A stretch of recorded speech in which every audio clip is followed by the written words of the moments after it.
I'd like to call the regular meeting of the Paradise Irrigation District to order at 6:32 on February the 19th, 2004.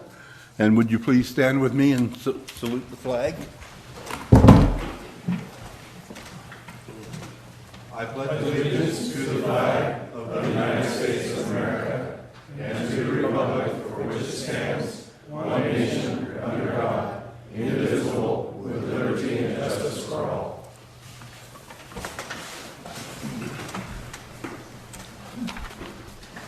Okay. Roll call, please. Director Kellogg? Here. Director Hunt? Here. President Duncan? Here. Director Kellogg? Here. Director Fletcher? Here.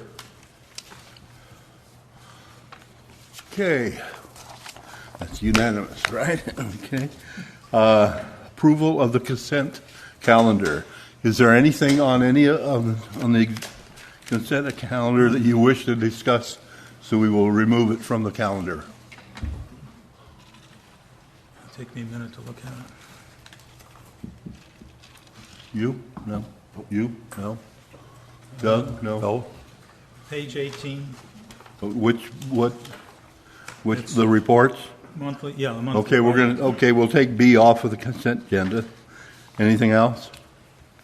No, I'll find something else in there, I already have, but no, Okay. nothing else. If you take B off. Okay, I'd entertain a motion to, Make a motion to approve the consent calendar with the removal of B, it was? B as in boy? correct. Okay. From the agenda, from the calendar to be discussed later. Second. Moved and seconded. Any discussion from the floor? One comment, Mr. President. Uh-huh. The item C, there's a typo in that. It should be Article 13B, not 12B. So we'll get that corrected Oh, in the body of the, in the body of the resolution. oh, okay, yeah, okay. Okay, well, you want to amend the motion to be as corrected? It's just a typo. It's a typo, okay, right. Okay, seeing nothing, we'll roll, there's resolutions in here, so we'll need a roll call. Director Kellogg? Yes. Vice President Hunt? Yes. Director Kellogg? Yes. Director Fletcher? Yes. President Duncan? Yes. Okay, now we'll go to 2B, acceptance of reports. This is more comments about different things. On iPad page 13, it has these different pipeline projects that are complete, but I think these things have been complete for some time, haven't they, George? Or Yeah, I read that myself. I was going to talk to Keith about revamping the report now that it's under his purview. Okay. So 'cause- there's quite a few things that, Yeah, in the report that's been done for some time. yes, I agree. So I was surprised. I thought, well, geez, I've read all this before. So, Right. in other meetings. Of course, my usual thing, January report on iPad page 18 on total footage of pipeline installation monthly. It was too wet. Jesus. Normally it is. You know, I've been feeling pretty good lately. I got to watch what I say, but that's a pretty good call. Yeah, no pipe in the ground. And then I like the meter chart. You know, there were just 2 meters new and 2 replaced, but they went all the way to the top of the chart. I thought that was pretty interesting. We have it broken by eighths, tenths of a meter. I guess that's what that means. 1.8, 1.6. Is that right? Or is that tenths of a meter or 1.6 That means meter? that we don't have an expert in Excel charting that makes this chart. Okay, I thought that was really interesting. So. Okay. Leak detection report. We don't, have we, has a leak... What page? I'm sorry, page 20. Have we had a new leak detection survey yet? I know we talked about getting one. No, it was in Keith's report. It's scheduled for the beginning of March. They'll come out and start doing detection. Okay. We've been using this, folks, as a way to find leaks in the district. We used to go by dates of pipe installation. In the last few years, we've had these leak detection reports where they find leaks by sound. and it costs us money, but it seems to be a good investment for us, because we know we do work where we know we have something that's leaking. Again, the footage installed, 2013, there was 90 feet on page 22, and so far in 14, of course, there was no footage. Bill, Yeah. may I ask, are these for clarification purposes, or do you have questions, or are these should be maybe better served in your director comments? I think they're served where they're at, and I've done it each month because I know, but it's not appropriate, really. I think it's appropriate. I think it's appropriate to the people in town to know this. Then put it in your comments. You know, are you through, or I can continue? What we're supposed to be doing you are is taking a talking little bit about of whether the we're going to board. approve something. You're taking some of the board's time, and No, I know I am. Yeah, and, I deliberately are. normally Your own we don't have political an agenda. audience. Let's move it on. We usually don't have an audience, so. Go ahead. Thank you, Larry.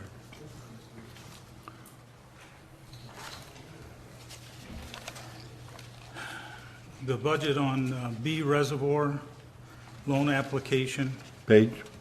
page 30. And Jim's here, so, right? This is moving right along. Where's our, anything progressing there other than this budget estimate? But Keyword is actively reviewing the application right now. I expect some notification pretty soon regarding completeness of the application. Thank you. iPad page 35. We're ahead on, this is permits for PID Lake, and we're actually ahead of last year already on the use of the lake, and it's been going up each year. And we've spent a lot of money on the lake and improvements, and it's definitely paying off with people in the district and people from all over using our PID Lake, which brings money into the community. Unaccounted water, page 37. I have a question on this one concerning the data, George, do we actually have a way of measuring how much water comes out of the water treatment plant that goes into our pipes, that goes into the system? Do we Yes. have a meter there that tells us? Yes, that's how this is calculated. And then we use the meters down, which we bill against as the other thing. Correct. So what we see here is a 5.87 loss of water in December of 13. That's a pretty accurate figure then? Yes, and it's an annual, looks back 1 year. Goes back 1 year? Okay, so in 13, it actually was going down, it looks like by the chart, or bottomed out.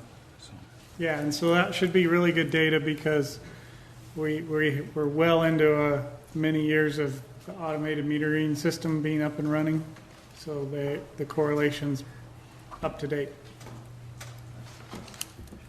Well, can I interject something, Mr. President? At one time, this would have showed about 30%, wouldn't it, a few years ago? Well, it showed, in 2008, we hit 20. Yeah, okay, I shows it there, yeah, but I just We wanted hit to bring 30 it. back I wanted to in bring the it up. 90s. I And think so it we're was. now down through less than 6%. Yes. And The part of that, industry standard. correct me if I'm wrong, but for the audience here, this leak detection through using a sound device that Kellogg was talking about earlier is a big indicator of that.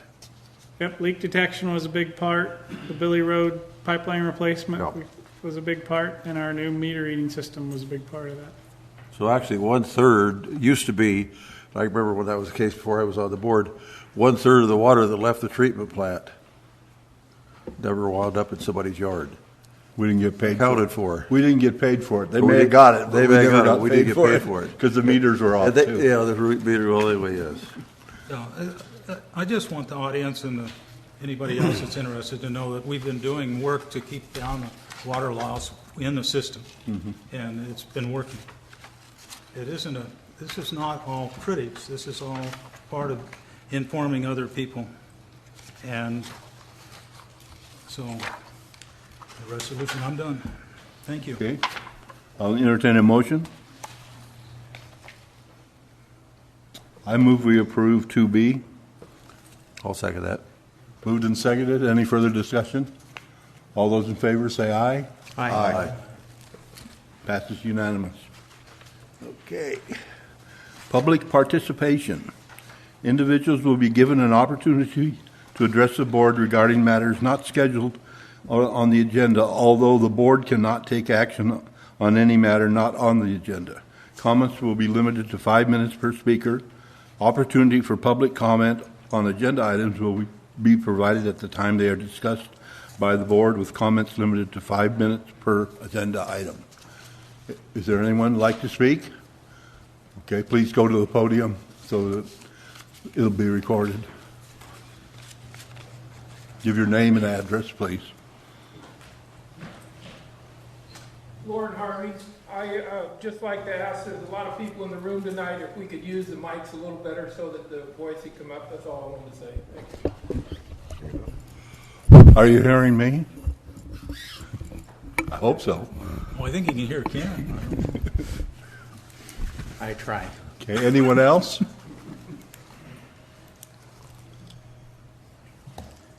Good evening, Board, Mr. President. I'm here as Ward Haverhill representing the Garden Club tonight. And although I have 3 issues I'd like to raise before the Board, and I know I'm limited to 5 minutes, if you would like, at your pleasure, I'll sit down after my first series of comments and let somebody else speak, and after that get up for my second and later for my third. Unless you'd like me to run them together, I'll keep them all to less than 5 minutes. On this, he only gets 5 minutes. First, I'd like to... It's only 5 minutes for all of your subjects, Mr. Ward. 5 minutes per person. So, Regardless of how many topics I have? right. Fascinating. Hadn't heard you do that before. Is that just Most me? people only speak on one topic usually, so that's probably why you Yeah, haven't well, heard you've it. heard me speak on more than one before. Let me get to it.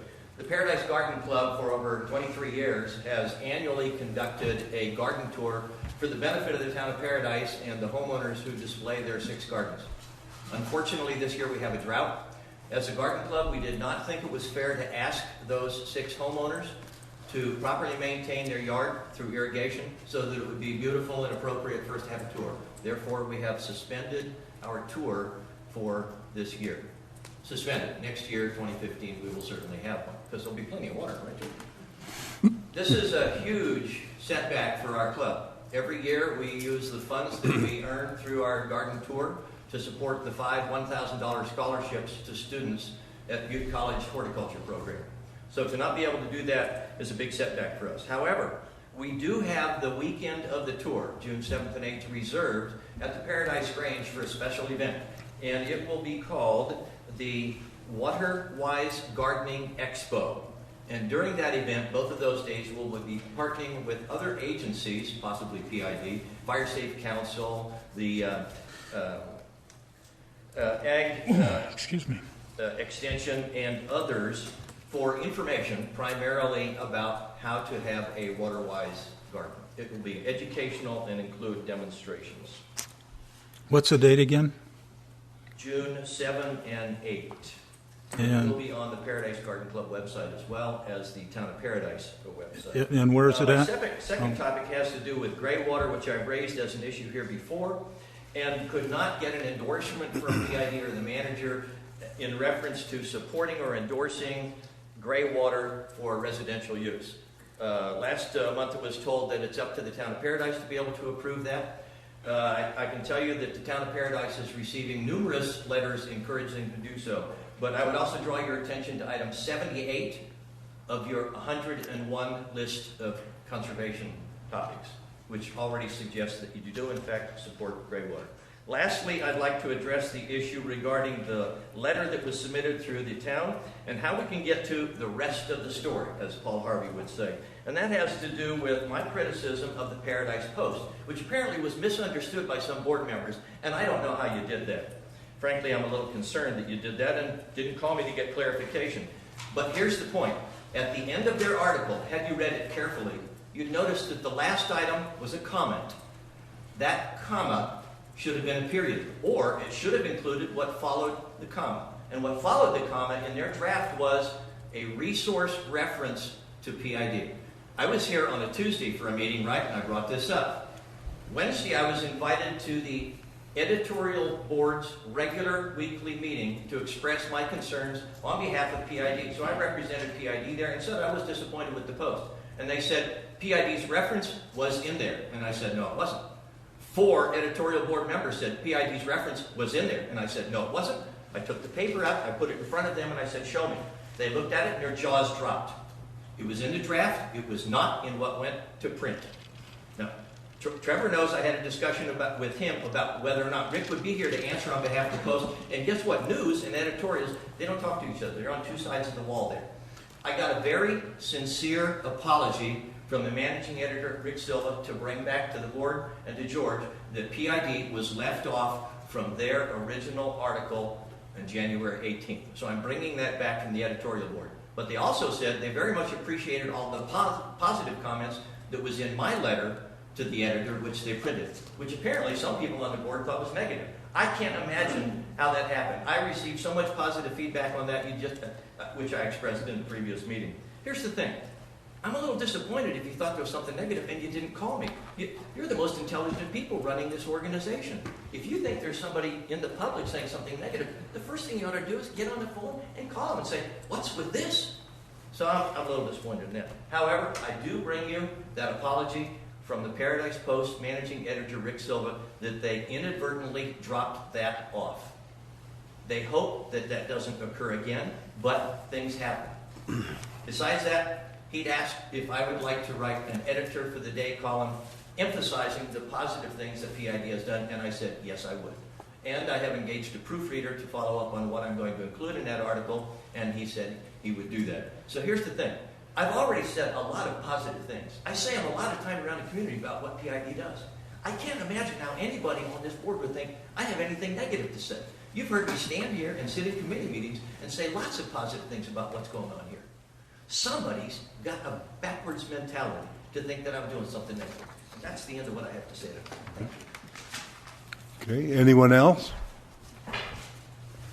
Okay, seeing none, we'll go on to the audit presentation. I can Kevin? introduce the audit. Okay. We have Heidi Koppen here from Untitled Co. They did our annual audit this year. They performed it last year, and they performed it again this year. They're going to perform it again next year. We have a 3-year contract with them, and we were very happy with their service they gave us and the amount of professionalism that they have done for us. So that I'll turn it over to Heidi. We hope they're happy with us too. Let's cross our fingers. Good evening. As Kevin said, my name is Heidi Koppen, and I'm one of the partners at Tittle & Company in Chico. Our firm performed the annual independent audit for the fiscal year June 30, 2013.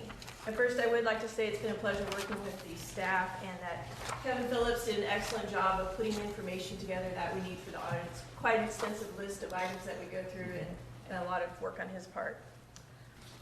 Beginning on the numbered page 2 is our audit report. The financial statements are the responsibility of Paradise Irrigation District. Maintaining an effective internal control system is also the district's responsibility. Our responsibility as auditors is to express an opinion on the financial statements. And our audit provides a reasonable assurance that the financial statements are materially correct. We do not provide absolute assurance because I'm sure, as you know, we don't test 100% of the transactions. We do testing on a sample basis, and we also review and test internal control of the district. We obtain an understanding how your business works and what risks there might be that would affect the financial statements. During our testing of internal controls, we look at such things as proper authorization, safeguarding of assets, segregation of duties. We also do a broad array of other procedures, such as reviewing bank reconciliations and bank statements, observing your physical inventories at June 30th, reviewing fixed asset purchases and disposals, testing year-end cutoff procedures for accounts receivable and accounts payable, reviewing compliance with debt covenants, and many more items. We issued an unqualified opinion on the financial statements, saying that they are materially correct in accordance with GAAP. What's unqualified mean? Unqualified means It's the best opinion you can get. If it were a qualified opinion, that would mean there was something significantly wrong that where we couldn't issue what people would think is a clean opinion. To reverse what, Yeah, it's the way right. we take.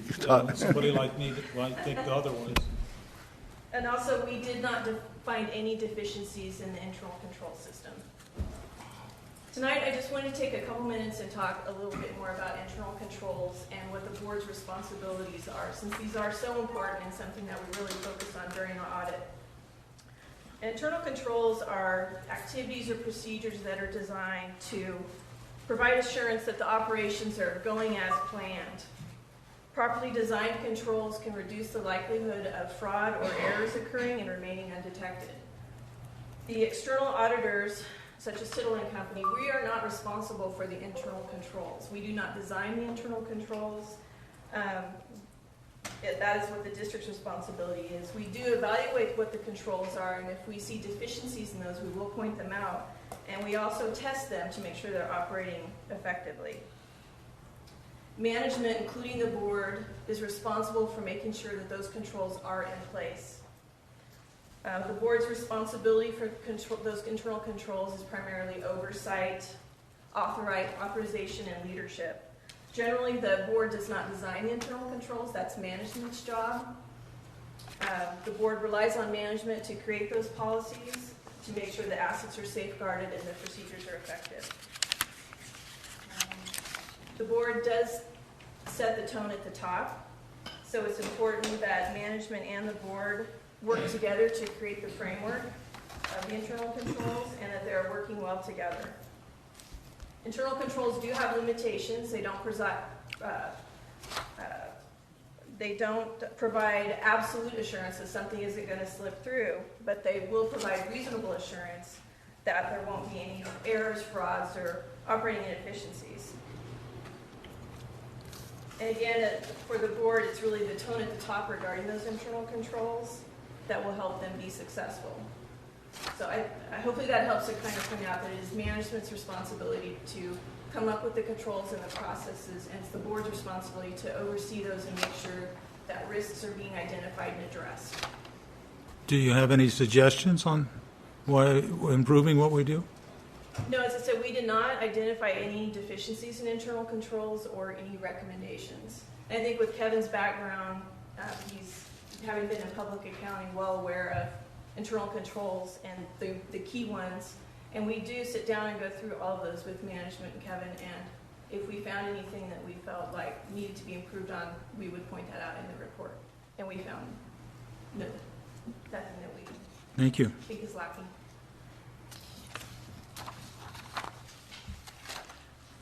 As far as adjustments to the numbers, to the financial statements as prepared by Kevin, we did make one adjustment, and that is an adjustment that Kevin asks us to make each year. It's not something that was an error and oversight. The liability for the post-employment benefits, which is the retiree's health, needs to be adjusted each year based upon the actuarial information. And we did adjust that again this year at Kevin's request. And it's adequately funded, I think, isn't it? Yeah, well, we're on a pay-as-you-go. Oh. So if you look at the financial statements, under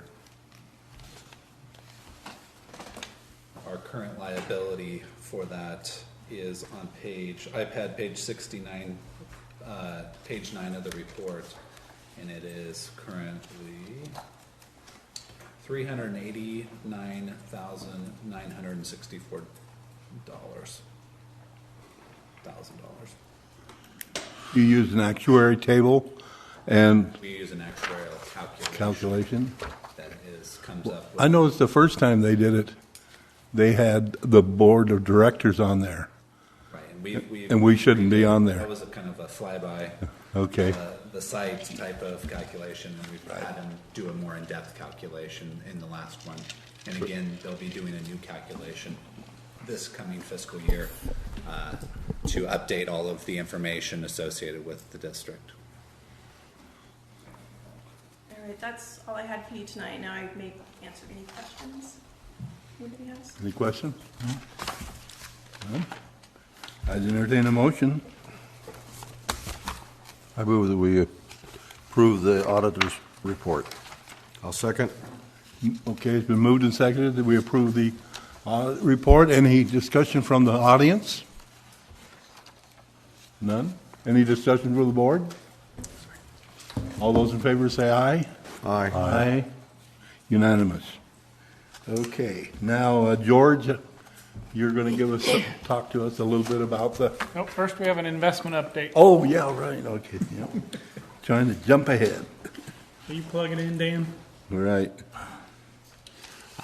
So I can introduce Dan. Correct. Again, Dan is our investment advisor. I saw committee reports, that's what. He's agreed to come and give the board a little bit of an investment update, not only currently on our current investments, but just kind of an overview of credit analysis. I know that the board was given an article that Fitch submitted or wrote that talked about credit debt covenant ratios and about the effects of the drought that could be affecting public agencies based on the lack of revenue due to water sales, and about how that could affect their debt covenant ratios, which in the end result would really affect our credit rating, the cost of borrowing. So Dan has decided, or has been gracious enough to kind of touch on that a little bit, but also talk about our full investment policy too, or our investment portfolio. What he said. Kevin did ask me to come out and address two specific topics, and one, of course, was the financial position, or really the importance of maintaining and/or continuing your improvement in your cash flow and your debt service coverage, and of course maintaining a strong reserve fund. And then the second topic, of course, is your current investment portfolio, and also comparing that to if the monies were seen it later. And so I'll start with number one, which is your district's financial position. So currently your Moody rating is A1, and so A represents really above average creditworthiness for your municipality as it relates to other municipalities throughout the country, and that's good. And you really want to keep that and/or really improve on that if possible. What's the best? AAA. AAA. Yes. So Moody's AAA, A, triple B, and then there's numbers behind those as well. So you can have and you're currently an A1. Which is what? With A, AAA, then there's something else? AAA, AA, A, triple B, B, but then Well, where's it? then you have numbers in between as well. So A1 is the third one, A? There'd be A1 there, meaning it's first in the line on A's? there you go. Okay. Exactly. But Yeah, not, exactly. but not highest. Yeah, exactly. No, that's obvious, now that we know the full system, yeah. Right. Or at least I do. So it is important. I'll talk a little bit about that. So municipal ratings are really based upon an analysis of 5 primary factors related to municipal finance, and that's market position, your position in this market, your financial position, debt levels, governance, and covenants. And so I'll just talk about the two that I understand, quite frankly, and that's the financial position, and which also includes debt levels and also your covenants. So it's my understanding that each of these factors are evaluated individually and also in the context as a combination as well. So I'll address 2 of those. So financial position and covenants. So the A rating was based upon one factor, was your 2012 debt ratio coverage, which was 1.41. In 2013, it was 1.61, so that's an improvement for sure. And 2014, I don't know what the budget is, but in reading your drought committee's rate analysis, which speaks of the potential of having a 40% reduction in water usage. And again, the water business is not my business, but it is my understanding that your rate structure is based upon the sale of water. And there's also a note under the analysis background that refers to many of your costs are fixed, which means it has nothing to do with the amount of water that you sell. And so I keyed in on that in the sense that back to the financial analysis, and not to get too far off topic, but as they relate to each other in the sense that the budgeting for 2014, if indeed you did have a 40% decrease in your water sales and your fixed expenses are the same, then your debt service coverage could have some issues, and or cash flow could have some issues. So it's something that...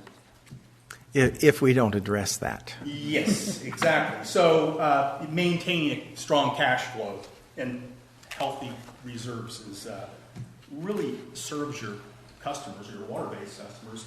It's really in their best interest. And I'll talk to you about why that is. The financial analysis of most entities, all entities that borrow, municipalities, corporations, individuals, are typically tied to your financial analysis or your bond ratings and or, if you're an individual, your credit rating. So investors who purchase individual bonds as investments, or bankers that issue credit to municipalities, including this district's municipality, are going to base the interest rates on your Moody's rating, S&P. You're covered by Moody's, and your financial analysis. And so, and it's my understanding that you are anticipating borrowing in the future for some pretty major capital projects. And so you have a vested interest, for sure, of maintaining, again, and or improving your credit rating. Again, by doing that, the interest rate typically that you would receive would be better, right? And so if you have a better interest rate, your cash flow is better, therefore in the long run it's better for your water users. Covenants. It's my understanding your debt has covenants. Kevin brought it to my attention. We talked about that, and also the representative from Tittle and Company just discussed that as well. So a loan covenant is typically a condition of a commercial loan or a municipal bond that requires you to fulfill certain conditions, or forbids you from doing certain things. And so it's my understanding that one of the covenants is your parity debt ratio needs to be 1.25 or higher, and the subordinate debt or underlying debt would be 1.10. So in 2011, I'm sure you're well aware, you were pretty darn close to violating that covenant because it was a difficult year. And typically, if you violate a covenant, depending upon the severity, your loan or bond could be in default. And if it's in default, a number of things could happen. You could be restricted on what you do. It could be called immediately, which is considered an acceleration clause. And I certainly don't want to have a negative tone to the meeting, but just in the sense of when you're looking at your budgeting, and you, again, we do, if there is some concern of a pretty large reduction in water sales, you have the potential of violating the restrictions, these covenants. So just like personal credit reporting to credit reporting, these are reported to credit reporting agencies. So in the sense that, again, if your numbers were very close or you violated the covenants via the debt ratio, while there may not be any acceleration clauses or anything drastic that happen, it could very well be reported to Moody's, Fitch, Standard & Poor's, etc., which again could cost you in interest rates, borrowings in the future. So, Are we presently near any of that? absolutely not. No, actually, as I mentioned earlier, the financials.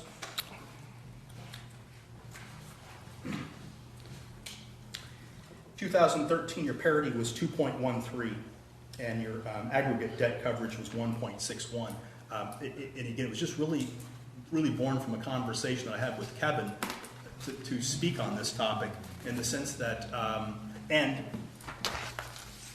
your drought committee's rate analysis in the sense that you may have a reduction in water sales. And so if we have a reduction in water sales, you have a reduction in income, and your fixed expenses stay or remain the same. It's just Yeah, but how much is our variable expenses? The variable and the expenses are smaller compared to the fixed expenses of what the district is. Normally, it's about 75-25 if I was to. So 75% is fixed, we can't change. Correct. 25% is what we have control over. Correct. And if you go out and issue more debt, you're then pushing that ratio even higher because your fixed expenses now just went up even more because debt is one of the biggest fixed In other words, expenses. we go out to a 20-year debt, if that's fixed, there's nothing we can do about it for That's right. 20 years other than refinancing it maybe someday. Well, it doesn't matter if you sell water or not, you still got to pay your debt. Yeah. Okay, thank you. We've got some big debts ending shortly, though, don't we? But we also have some debts accelerating at Accelerating. the same Yeah. time. Yeah. In anticipation of that being Catching good. up. So what Dan's trying to do is just kind of educate the board about debt ratio, about making sure that we are in compliance with those debt ratios, about looking at our total revenue, not just from a conservation standpoint that, yeah, we want to save water, we want to make sure that we're in drought, but we also have finances that we must maintain or that we will be in violation. If we're in violation and we get a debt covenant ratio that we do not meet, that's something that we're going to be digging out for a long time, and that's something that we never want to get to. So that's what Dan's just trying to explain to the board and try to educate the board That's on. similar. I don't know if that's exactly what happened to the town or the city of Chico, but they're in a squeeze. Is that's basically something that happened to them? It could be, and that one's pretty complicated on the accounting issue, what they're going on down there, but that could be exactly right, that they have now a cash flow issue. They're not able to meet their debt covenants based on these revenues that are supposed to be identified to pay that debt service back, and now they don't have enough revenue to meet those ratios, and that's where these bond issuers are coming in going, hey, you know, now you're in trouble, and we're going to punish you. That the best way they can punish you is to just beat your credit rating up. And the state of California is a good example. Their credit rating is lower than ours. Therefore, they're having a hard time selling debt. Therefore, they can, you know, the higher interest rates they got to pay. I mean, it comes from somewhere. Raise taxes or do Further they get in something. debt. There was I'm sorry. Our debt load right now, at least long term, we're still at about 12 million, right? 11 point what? Correct. So just say 12 million for round figures. We're so close to it. Yep. So that's the debt load that we're talking about here. And debt covenants are based on annual debt service. It means Yeah. And what is principal our and annual interest. debt? I have it all in here. Looked at it, but we might as well get it Our from annual our new debt service CFO. right now is about 1.8 million. Yeah, about $2 million. And next year it should drop to 1.5 million. Right, because we're paying some off. Right. One's And what going we're up, paying off one's is stuff that going was down. borrowed in 1983. Yes. So 1983 to build a water treatment plant that didn't work. Because we're going to be talking about a whole bunch of this, so we might as well get the bottom line and get it out on top of the table. that's In terms we can all see, I like big figures on the wall that we can relate to. So Dan was just coming to educate the board on that, on the issue of debt ratios and stuff. It's Right, and just- it's a timely lesson, Given Dan. it consideration when you're planning your budgeting, I- there was recently, in the month of January, Kevin sent me this report from Moody's that addressed, Moody's, which is one of the major rating agencies, that addressed this particular issue, which your district was on the list. And really, they were, again, talking about this exact issue in the sense that since we are in a drought, water sales very well may be less, fixed expenses will remain primarily the same, and so these debt ratios could go the wrong direction. Right. So, and very well may, and that's what the whole article is all about. Well, I think one of the things that we have to watch for, and I'll get a bunch of emails, and that's great. Now that I know how to do that, I like to reply to them. But anyway, the city of Chico had a surplus of $20 million. You can read this in the ER, okay? $20 million.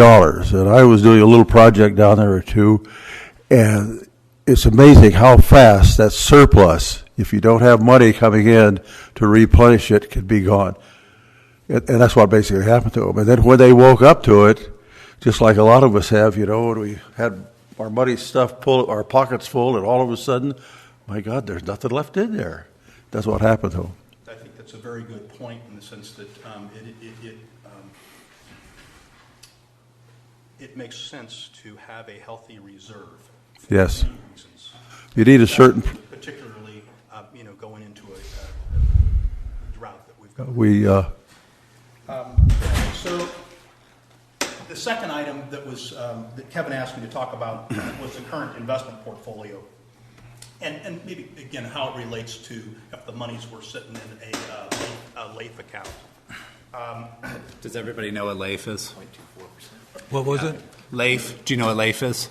California. Oh, It's yeah, the local agency investment fund. It's a lot where a lot of the cities and municipalities just put their money over and let the state invest it in a large pool. But And isn't that money something you can pull out rapidly out of that thing too? it's liquid funds. It's liquid, yeah. Yeah, but a lot of municipalities just use it for their investment portfolio. They put it over there and then. Well, we did on so the cemetery board, what little we had all stayed there. Right. So I just wanted Dan to kind of benchmark us against what maybe some other municipalities are doing out there. So the average for 2013 ballpark was about 0.26 or about 0.25%. So currently, I spared you the numbers on the wall. They're always difficult to see, but you currently have about 530,000 sitting in FDIC-insured CDs at a rate of 2.08. And Are the CDs liquid? yeah, they were 5-year CDs when we purchased those, and at the time we had a lengthy discussion in regards to if we would need the money. So those particular CDs had a 6-month penalty. So we did the math, and again, that was a couple of years ago. But basically, we figured we'd be well ahead of the game in less than a year, assuming we had to actually liquidate the CDs. We've of course well past that timeline, so we're well ahead at this particular time at in excess of 2% versus at the time I think the rates were probably closer to about 40 basis points when we did that. So we're well ahead there. What's a basis point? I'm sorry, 0.40. A basis point is a 0.01%. I'm sorry, 0.40 at the time was about. So then on the brokerage account, there's about 1.1 million, which consists of both bonds, municipal bonds, corporate bonds, and an FDIC-insured brokerage CD. The average yield to worst on that is about 1.25%. The average maturity is 1.32 years. It's very short, so it's pretty accessible right now. The same question, how liquid? Well, we can sell the majority of the portfolio tomorrow morning if you would like it. Okay. Or it would need it. And currently, while this will change, it is subject to change, and I anticipate that it's going to change, you have an unrealized gain of about $15,000. As they get closer to maturity, that unrealized gain will actually disappear. That's just a function of the price that we purchased the bonds and what's happened with interest rates since. So they're very short. The average credit rating is an A.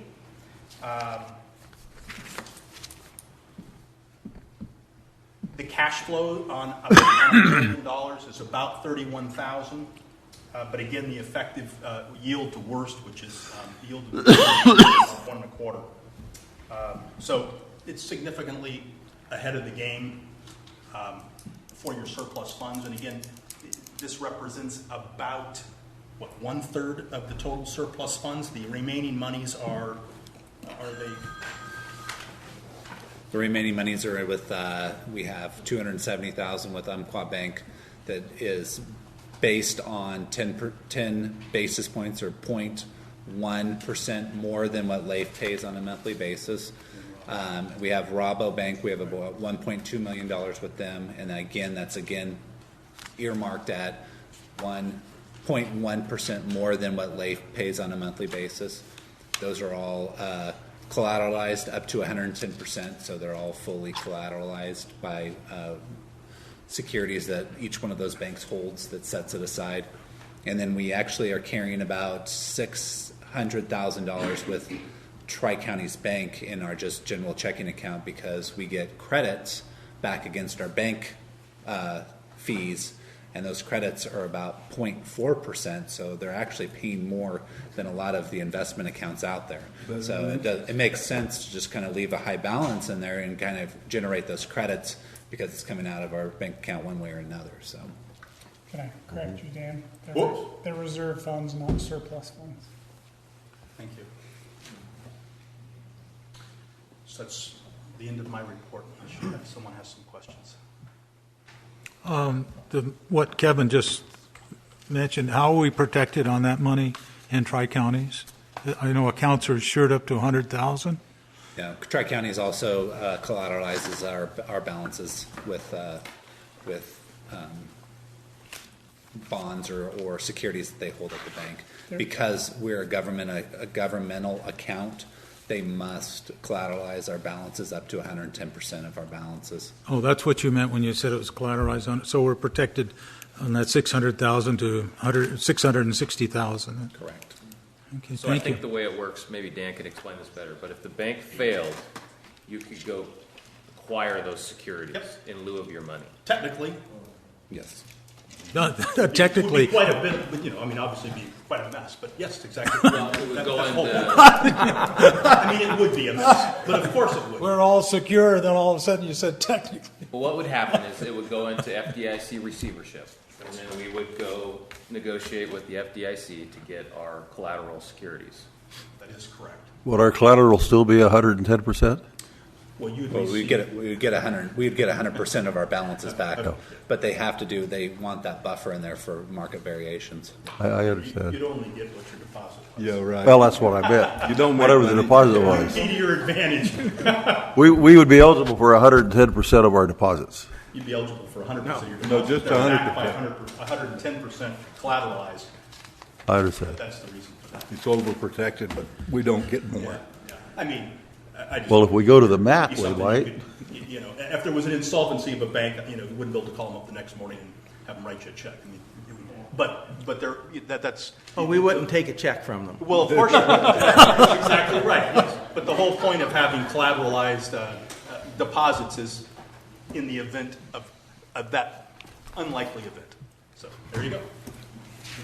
Thank you, Dan. Thank you. Thank you, Dan. It's an informational item so that we don't have to vote on it, but Dan, I always enjoy your reports. Okay, now we're going to go into committee reports, and George is going to give us a I'm gonna summary of I'm gonna what kick it committees off. do.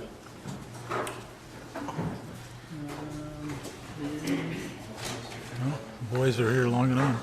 Could we have, maybe have a little break, a little boys? What? For me. Could we have a little break, maybe? Potty break? What are they here for? I don't know. You're just here probably to see how local government works. I'll take the first one. Is something you said? Ready? Yeah, we're ready.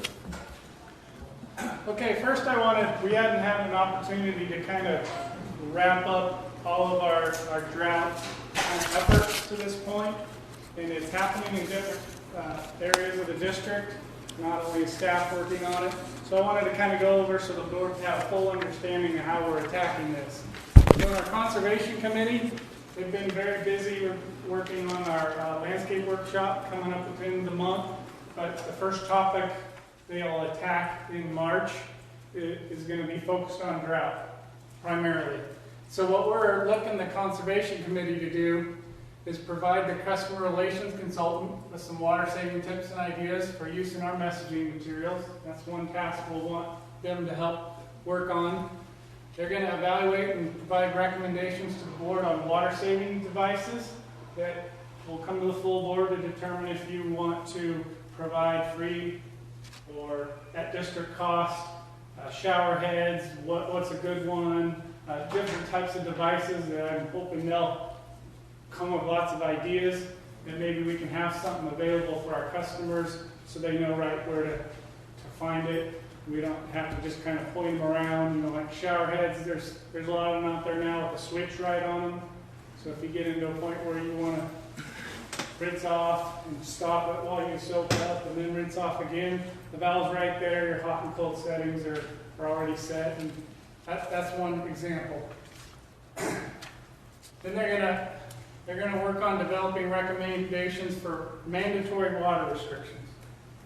And those are water activities. We're not talking about volumes, but things such as no outside water use between noon and 6. Evaporation's high, poor time to use water, it's a wasteful use of water.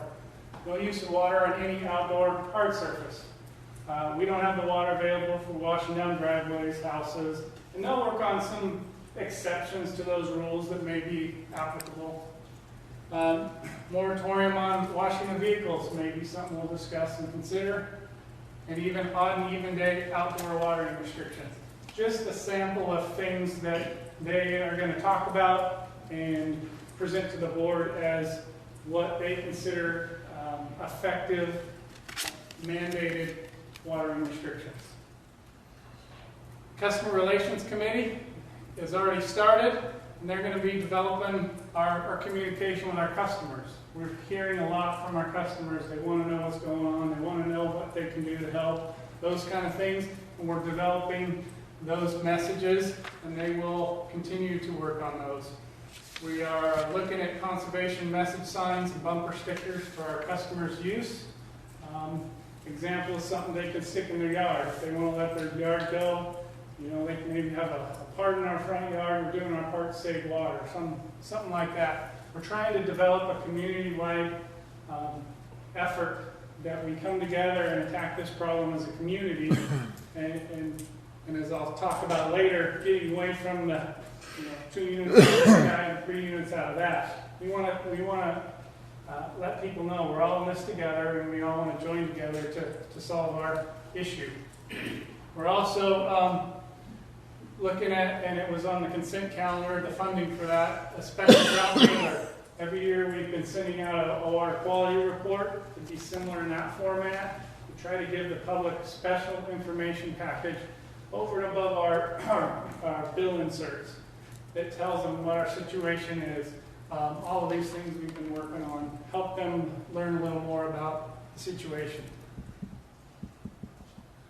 So it'll also communicate water saving ideas, what the restrictions are when the board's adopted them. We really want to communicate, not in that mailer, but we want to find a way to communicate with our customers. How are we doing? One thing I don't want to do is say we need to save 30%, and then don't talk about it again until the end of the year. We want to give them an update as time goes on. Maybe put it on the Skyway sign, you know, how close we are to achieving our goal on a month-to-month basis. And then establishing a hotline for customers to report wasteful use of water. We want to encourage our customers to help us in this effort. So they can pick up the phone, call us, tell them, hey, at this address, I saw water sprinklers going from noon to 6. Just want to let you know, you've told us that's not a good thing. And then we as a district can respond to that. And lastly, the Drought Committee has been working on evaluating and developing a new drought response rate structure. And I'll go into that a little bit more in a minute. And our next step after tonight presenting it to the board, you guys can provide any feedback, but our next step is to kind of fine-tune that and then have a public committee meeting so the committee can hear, you know, tell the public what we're planning on doing, and then hear their response and thoughts and comments. So that's kind of how we're attacking this on a multiple level of different committees. Yes, Bill? An open public meeting, wouldn't it be better to have the whole board there rather than 2 committees where the board can make decisions and the committee cannot? Well, we're not at a point to make the decision. If you recall, we're focusing towards where are we at on April 1st, or where do we project we'll be at on April 1st. So what we're trying to do is get some committee input or some public input and discussion, not because we're not at a point to make a decision. But that gives this committee a chance to fine tune things based on public input, and then that comes back to the full board to be presented. That's just my thought, and you guys can change that direction most definitely. We'll go on to where the drought committee's at right now.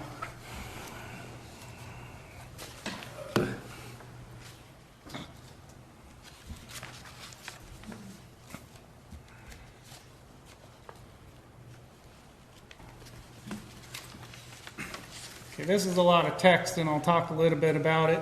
Kevin can, you don't need to read it. There's copies up here if you want to get into the details. But kind of introducing the topic of the fact that we know since 2008 we're exposed to droughts. And we've created a drought committee to try and figure out how to address that from a rate standpoint. Because as was mentioned earlier, we still have our expenses to pay. We still have to pay our bills. So we have to couple drought response but still maintain enough revenue to continue operations for the district. And one thing I want to point out, I've said it before, this was our underlying goal of the committee, to minimize any impact to customers that have demonstrated and implemented conservation practices in the past. We have a large percent, 20+% of our customers that are on what's called our A rate because they conserve on a regular basis and have been for many years. So to have them reduce a certain percentage after practicing that is not fair to those people that haven't had that thought process in mind. So what we're trying to do is come up with a way to make sure those people are not as heavily impacted. We did do an analysis on, go ahead. I have a business that I need, like part of my garden for my seed business, to try things on and use more water probably than an A rate, but it's an integral part of my business. And I plan to keep the minimum of it alive through this drought. But you're saying that the A people, because they're already conserving water, but there's some businesses in town that would have a very difficult time conserving water. They may already be at the age that they are. Mr. Noble's here tonight, and he has an orchard, and I think he's put it all on the drip and low-rate sprinklers already, which is about the farthest as you can get efficiency in agriculture. And so does he get penalized or something? Because he's on irrigation, that's kind of a whole different animal for us. But as far as a business, etc., there's a different levels of impact. It depends on what their water demands are, as opposed to what our average customer is. So what I did to get to this basis was I took all of the 2013 data, customer usage data. It was pulled out of our metering system or our billing system into spreadsheets. I built, I've got about 60 spreadsheets with data from every customer of every month for 2013. We started doing analysis to figure out what's the average, what happens in the winter, what happens in the summer, and started working through those numbers, and we kind of ended up where we're at now. Go ahead to the next page. And I'll get to those numbers in a minute. Our process, I kind of mentioned it here. The next step, unless you direct me otherwise, is to have a drought committee, public process, get their input, thoughts, ideas. And then sometime in probably mid-March, where we think we can look at the forecast going to April 1st and be comfortable that it's a reasonable estimation of where we'll be, and we can have a special board meeting to really figure out, do we need to declare a drought emergency? What actions are we going to take? We're trying to build all of these things ahead of that event so that you're able to deal with that at a special meeting in March.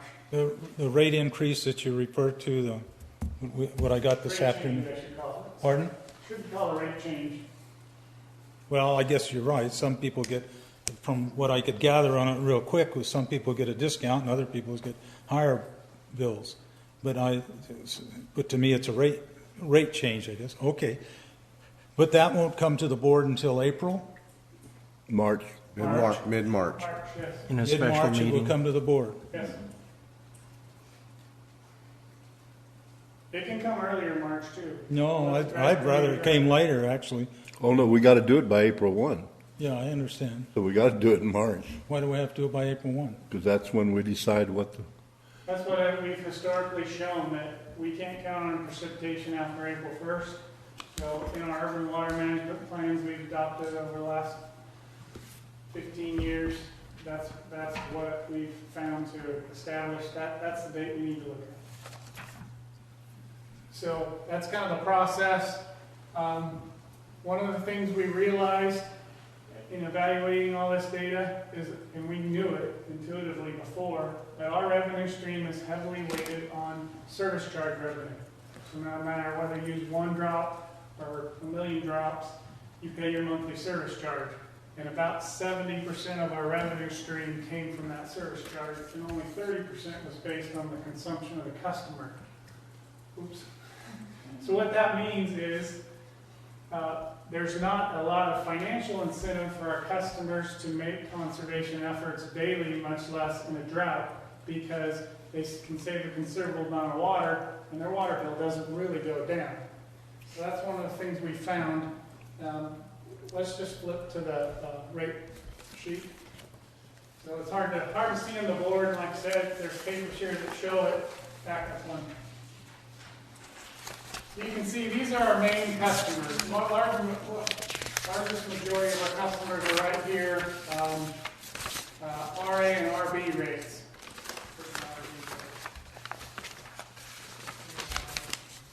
Here's RA. You can see it that well. So anyhow, their current is same as business. So our RA customers have a tier 1 of 8 units and a tier 2 of 8 units and a tier 3 of 15 units. So from 0 to 8, they're charged one rate. From 8 to 15, they're charged another. 15 on up, they're charged third rate. And our most common customer has a 35 unit tier 2 quantity and a 75 unit tier 3 quantity, and those rates go up. What we're looking at changing over to is a similar 3-rate system, and actually a tier 4, and I'll explain that in a minute, with a very much dropped allowance of water in the different tiers. So tier 2 comes in at 7 units, tier 3 comes in at 15 units. And we've increased the charge for every unit of water. So we're trying to make that shift from a service charge-based revenue to a consumption-based, a little more heavily weighted. Go down. Well, let me cover this one while I'm here. The committee is recommending instituting what's called a tier 4 rate. And this wouldn't occur, right now we're recommending 150 units, we're still going to look at that. This is a rate for those people that just don't care, and they're going to use whatever water they want. And that would actually jump to $10 a unit. All subject to discussion and interpretation, but that's where we're at right now. Go ahead, page. Couldn't we do this with volunteers rather than having it a punishing thing on water rate depending on the individual's needs or something? It's just sort of a blanket you throw over at a certain rate. Well, if the board decides they have enough belief that voluntarily we can reach a 30% reduction, then that's certainly the board's purview. And I'll show you a little bit more of the impact on an individual basis on the next slide when I get there. Yes, sir. George, a unit is a 750 gallons? Yes. So this is our current rate structure, because remember, we're coupling a need for reduction in use of water with a need for maintaining our revenue stream. So we estimate about $6.5 million comes from our complete package of service charge and consumption and our current rates in 2013 calendar year. You won't be able to match it up with financials because those are on a fiscal year basis. So 67%, there's the number, was service charge, 32% was consumption revenue percentage. With with this new rate structure that we're proposing, we did some analysis to see how that would impact. So one of the things is, the rates are going up to get that consumption revenue back up so that we can maintain our revenue status. So we go from 6.5 million, if we go to the new rates, and we get a 20% reduction in consumption, we're looking at about a $200,000 increase in revenue. These are estimates. Even if we decided 20% was appropriate with the state of the state's drought system, people are going to be hearing about drought constantly. I don't think you would get the 20, you probably wouldn't get any more. So I call this, best guess, pretty much a wash revenue-wise with the new rate system. If you go to a 30%, we're falling down about $250,000 in revenue by estimates. We don't love it, but that's something we can live with. And if we go to a 40%, that's a pretty significant hit. So we're down $700,000 in our revenue. And these are just numbers. We don't want to kick them around too much. When we get closer to making the decision, Kevin will have an analysis of what does that mean? What does it mean if we lose X amount of revenue in the coming year? And go to the last slide. So this is analysis of our average A and our average B customers on the top section here. So you can see that an average A customer uses about 3 to 4 units in the winter, and in the warmer months, they're getting up to 6 or 7 units in a month. As opposed to our average B-rate customer, who's running about 8 units in the winter and hitting 30 to 40 units in summer months.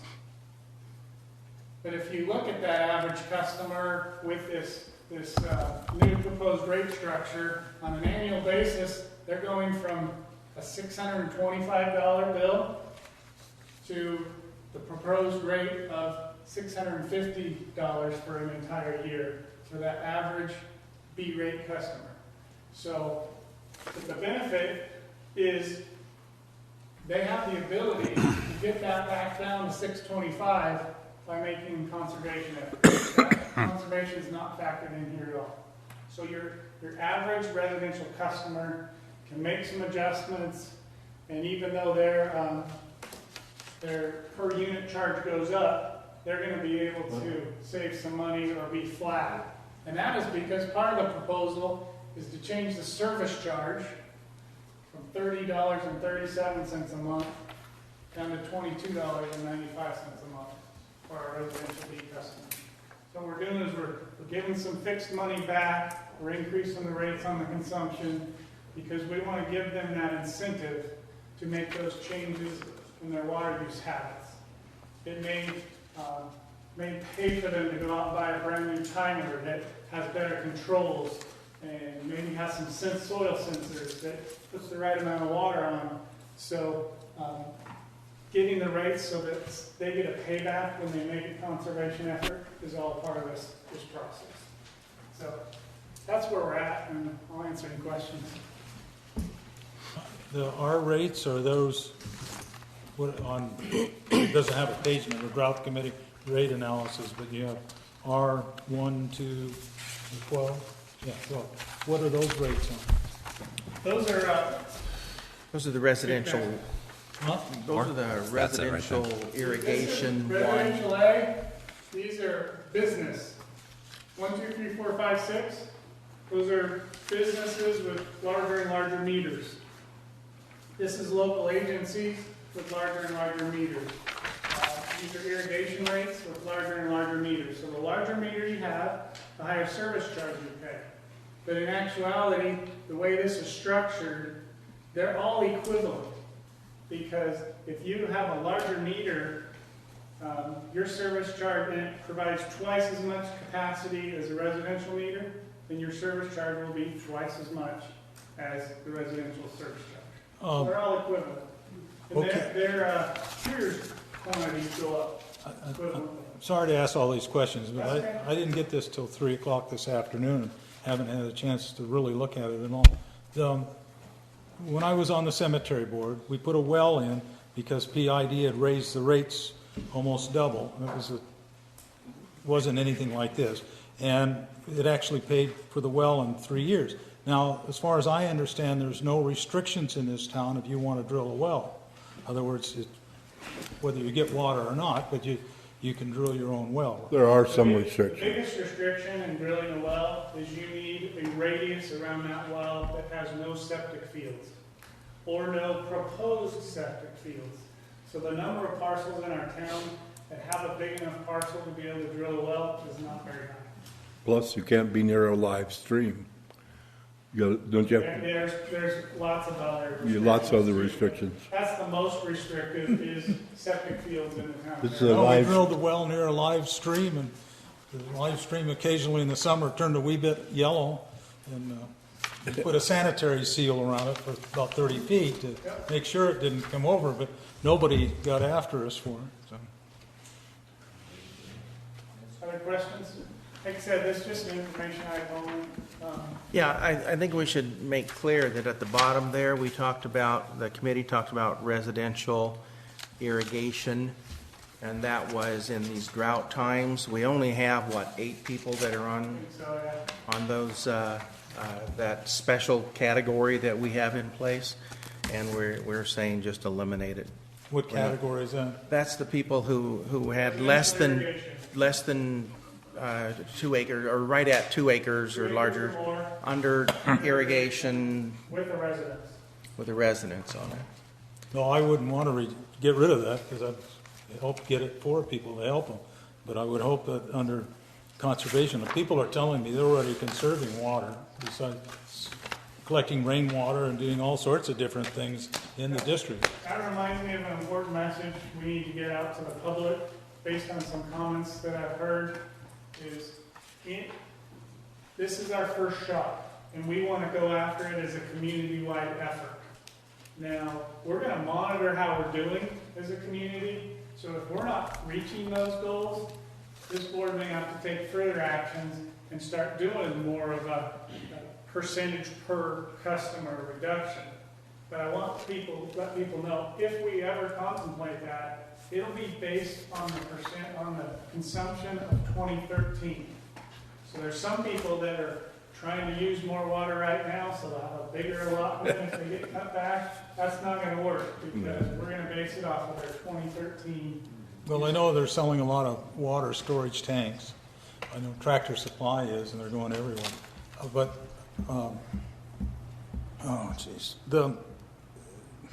the idea of conserving, Ward mentioned gray water. And in the 70s, when we had that drought, we used gray water at our house. We put the conservation method, putting a couple of bricks in the toilet to make sure you didn't use as much water. And all of those ideas were promoted on a voluntary basis within the district. And I even brought tank loads of water all the way from Gridley, because that happened to be where I was working at the time, to keep plants alive in the house, or around the house, and let the lawn go and all these other things. And I know the Conservation Committee is going to be working on that. But these are things we're not talking about so far. We're talking about raising rates and, to me, punishing people. And I would rather hear us talk about voluntary things that we can do through the Conservation Committee and our Communications Committee. That was on my first presentation. Water saving ideas, that's something the Conservation Committee will work on and the CR Committee will promote. I was in the bathroom at the time, so yeah. So it's not a punishment. We're trying to get an incentive. I don't think this proposal is about punishment. This proposal is about encouraging people to make conservation changes and rewarding them to do that, even if they are historically a high user. And, George, I mean, it was very timely. I don't know if you did this on purpose to get Dan Bay up here for that little presentation. I didn't. Oh, well, it was very apropos. Because even if we get everybody to voluntarily cut back 30%, we aren't going to be able to pay our bills. We're going to go into default on our loans. We cannot let that If we happen. don't do anything with the rates. So it's not to be punitive. It's to make sure that we have enough income coming in to pay our bills with the reductions that we are striving for and through conservation. So it needs to be viewed as not punitive. And We have to people survive. Need to know, and correct me if I'm wrong, in my estimation of this CFO, when you do a debt service governance calculation, it's your debt in relation to your operations. So capital improvement projects don't count in that calculation, is that correct? That's correct. But operational expenses do. So one of the things that'll be on March's agenda, as we see how things go, is we may choose not to hire temporary employees in 2013. That will help reduce our operational expenses, which helps our debt service cover ratios. 2014. 2014, sorry. Thanks, Seth. We'll not do it in 13 either. Yeah. Won't be able to turn the hands back on that one. Right. Okay, any other question? I have a point that I'd like the board to just kind of think about. Kind of what will be the board's philosophy? And maybe the best way to phrase it is, where do you want to draw the line in the sand? So on one hand, you certainly want to have rate structure or measures in place that encourage, or in some cases will require, conservation.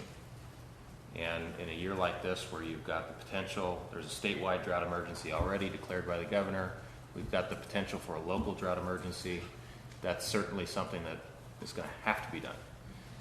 But the flip side of that is, in normal years, you want to encourage water use, especially in a district like this where we haven't perfected our water rights. And where you have licenses, you're relying on your use of water under those licenses, and the more water you use, obviously without exceeding the license terms, the better.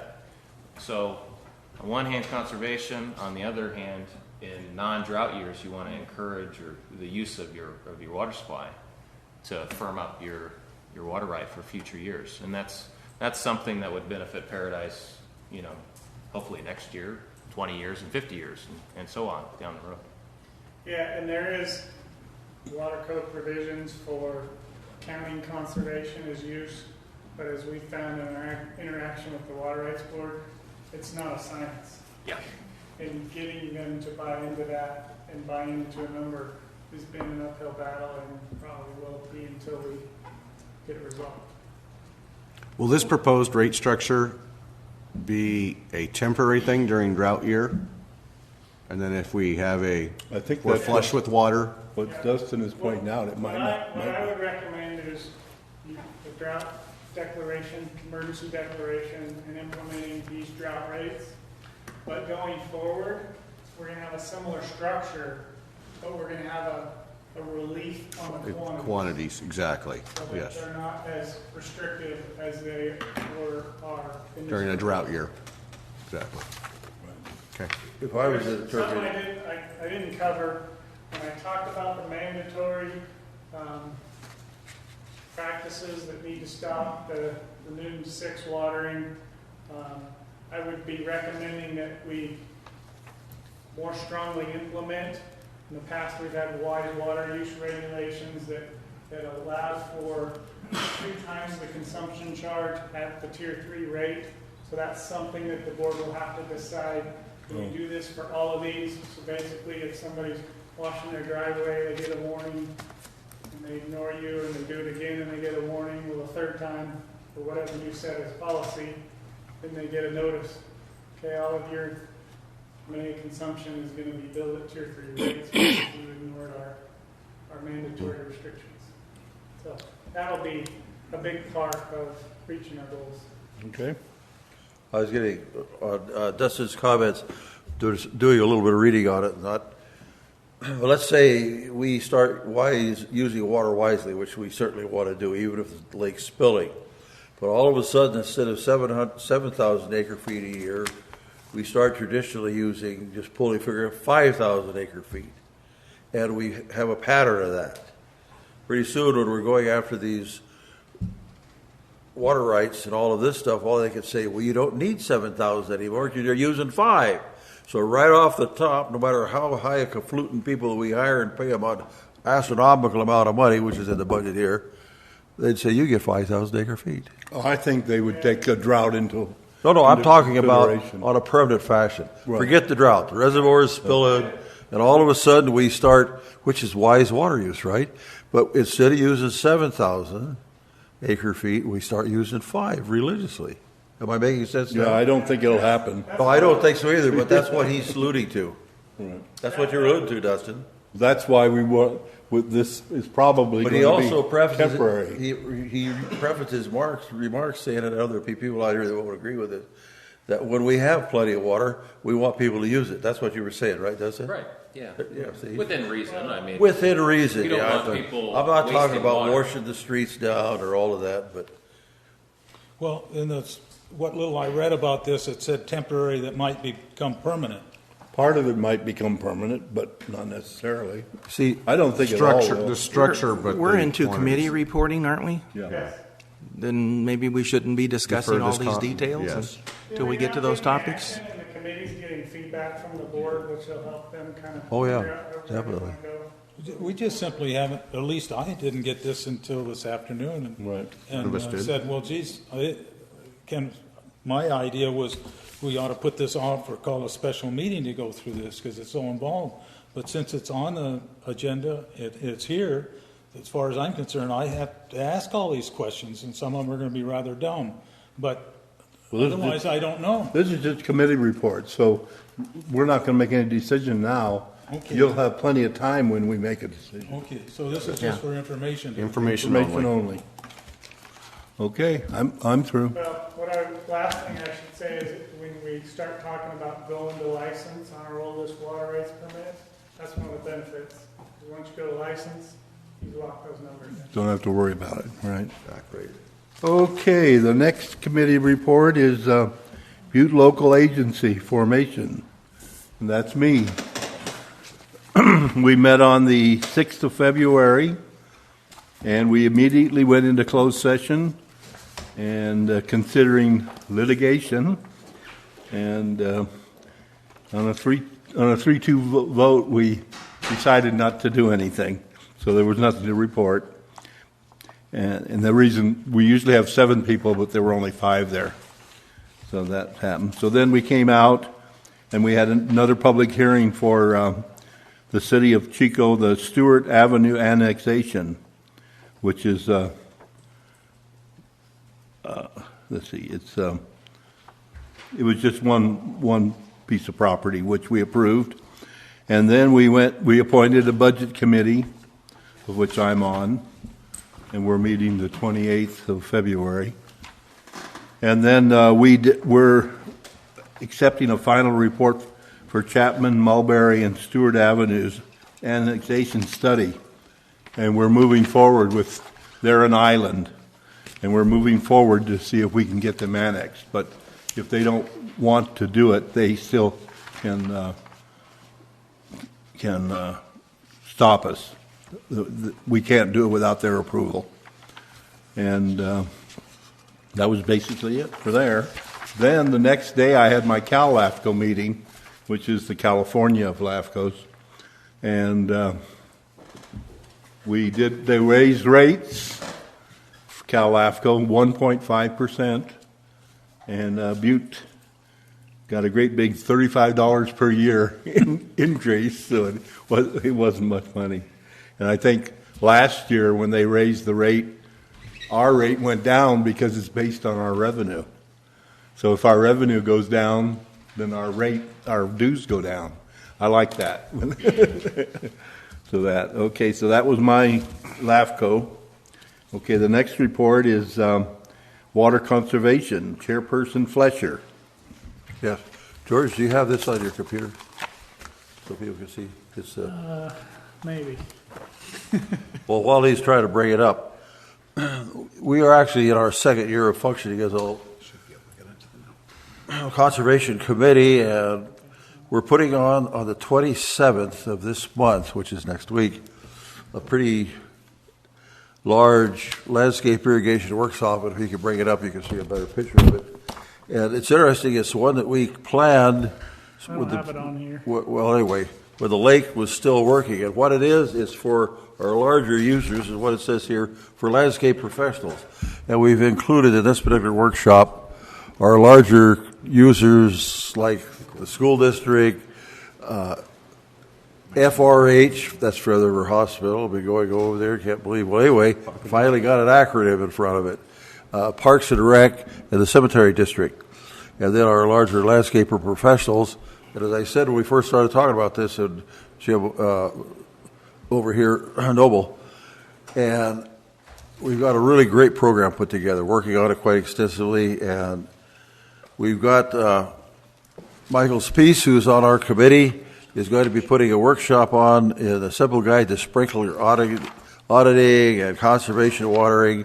And then we have some reps showing up from Ewing and Normac, and they're going to be putting on state-of-the-art fertility presentations involving some of their products. One of them is actually, for gosh sakes, Rainbird, and the other big company, God, I've been talking to them so long. Well, anyway, out of Ewing, which is out of Chico. And Feather River has all of their fancy electronic controlled stuff on here, and that'll be part of it. And then another interesting thing is polymers. And I think right at the moment, Ewing is the only distributor up in this area on it. And what it is what they call Water Smart. And you can put it on a lawn and save 60% of your watering. There'll be a presentation there on it. And then we're having one of our leading small gardeners in the community, Dan Owls, will be putting on a workshop there, and he has part of the workshop, 10-minute presentation, and he's put together quite a sprinkler system to save water. And it'll be a good presentation on that. And then we have a gentleman coming over from the Yankee Hill area that has really some water-wise plants, and Ward is his sponsor of this particular one. And it really is an exciting type of a project.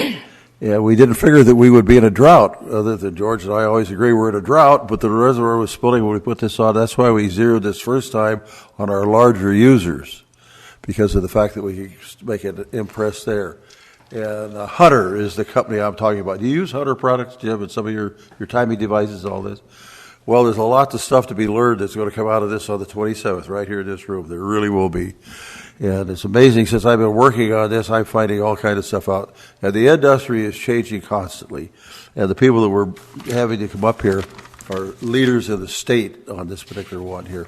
I got an email just shortly after our conversation from Mike Pentatel, and he is the leading rainboard person in the state over here. And he's going to be coming up and making a presentation. We need to send him something, George. I'll talk to you after the meeting or tomorrow. So it's kind of exciting on this, getting on what we're doing.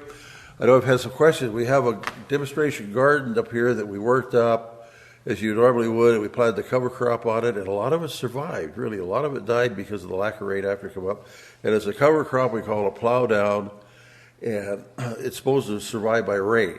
It has legumes and grasses, and a lot of it did, and I think it's going to come out pretty good. And the garden club put some daffodils along those rocks out there in the front, and they're coming up and looking real good, Ward, in this particular one. And we're talking about it in committee, if we continue with this drought, which it appears, what I'm recommending, and I think the committee's buying into it out of necessity, we're just going to wait till the cover crop gets up to the right stage in March or April, and we'll pull it, disc it up, and follow it, which means it won't have anything growing on it all summer, keep the weeds down, and there's going to be thousands of acres in the valley. That way it's going to hit our economy like you can't believe.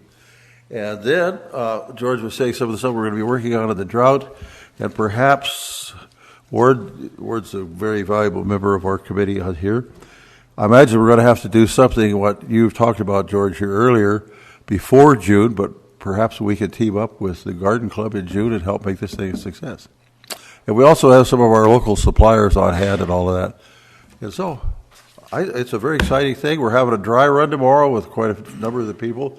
So we're planning it. Jim's been working quite extensively on it, and George. And I think it'll be a good thing. And we're furnishing lunch.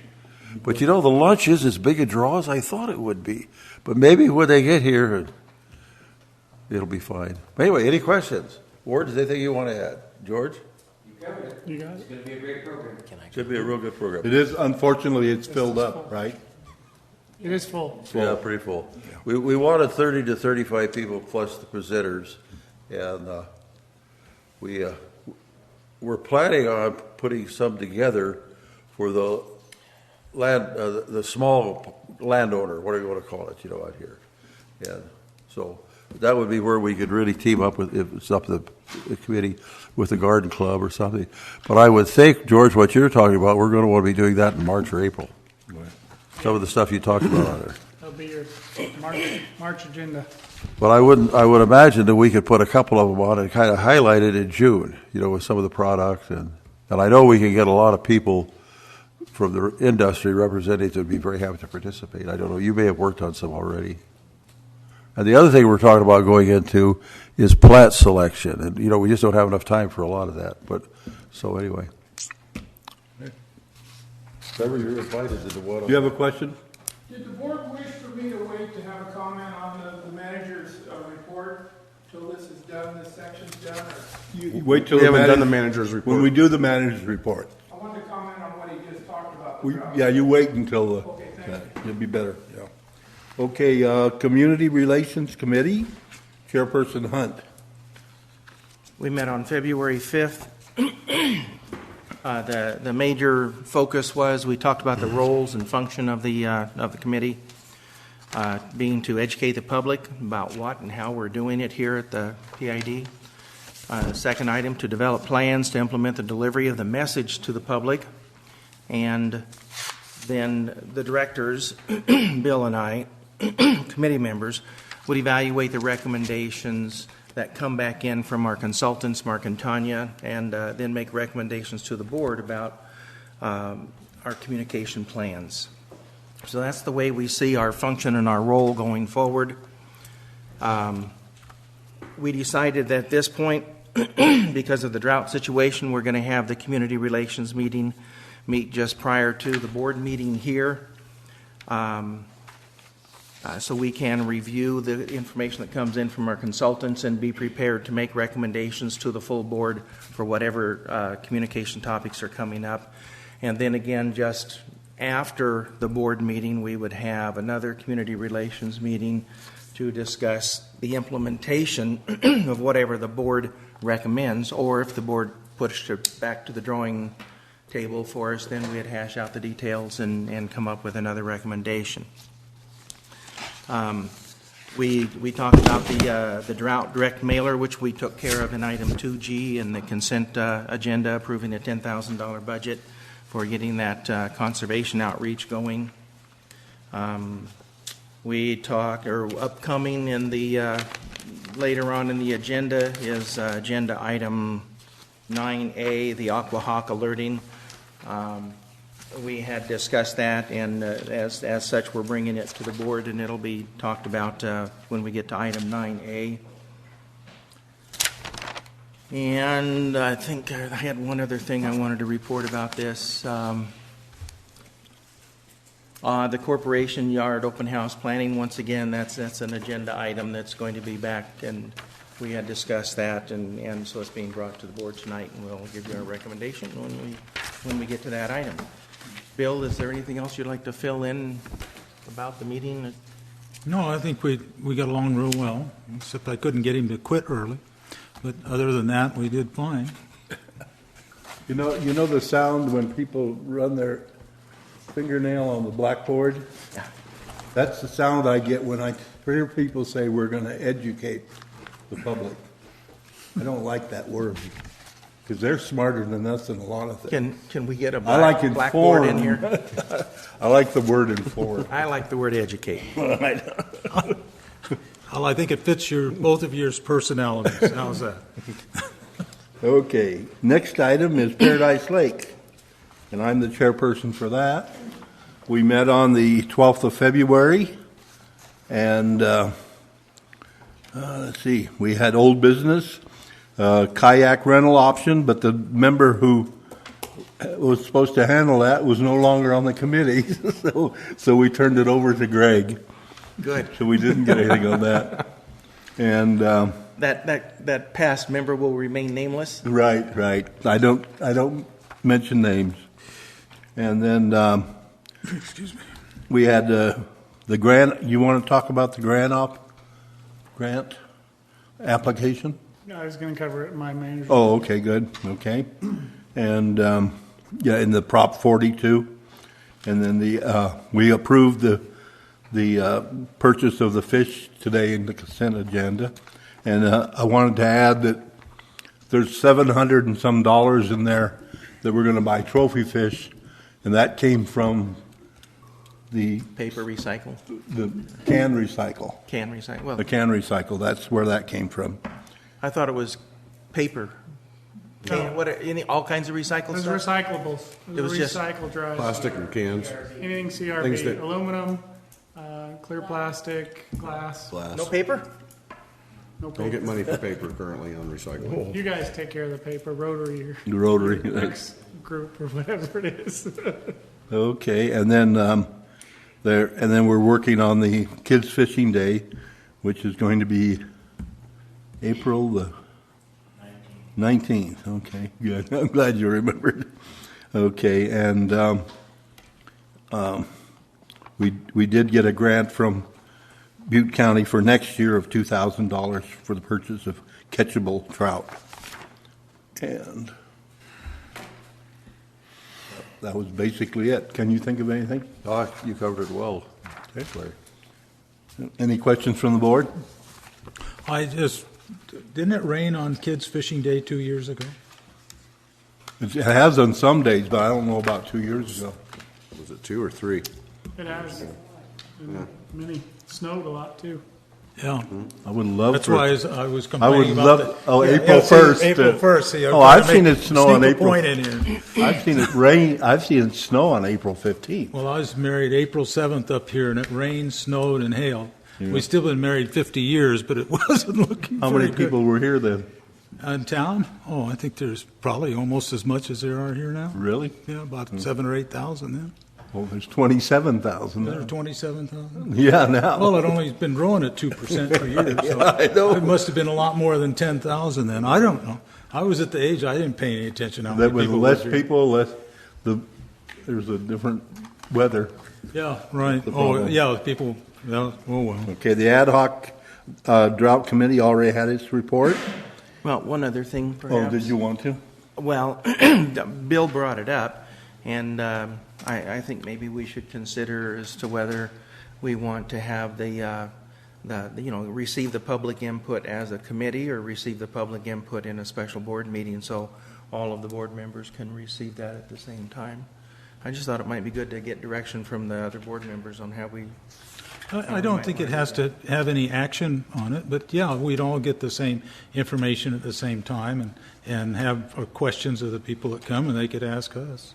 So everybody could comment, but if we make it where it's not an action item, where we're just doing it, Right, it won't be- then I think the full board could be Yeah, there. but they're going to think we can do something.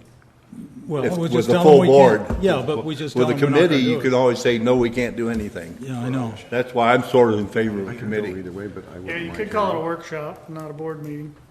Yeah, okay. That would be better. Oh, whatever. I would agree with that. Have a workshop? Put it in a workshop, and we would be acting on it at the next regular board meeting, or something like that. Well, we might even we'd have a committee meeting after that Yeah, it might not be right away. to, to work with that input, Formalize it, yeah. and then get our recommendation for the special board meeting for debating over it. about what to implement and how we're going to do it. Is that basically our steps and process? And I'm going to ask the town of Paradise if we can use town hall and their video capability, because some people may be interested to hear, but not wanting to come talk, so I'm not assuming we'd be allowed to do that. I didn't hear what you. Town halls, board meetings are videotaped. Oh, and okay. They are Well, we'll put him out of business over here. They're broadcast on the internet, so if people wanted to hear what was going on without coming to see the meeting, they'd be able to do that. You're talking about doing that for the special meeting? The workshop. The workshop. Oh, okay. Yeah, If you want a motion, I'll move that we do that. It wasn't a motion, we're looking for direction from the, It's not on the agenda. from the Yeah, you board. can't make a motion. That's right, I realize that, yeah. Right. I think that would be a wise, and it'd save all of us some time. I think he gets I think we're sort of in favor of a workshop. Yes, yeah. Okay. I think that'd be a wise. I thought deal. that would be the appropriate point to get that over with. Okay. Thank you, Ken. Okay, C, California Special District Association Workshop. No, what about the Pass me town that, PID? Liaison committee. PID. Oh, yeah, it's not on here. Yes, it is. It's not on mine. You were, It's on. because I noticed it wasn't on there, so it was added, so. Yeah, okay. Okay. Town liaison. You were actually at that meeting though, too, I Larry. was so, at that yeah. meeting, but I was trying to forget it. It's not on Mike. This will be interesting. So, Yeah, it was so interesting. this was the first town PID liaison committee meeting that we've had years. since I've been on the board, and Did a road one I a couple think years ago. We tried to have, I don't know, we tried to have one, but we got stopped because of the fire. What was that, 2008? Eight. Yeah, but we had one about a year and a half ago, because Tim Titus was here. Oh, yeah, it was here. Oh, that's right. Yep. Yeah, it was Yeah. here. Chair. Well, yeah, that's right, we did. I didn't like what they had to say. Right. Yeah.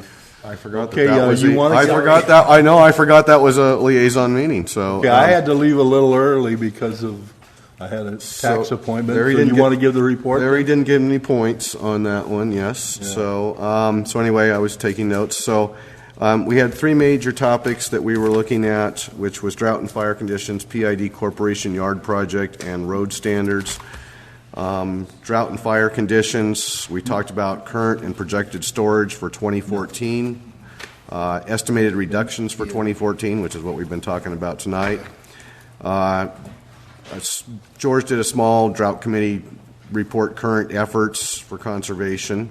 Then David Hawks, which I think is the chief for CAL FIRE operations right now in our I think so, yeah. division Italian area. chief. Exactly. Commented on their staffing, their planned staffing. Chico Air Attack has been brought on board, and they're going to have some defensible space patrols going around checking people's defensible space, especially in the rural areas, but it also applies to people in Paradise especially. And info for the community that they're going to be doing. We talked about gray water, and that topic came up, and maybe some changes to the existing laws in the future. But currently, the town of Paradise does not allow gray water usage, and they made that abundantly clear at that meeting that that's not something that they are endorsing right now. So, but they did say that maybe it was something they need to go back and take a look at.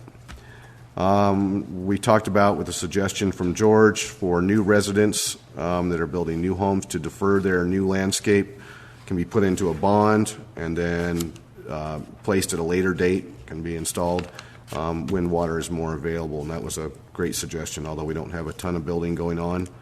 The ones that are going in are all new landscaping and require a lot of water to just get them up and running. So that was a good suggestion. We talked about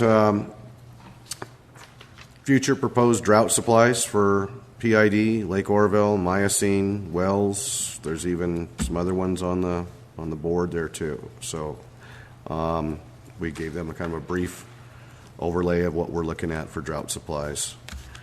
They wanted to know about the Corp Yard progress. So Jim Ladrini talked about the current status of the yard, gates, landscaping, and building progress. Craig Baker talked about the landscaping. We're occupying it, right? I mean, we're working out there? No, we're not occupied. We're not occupied. We're using the yard, but not the buildings. Okay. Yeah, Our yes. workers, because we don't have a temporary occupancy permit, our workers are reporting here in the morning and then going out to their job. Yes, so. We talked about the landscaping up in kind of the northwest corner of the property up here, close to Rose Chapel, where it can be seen from the street. I guess we have the slats in the fence that are up there, but they want us to do about another 30, 40 feet of some vines and trees and maybe some rocks and with those suggestions by George and Jim, that seemed to be satisfactory. They won't give us a break because of the drought either. And then, but we also asked that maybe we would have the option to defer that landscaping. So Well, I now's would not like, the right I time would to like plant. to know if we met the regulations that they first gave us. Are they changing the rules after they see what it looks like? No. No, those were in the first. We planted a section of the vines, but there's another 30 or 40 feet that were on the plan to be planted, and they hadn't been installed yet. Oh, okay. And they asked that, and George suggested that maybe we defer that until a more appropriate time when we don't have to water brand new landscaping or vines or trees or any of that sort during drought conditions. The third. How'd they feel about that? It's doable. We've provided them with an estimate of the remaining cost of the landscaping we haven't completed, and we have to Place in a bond. place a bond. Well, we won't purchase a bond. We'll write them a check, and they hold it in a special fund to ensure that we actually follow through on the landscape. Seems like it would be easy for us to have an agreement since we all have the same customers.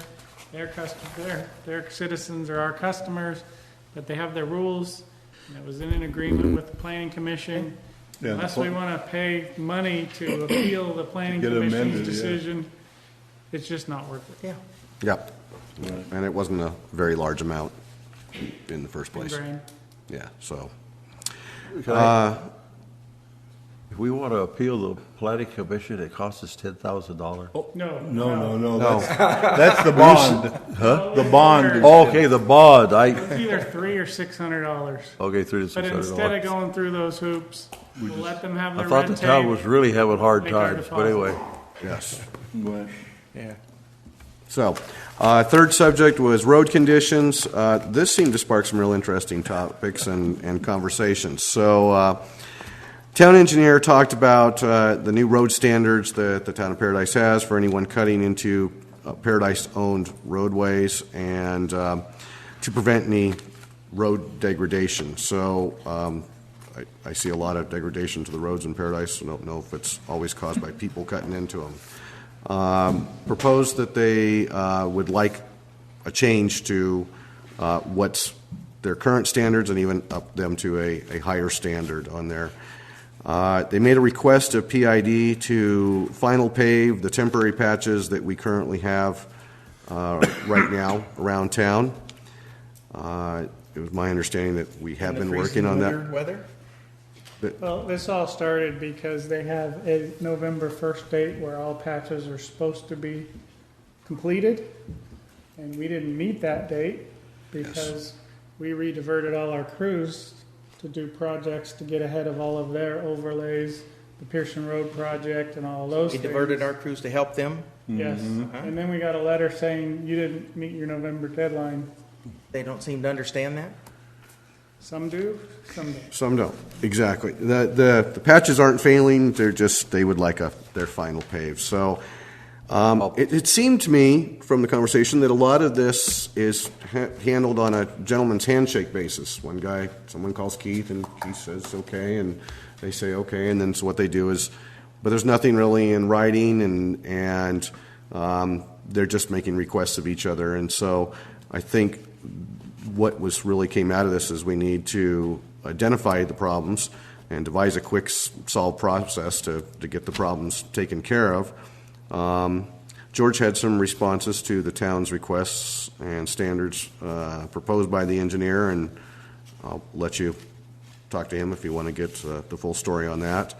One good thing was establishing a common database to track the status of projects that are either ongoing or have been identified as a problem that needs resolution. That way, some kind of Google-based system where we can basically go in, and they can go in, and we can look at where we are, the problem's been identified, what's going to be done, what's the expected time frame, and when it will be completed. And then everybody will be able to look at that same database. Instead of we have our computers, they have theirs, we'll have something that's kind of an intermingling system to see that. And then an extensive conversation took place on the topic of how to patch a road. There's a QPR method versus a temporary patch and then a final hot patch method. And Everybody seems to have a real pointed opinion on that. But we I'll have. give you my opinion really quick. Yikes. They made some extensive changes to their road replacement standards last year. I can agree with them as an engineer when we're doing a mainline project, expanding our patches. Yes, it's going to cost more, but when we patch a hole for a leak, you know, that's like this, and their new standard wants us to cut way out here and go this wide.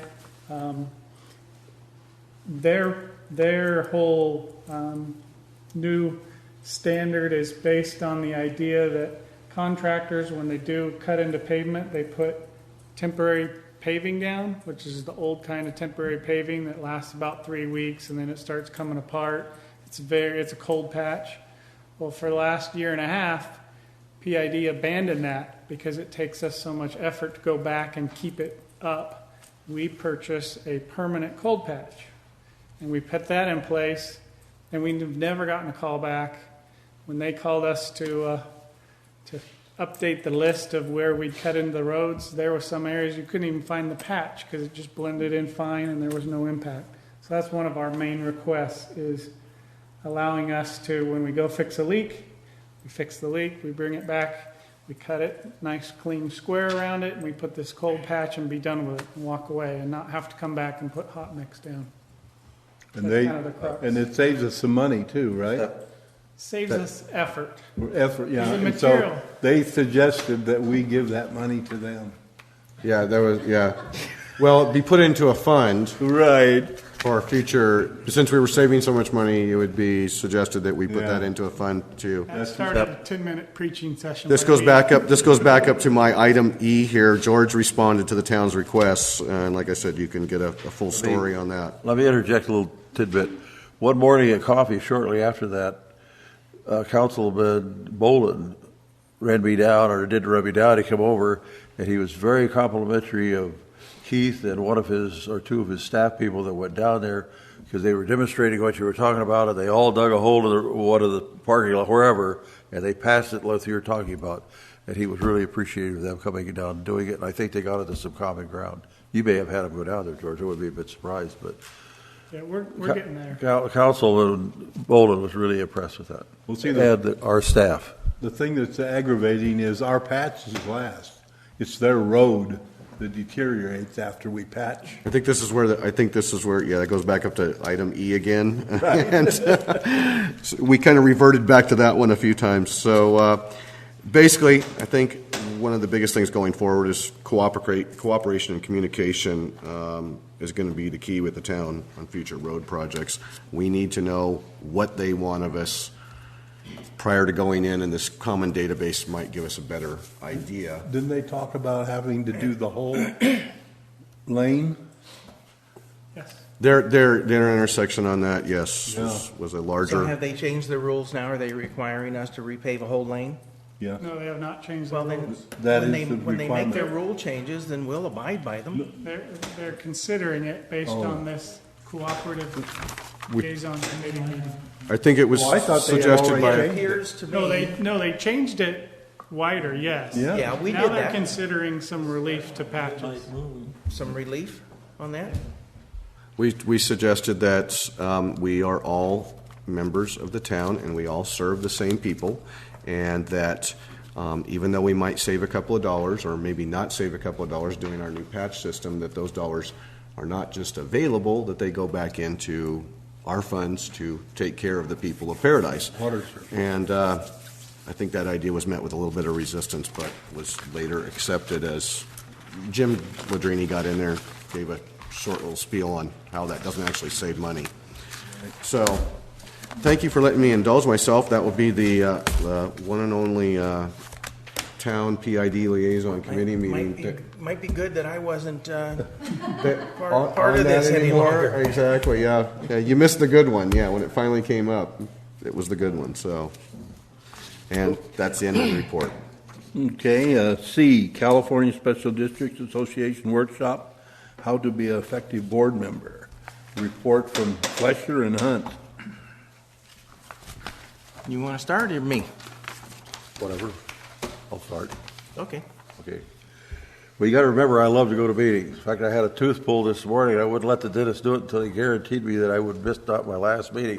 This is my third one today, plus having my tooth pulled. And I'm thoroughly enjoying myself. And that's what happened to me down in Sacramento, how to be an effective board member. Two things came out of that. A lot of things came out of it. I thought, to see if Ken agrees with me, it was well organized. We pretty well stayed on time.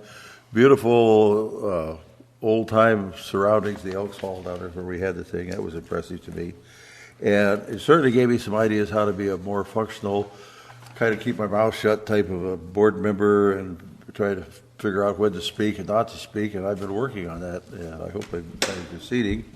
And then the other thing that I thought, and I think Ken will agree with me because we talked about a little that's happening, a lot of the things that they suggested that's not happening because there was boards from all over Central California, the North State, and over on the coast. We're already doing as a board. We really are. It's how to function properly, and it was kind of refreshing because when they would talk about it, and not all boards do that. You do that. So I'll compliment the management and the previous boards in that particular fashion, and I thoroughly enjoyed it. But I only had 2 board meetings that day, 2 meetings. One in Sacramento and another when I got home. And I was shot by the end of the day, I might add. You were slacking off then. I know it. Well, yeah, it was a nice seminar meeting. It was also nice to attend it with Doug because we spent the day together and got to talk during breaks and ask questions of one another, and it was good team building effort to go down there and spend time. I did come away with some items from the seminar down there. For example, we have item number 9F tonight, which I brought something to the agenda for consideration. There are other notes that I have that I will be going back and will be bringing items perhaps to the board for consideration. Some of the cute little things that we learned is that when we do a board vote, we were advised that it is in regard to the Brown Act, that if all board votes are not roll call votes, then the chair must define the vote results, identifying in some manner who voted yes, no, or abstained. If it's different, if it isn't 5-0. Well, yeah. So far tonight, it's been 5-0. And so, maybe it's something we need to take a look at here. Mm-hmm. One of the other things that they recommended was... Yeah, we do identify the votes. We do it in the minutes. But not who... Yeah, we do in the minutes. Yes and no. Yes, we do. Yeah. In the minutes, we do. We do? Yeah. You are sharp then. It says A. One more thing we do right. Right. Well, that was one thing that Doug and I found during the course of this entire seminar. This guy, of course, is asking leading questions and looking for some guppies to run for the bait. And time after time after time, we were reinforced with how well prepared our district is, especially compared to the other districts, about us doing things right, them doing things not so right. Well, even before Ken and I talked about that while it was going on, I was impressed that we finally said, we're already doing a lot of that stuff. Yeah. It was really good. So anyhow, I'll be bringing some other items to the board's attention when I can get back in here and go through and see all of my notes. But that is, I thought it was time and effort and money well spent. Money well spent. It cost us a whole day to go down there and go through that and back up. It was kind of grueling when you figure we've got 2 hours on this end getting down there and 2 hours getting back. But anyhow, that was the meeting, and I enjoyed it. I thought it would be good not only for new board members, but also as kind of a refresher course to say, well, what are we doing? Are we doing things right? Or are we doing things wrong? And that's where you learn a lot of the things we do are right, and it just reinforces our abilities to continue doing business in an effective manner. I have one more. Are you done, Ken? Yeah, go ahead. Are we members of the Special District Association? No. Oh, we're not. How come? Is it because of the dues are so high? Why aren't we members? Yeah, Because they gave us a sales pitch on it down there. yeah, the dues are up there. I brought it to the board. It hasn't been brought to the board in probably 6-7 years. We had a presentation from them at the special board thing, and they said that because we're grandfathered in, we get all the privileges that they do except the reduced rate at the seminars. I don't think we got a reduced rate. No, we don't get that. Except Oh, we that, don't. yeah. Except that. But they said all of their extras are available to us if we ask for them. Would it I behoove don't know us? if we really reported that do. or not. Would it behoove us sometime to revisit that? Yeah. Let's do it, just to see what it is. One comment I have, Butte County Resource Conservation District has all of their handouts. I assume they're a member. They don't have any money, so it can't be too much expense. No, dues are based on your budget and your revenue stream. You wrote it. Oh, okay. It was So- over $2,000 last time. It was? Yeah. Because we have such a large budget. That may not be good. Yeah, we can have them come back and pitch it again. The other thing is they do also offer everything off what JPA does. They have health insurance, liability, all the property, all those insurances. Good. Speaking of things like that, there was one other thing I wanted to bring to the attention that Doug and I accomplished while we were down there was we received our certificate for our not only of becoming an effective board meeting, but also we had the ethical compliance training for AB 1234. Oh, you did get it. So Doug and I are done. Yeah. We've got our certificates. They'll go in our file, and we don't have to get badgered for a little while 2 more years then. because we're ethical. 2 years. At least for 2 years. I have a stack from there. I'm looking at it about this. I forgot it. Next meeting, I'll put it in a box just so you can see it. Are we going to get a certificate on that driving thing? I know. Do we get a driving certificate? No. They just let us keep. JPA does usually. Because I haven't got one, and if I give it to LAFCO, they get a credit off their insurance. Oh, fantastic. Yeah, they They usually give them. usually do. Yep. Yeah, I hadn't gotten one yet, so I was wondering. We haven't received them. Right, okay. Okay, the next one is 2014 Economic Forecast Conference Directors Flesher and Kellogg. Well, we went together, but Doug loves to talk and he likes this, so I'll let Doug give the report. Okay. I thought it was really well done, as usual. This is my second time in recent times. For years, I went to it before it was over in Oroville. From my PIC employment, they like for us to be there. And it was forecast, and it really looks pretty good. Our economic forecast with the North does look State. Would good. you say that, Bill? Yeah, it was the meeting was much different than last Much year. different. Very upbeat. And Are they faking it, or? No, actually. You know, some people say you got to fake it in order to get out of it. No, it's No. actually turning out what they predicted so far. you know, and he really, of course, for myself and Bill also, agriculture is one of the things that's really carrying the North State, carried the whole damn state until the drought hit. And that and Chang, is it Chang? Chang, Yeah, he signs both of my retirement checks, so I certainly should remember his name. And I enjoy listening to him tremendously. He is really one sharp person.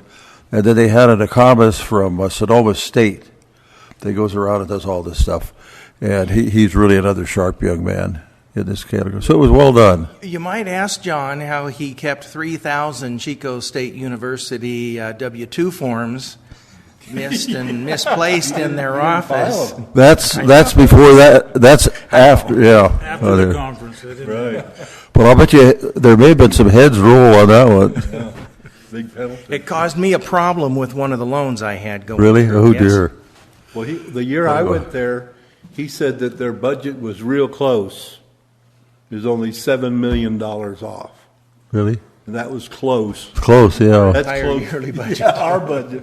And they were- Also, the CEO of the Oroville Hospital, who's been the CEO for like 30 years, gave a presentation. And at that hospital, I've kind of watched it grow a little bit and kind of stay away from it. I do all my stuff up here. But it's really impressive what that hospital has done for not only the county, but Butte. And we are truly fortunate to have the health care that we have in our county. We really are. So altogether, it was a very nice day and well thought of.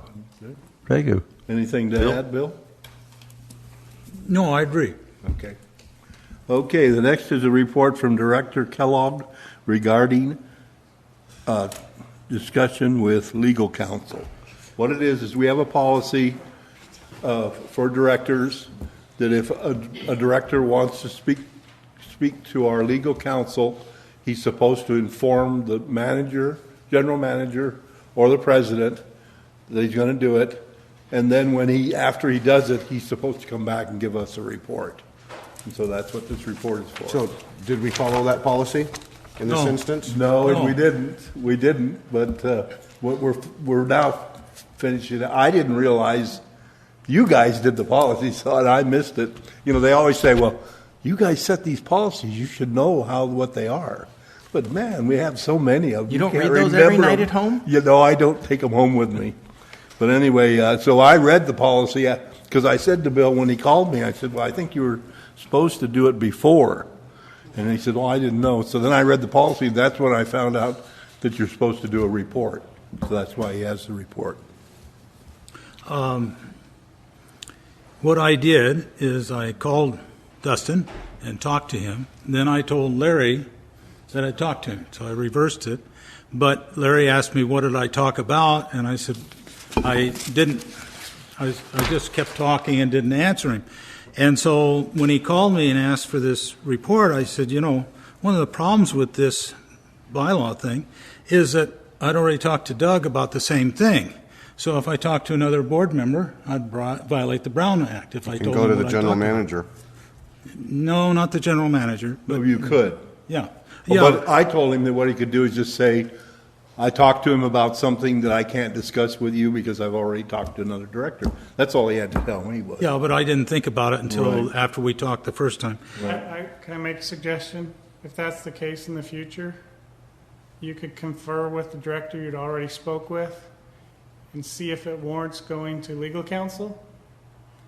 And then all you would have to do is inform the president that you've got a concurrence from another board member that this warrants me getting clearance or clarification from legal counsel. Well, I actually did talk to Doug before I went to legal counsel. Mm-hmm. So that's where the problem arose. The other problem was I thought I didn't realize I'm supposed to tell you beforehand. To me, reporting is reporting. I didn't even remember what I talked to him about when he called me about it. And I suggested yesterday, or was it this morning, I called him, I said, you know, I need to call Dustin about this to find out what I said. And I said, Larry no. said, no, he didn't want me to run up any more. You talk to him when attorney he's on the clock here.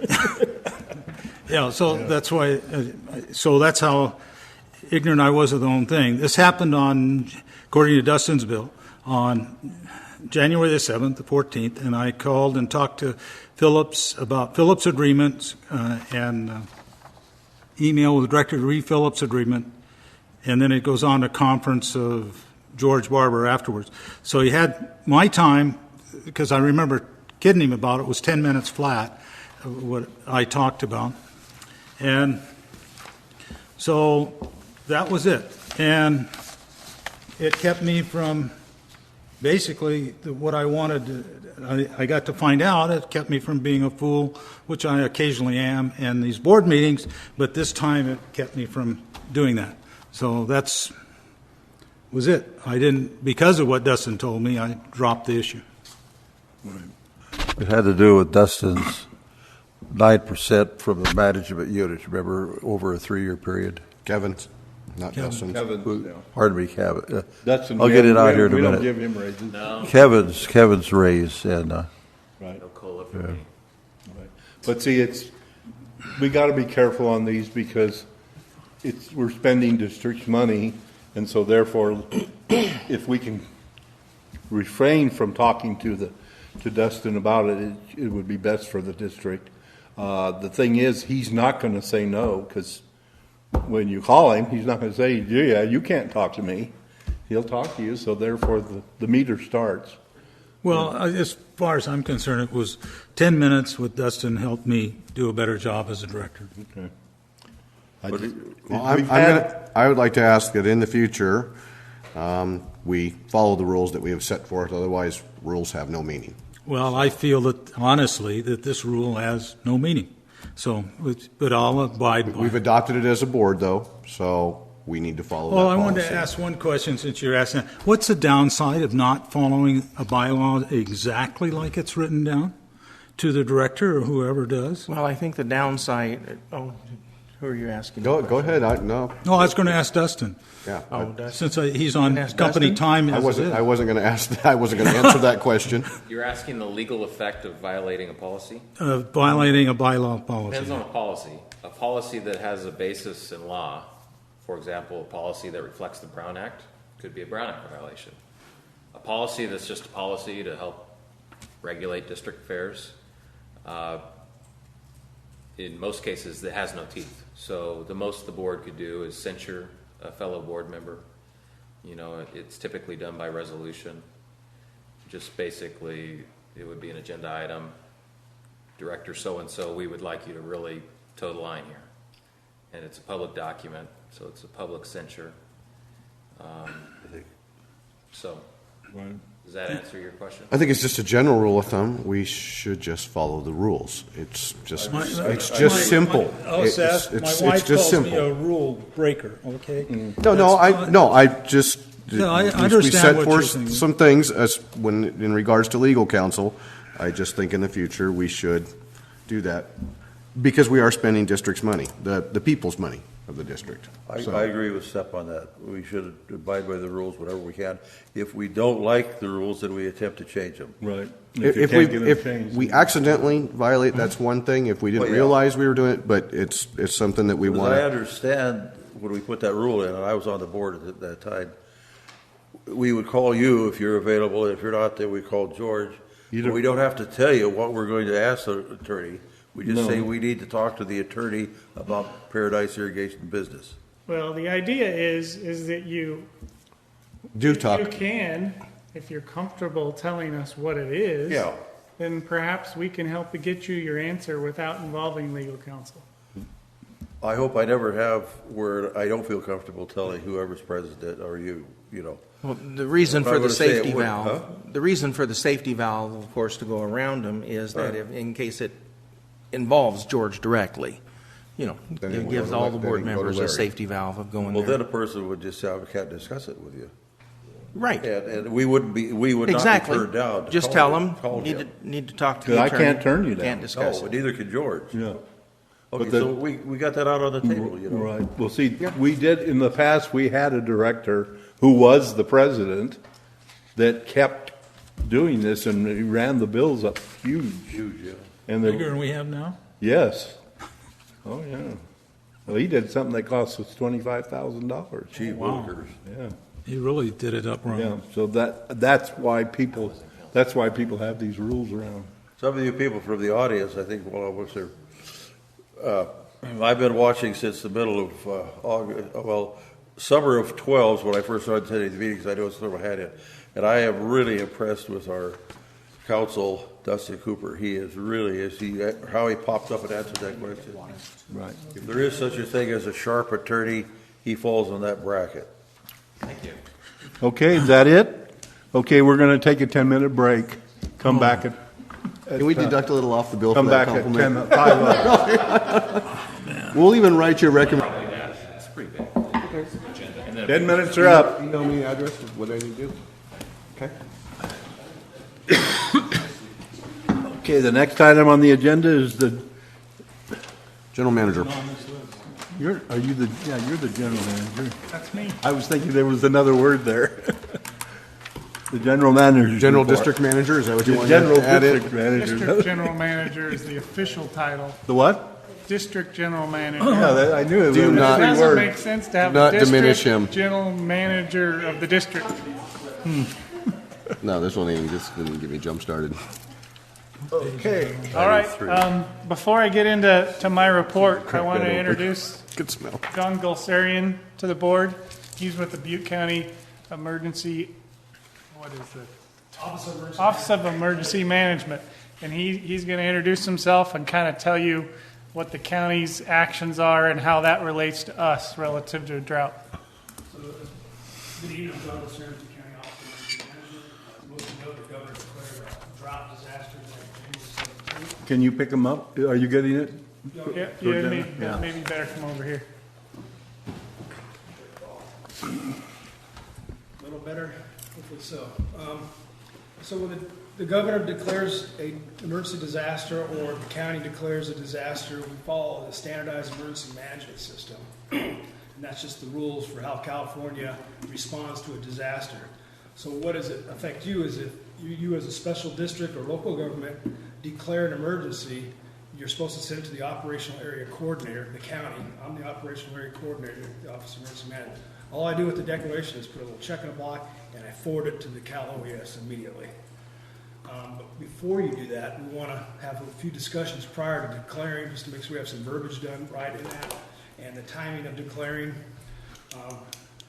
For you guys, it's more of a timing for us, because when we declare, we have to file damage estimates. Well, with the drought, it's really hard to show damage. And we got a fire, you said that house is gone, but drought's a little bit harder, so it's going to be mostly economic impacts, and ag is going to definitely be hit hard. George, Mr. Barber and I have been working for years on this relationship. He's a member of the Drought Task Force. The Drought Task Force has been meeting since 2005, a little more regularly since December 2012. We were sitting pretty good then, and also the bucket dropped out. But I just want to introduce myself and let you know that we're here, available. If you need any assistance from the state, you can request it through me. I don't know what the assistance may be, but if you have a question to the state... Buckets of water? Yeah. Yeah, that's bring water. Bring water. And I can relay messages if you need some outside support, like mutual aid or somebody to investigate something for economic-wise, or maybe a way to do that. A drought's a little bit different type of disaster than I'm used to dealing with. We usually deal with fire and floods, and they're pretty much over with within a week or two. This disaster may last years, hopefully not, but we're watching PID's water level, believe me. We're concerned with the restrictions, but that's the way it is. And when you're concerned, we're also concerned how the public's going to feel about that. And we start getting out of the 20% range, that's a lot of conservation. And we have to look at other ways. Has the county made a declaration yet? Not yet? No, the problem for us is most of our water comes from wells. Yes, there is surface water for some of the farmers. Some have the 1914 Water Agreement Act stuff, and then this is where I pull back, because the water stuff is very complicated. I don't have to tell you all that. But some of those folks will be cut some water, and I was told yesterday that they may be cut more than what they can by law, and I guess somebody from the water district said that the state may renege on their contract. And I think one of the Richville Water District, they can only do a 25% cut for 1 year, and the next year 25% up for 50% cut for 7 years. Well, the state may say you need to do a 75% cut. Yeah, that's a big cut. Didn't they say that there's 17 entities already out of water? Yeah, there's 17 water districts that are in very much of a challenge, and I think Mendocino, Willits is the biggest one. They're actually laying pipe to transfer water from one area to another. Mm-hmm. Now, do you need a lead time? If we want to do it on April the 1st? If you tell me, I'll let the state know, hey, they're going to declare. It just lets them ease into the reporting stuff and make sure we get all the information to them timely. Can we get a draft declaration before you even take action? That's something Dustin will draft, and I'll shoot it over to John and make sure it meets his needs. If it's a formal declaration of emergency, there's a process involved. It's not just calling a meeting and declaring it. How long does it take? My recollection is there's public notice in a newspaper, at least 7 days, I believe. 24 hours. That's what the county does. I'm speaking to a provision in the water code that's specific to water district, irrigation districts. Does that apply during a disaster situation?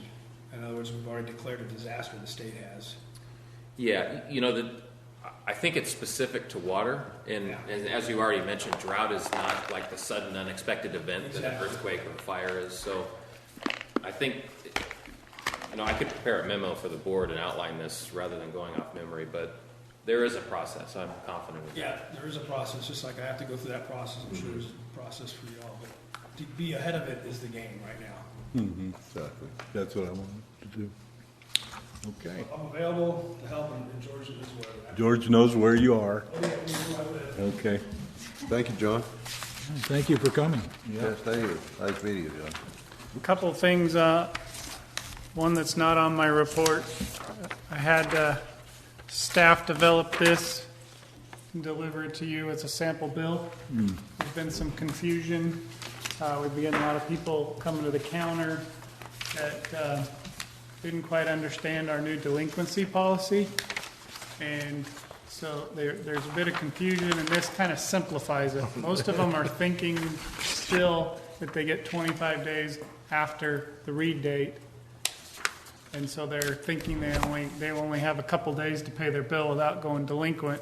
So this, you can show them this if you ask the question, here's your usage dates of service. So the read date's 4/1, bill date's 4/15, and we'll have a due date on the bills going forward once the policy is implemented. So I just wanted to give you that so it kind of helps explain it to people. Does it tell you what rate they're in? Yeah.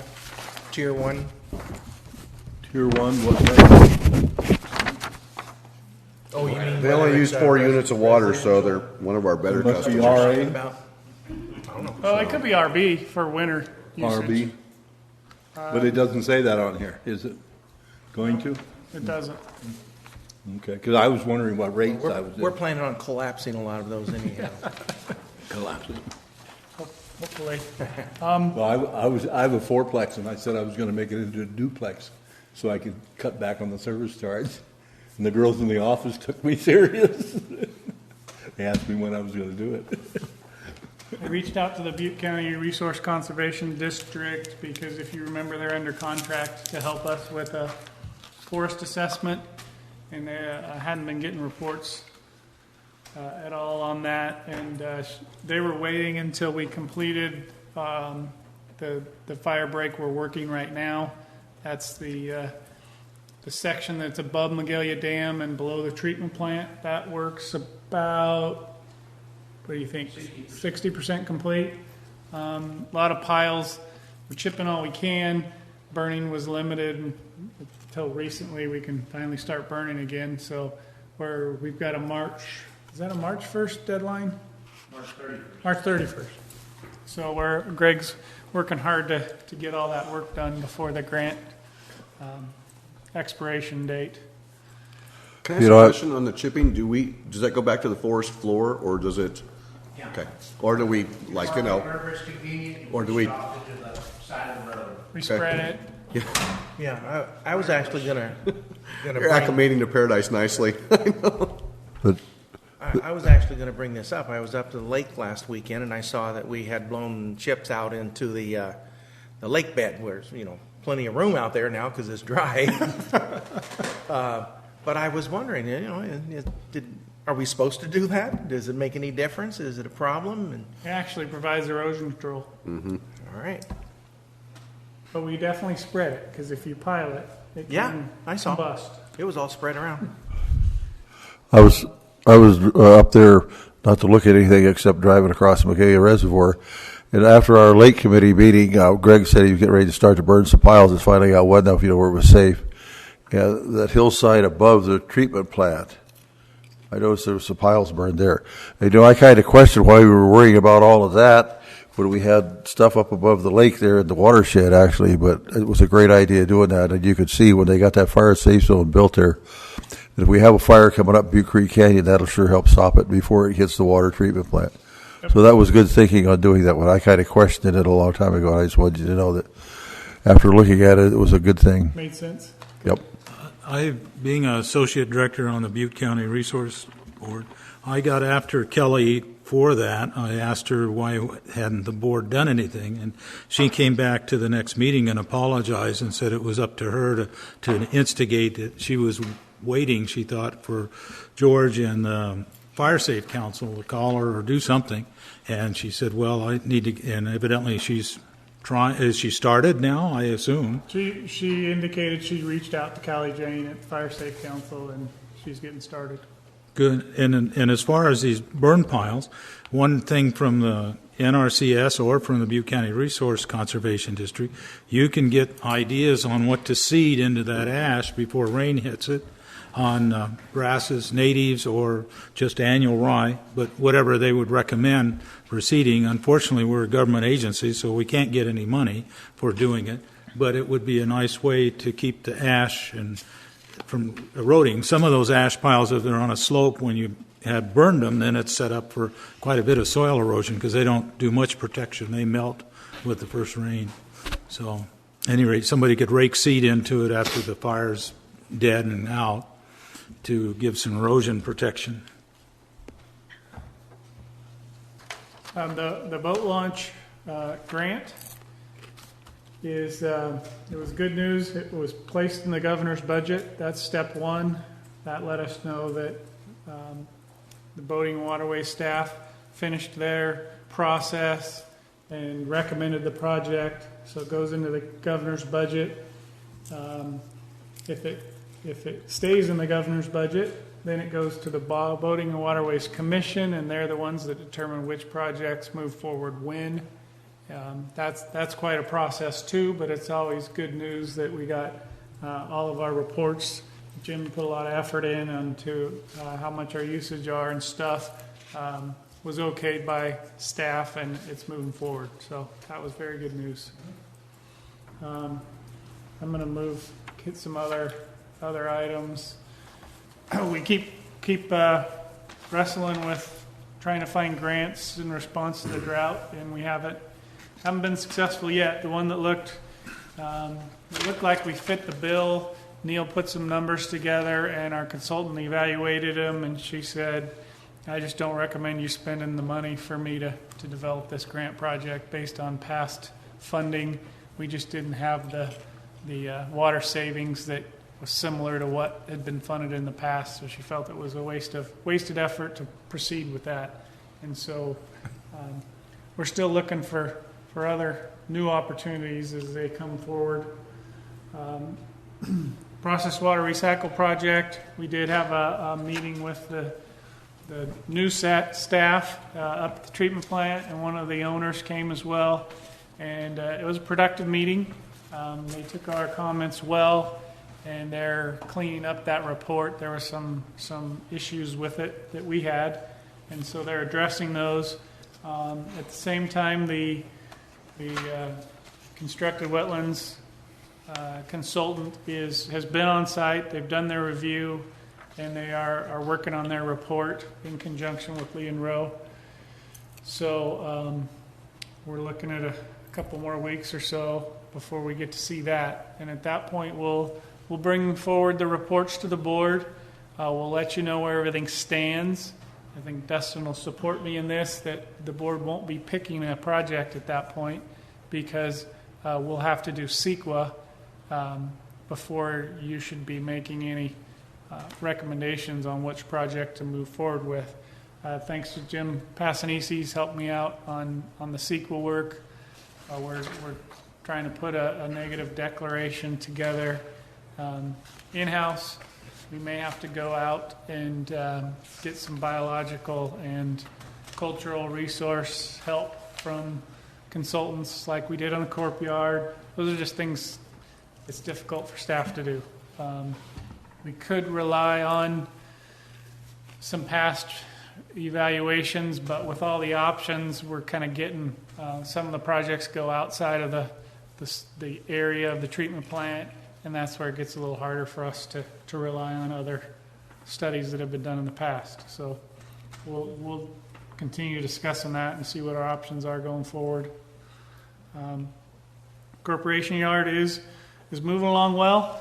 You saw the curbs poured out here. They're working on a valley gutter next, and then when we can get paving material, our plan right now is to do paving like we've done in the past. There's a local sole contractor. He's got a truck and a spreading equipment that he operates himself, so we hire him as a sole source contractor, and he works with our crews to lay the asphalt. kind of where we're headed right now, rather than bringing in a contractor at this point. On the corporation yard, I was out visiting and talked to Keith about it after I looked at it. The canal, I don't know what you call it, the drainage system is all plugged up above on the road up above. It's debris has closed it off completely. The water's coming over the road. It's blown out some of the rocks and stuff. You'll see the layer underneath, and the rocks have been moved. And in another place, it's done the same, a little farther down. So it needs some maintenance help. And then looking at the pipe that takes the water off the yard, almost the entire yard drains to it. It looks like in the height of that big storm that it blew out, it actually topped underneath the fence and topped that thing and filled the pipe up. And then as it went down the creek, it blew rocks out that were set there to take the energy out, and did some soil erosion on our neighbors, not on our property. So there's some maintenance needed there. And Keith said he'd look into it, and that was that. Is it on our property? All except for the erosion control. The erosion, I think, is on the neighbors. Does the erosion come from us? Yeah, from our pipe that drains the yard. It forced all the water into one spot. It may be down the road, have to look at it to put another pipe in the yard and break up the flow if it keeps doing it. But it was quite a rain event. There's erosion damage all over It was town. a pretty extensive rain event. Yeah, it was really a tough rain. Yeah. But the road is gone. I keep asking for us to look into putting a culvert under that road. It's big enough to take the flow, because what's there, even after you dig it out, there's not enough to take it. It'll top and any kind of you've got all that asphalt and the trailer yard above it. So it's a small watershed. It probably isn't more than 50 acres, but at rainfall events, it hits that asphalt and it all comes out. So, at any rate. Is that our road or? No, it belongs to the neighbor. Somebody they use it. Yeah, it gets very little use by the neighbor. My concern is just getting the water under it. Mm-hmm. Or maybe on this side, we need to change the design for the water comes over the top. I don't know. Bill, Yeah. you were pointing up that way. You'll be the water down there. Well, the water is down here with the Yeah, pipe, creek. up that way. It comes from up there, Yeah. but the erosion was down here. Yeah, it was down here and the road behind that goes across the back of the yard over. Above the fence. No, it's all below the fence. You have to walk on the shoulder of the channel to find where I'm at, or drive in Right over up here. above to Back get, of Rose to get Chapel. to it. Huh? Back of Rose Chapel. Yeah, you have to drive all the way down That's that Rose road. Chapel. There's a little house back there, and Oh, okay. and there's an easement, or they own it. I don't know what, about 40 feet on the maps. It goes back to that house. So, anyway, it's only about the fourth or fifth time I brought it up. So I'll Any just more? keep knocking. Well, and it's not our property, it's not our culvert. We would actually, based on the work we did on our yard, we'd have to get an Army Corps permit to replace the culvert. So absent board direction to do anything, I'm not going to do anything. So that's why nothing's been done. Lastly, talk about the drought update. We covered some of it. The recent storm event was a very nice one. We got about 750 acre feet into our reservoirs. It's come up a little more since then, although Del Oro made their order for water out of the Hendricks Canal, their Sterling Bluffs water. So about 265 acre feet of the increase you will see in the next week or so is not our water, it's theirs. Is that metered coming in? It's not coming in the reservoir, it's estimated metered by PG&E in a release from Hendricks Canal. Be a sign of any kind of loss factor? Or? Yes, there's loss factors in the contract. George, does that go through that little powerhouse of PG&E's I before it gets into Butte Creek? You I- know the powerhouse I'm talking about. I know what you're talking about, but I don't know if they divert before or after that. I'm not sure. Because they have you can run right into Butte Creek and right on down there from that powerhouse. Years ago, Doug and I were involved in a conservation thing after PG&E put the two large pipes that diverted Henrik's Canal into the powerhouse. You would never know it's back there unless you drove back and seen it. And then the water comes out of the powerhouse, and then there's severe erosion at the end of the canal. It drops about 30 feet when they don't put the water down the pipes to the powerhouse, and comes around this property we're working on, private property, and goes down into the creek. So that was quite a number of years ago. Yeah, at any rate.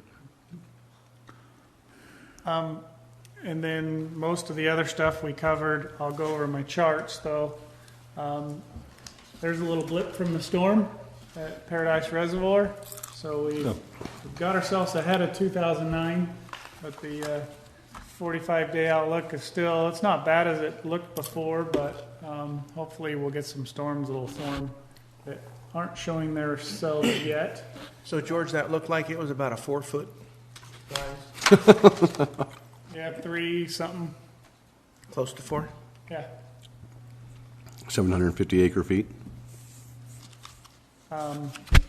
There's our total storage. Earlier, I forgot, I looked at the date today, but at some point, I think in January, into January, I directed the treatment plant staff to stop releasing from Paradise except for our required fish flows and start using Magalia Reservoir storage for all of our treatment and deliveries into town, because a couple of reasons. One, it's our lowest watershed, and so if we do get a big storm event and it exceeds our 2,200 foot elevation, we have to release that water. So the more we use now, the more we can capture if we did have a storm event that started to fill it up. The other reason is, you remember that Magalia Reservoir is shallow and small, and so we had taste and odor impacts to our customers a lot prior to the Magalia bypass. And so by using that water now, it's a little colder, a little better quality. We haven't experienced any taste and odor issues that I'm aware of. I'm sure the treatment plant operators can tell a difference when they're backwashing and stuff. But at this point, that's a cosmetic issue with our water, and it's only going to get worse if we use that source later into the season. So we're trying to use as much of it now as we can. And the D-tank well has been operating on off energy peak times since September, although we're having to back it off now that our customer demands have kind of dropped back down because we've gotten some rain. There's no chlorination in the D-tank well, so when we have enough demand, the chlorination from our treatment plant blended with the well water, it's fine. But if the well water is overtaking the amount of water that's coming from our treatment plant, then we start losing chlorine residual. So we have to back off the amount we're pulling out of the well. We can't, can we, Way to add we chlorine don't at that store that, site? huh? Not without D-tank. a lot of expense and effort. And once the flows come up, what our customer demands, then it's not a problem. So it's only a winter issue. But of course, our demand's going to go down. I said, but Yeah, of but- courst our but demand's still, going to go down. because- Even to reduce summer demands will be adequate. Okay. So I've updated our estimated storage. We got a little blip from the storm, so we get to start a little higher than we did on my previous charts. And you can see that here's the 50% reduction, leaving us about 4,500 acre feet remaining. 40%, we're getting into the 38s, 32, or 30 if I jump that correctly. So you can kind of see where we're estimating where we end.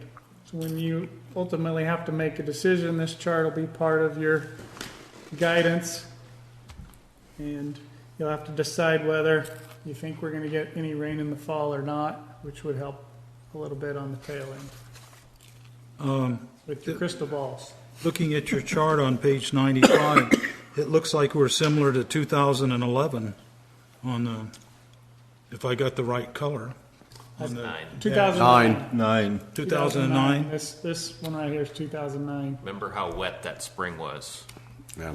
March. We had a March, April. Got a March miracle. Yeah. Yeah, that was the March miracle. That's when it rained for 3 weeks. I don't I remember last but one I being do. clear I just in February. what I'm saying is it's been this bad before, and it Been a could turn white, around white, on us. yeah. Yeah, it's just, it's Yeah. bad in other places too. We all hope it turns around on us. The difference between what we're facing now and what we were facing in '09 is storm events and what was projected going forward, and they're just not the same this year. Well, it rained last night, and it wasn't supposed to, so I don't It know. wasn't a lot, but. Again, I'll remind you, my job is to present you with ideas, how to proceed. The board will decide if it's necessary to make any changes to the policy, to how we react, whether we hope for rain, whether we delay. That's all a board decision. I'll get out my rain stick. There's our I had them out once. average storage in 2013 and where we're at today. Just another look. About 3,300 acre feet below our average at this time of year. Last thing I want to cover is just we have the open session before closed session on these items, but I'll cover some of them now just for the public that's here. We have our drought options for long term. We've looked at Mycene Canal. We've had discussions about that. We've had discussions about Del Oro. Water transfer agreement out of Lake Oroville. Going into closed session to give you an opportunity to ask any questions on those two. But I also wanted to highlight we came up with I'm in the wrong one. I came up with a new alternative. It's kind of a variation of one of the other alternatives, and it came from the fact that we're looking for a drought supply. And Cal Water and Chico has been working for some time on finding a surface water supply to help relieve their impact to the aquifer under Chico. There's a cone of depression in the elevation of groundwater under Chico, and they want to do their part to help minimize their impacts of that. And they looked at taking Butte County's Table A allocation and delivering it in a canal and building a brand new treatment plant and using that water for City of Chico. They've been studying that for a while. Where's the canal from? I think one of their alternatives was out of the After Bay, so a long ways. It'd be a long haul. They're a little more concerned about that option now. That's a lot of capital that they would be expending, and then end up with situations like Oroville's experiencing right now. So what I discussed was an option of running a pipeline from PID's territory to Cal Water's territory. And that way we'd have a two-way benefit. It'd be an intertie that benefits both parties. We'd have a drought supply when we need it. We'd only have to buy that water when we need it.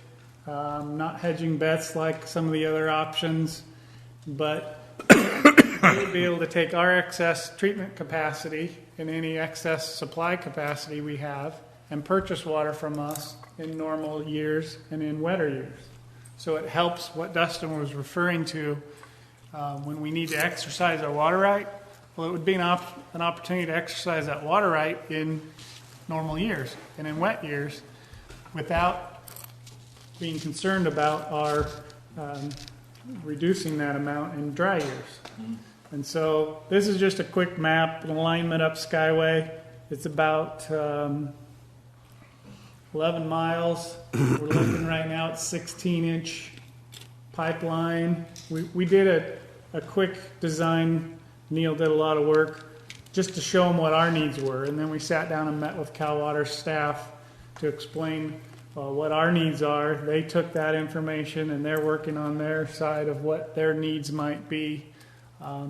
So there's a two-way benefit. There may be a two-way two parties joining in the cost.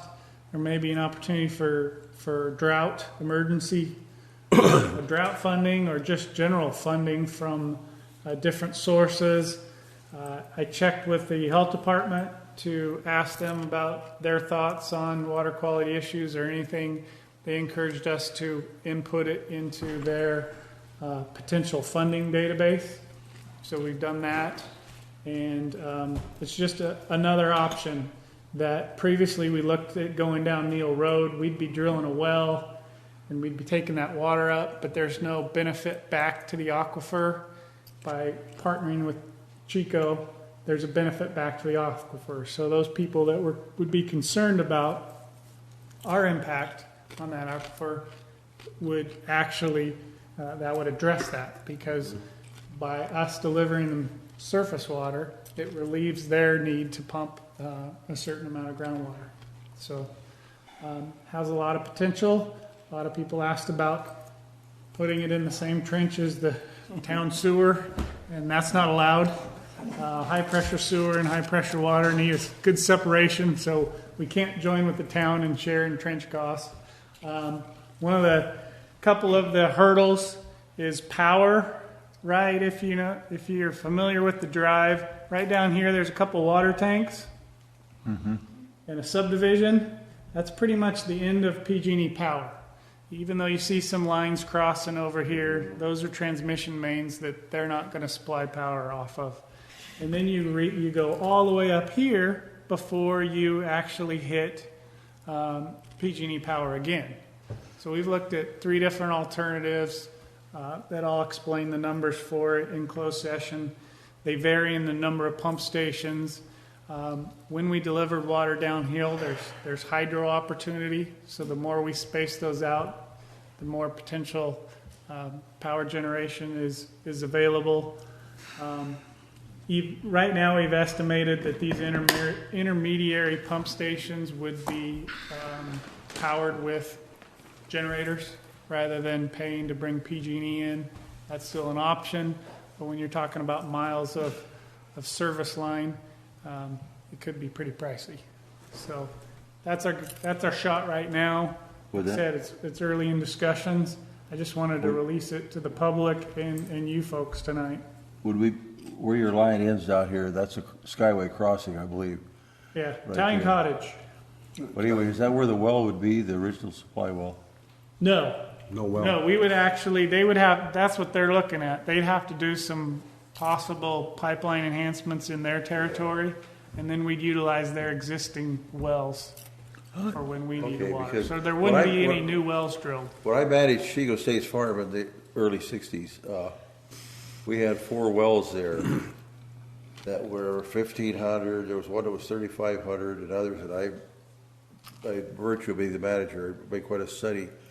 And each one of those wells would pump over 600 feet down. As I remember, there's 2 lava caps, and you go between the surface of the soil and anyway, that 300 feet thereabouts. Down, you're in surface water, okay? And then you go through the lava cap, and I've forgotten how thick it was. Well, anyway, and then you go down again, and then you go through that second lava cap. Yep. That's over 600 feet. And that's when you get the big water. Yeah, there's 3 different aquifers. 3 different aquifers in there. And I Cal know waters when- are almost all in those lower zones. Yeah, when we turned all the pumps on, we were talking, that's on Hagen Lane.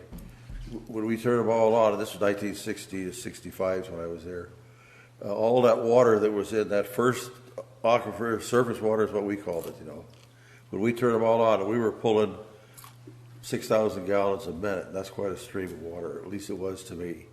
And some of those wells stopped pumping for the other people around there, There was just no ordinances on it at that time at all. You just drilled a hole in the ground and pumped water out of it. And the more money you had, the bigger the hole. We had one pump there that had a 75 horsepower pump on it. And now Michael Spieth should really be knowledgeable on this. This is looks like an 1,800-foot lift from Chico to the top of Neal. Yeah, it's a very high lift. So that'd be extremely expensive for power to move any amount of water up there. It would be extremely expensive, but it also provides the opportunity to generate revenue in the years we don't need to pump. Well, Cal Water would be purchasing water from us. in closed session, I'll talk more about it. But I think we need to use a couple of business tools to manage these projects and put priorities on them and look at expenses. And I talked to Kevin earlier today about them, and he has explanations for them. But the problem I have is looking at this thing and seeing where we are financially, and which we went over earlier, and all of that. And I just don't know. I don't know how it would pay for itself, and I'll bring up the reasoning behind it in the closed session. This is an idea. Ideas need to be developed. And they need to I'm be not de- criticizing No. George. You get all sorts of ideas. I do also, and I get myself in trouble every once in a while because the idea doesn't pan out for one reason or another. So I've still got most of my fingers, but on some of my own ideas I've darn near done in my business thinking it was such a great idea. And I didn't use what we're going to talk about in closed session. Like I mentioned to Kevin, I have an extremely expensive business education because basically, when I went to ag school, we didn't talk about business much. We talked about growing crops, building buildings, maintaining things. So I've learned it the hard way. I'm not criticizing you for being idea man and bringing ideas. I just want to bring some other ideas to you to say, whoa, wait a minute. I wasn't criticizing you. I was trying to explain to the board. This is to all of the board. an We don't idea. want to make decisions until you got the issues on the table and at least develop to a point where you can make an informed decision. That's all I was saying. All right, thank you. Are you through? Yes. Okay, any board members have any questions of the manager? I might add that we have to look at all the options. So, we have to look at all the options. He would like to speak about the business manager's report and the drought thing. Thank you. I'd just like to remind the public, because of procedure. Give your name again. I couldn't speak till now. Lauren Harvey, Okay. resident of Paradise since 1947.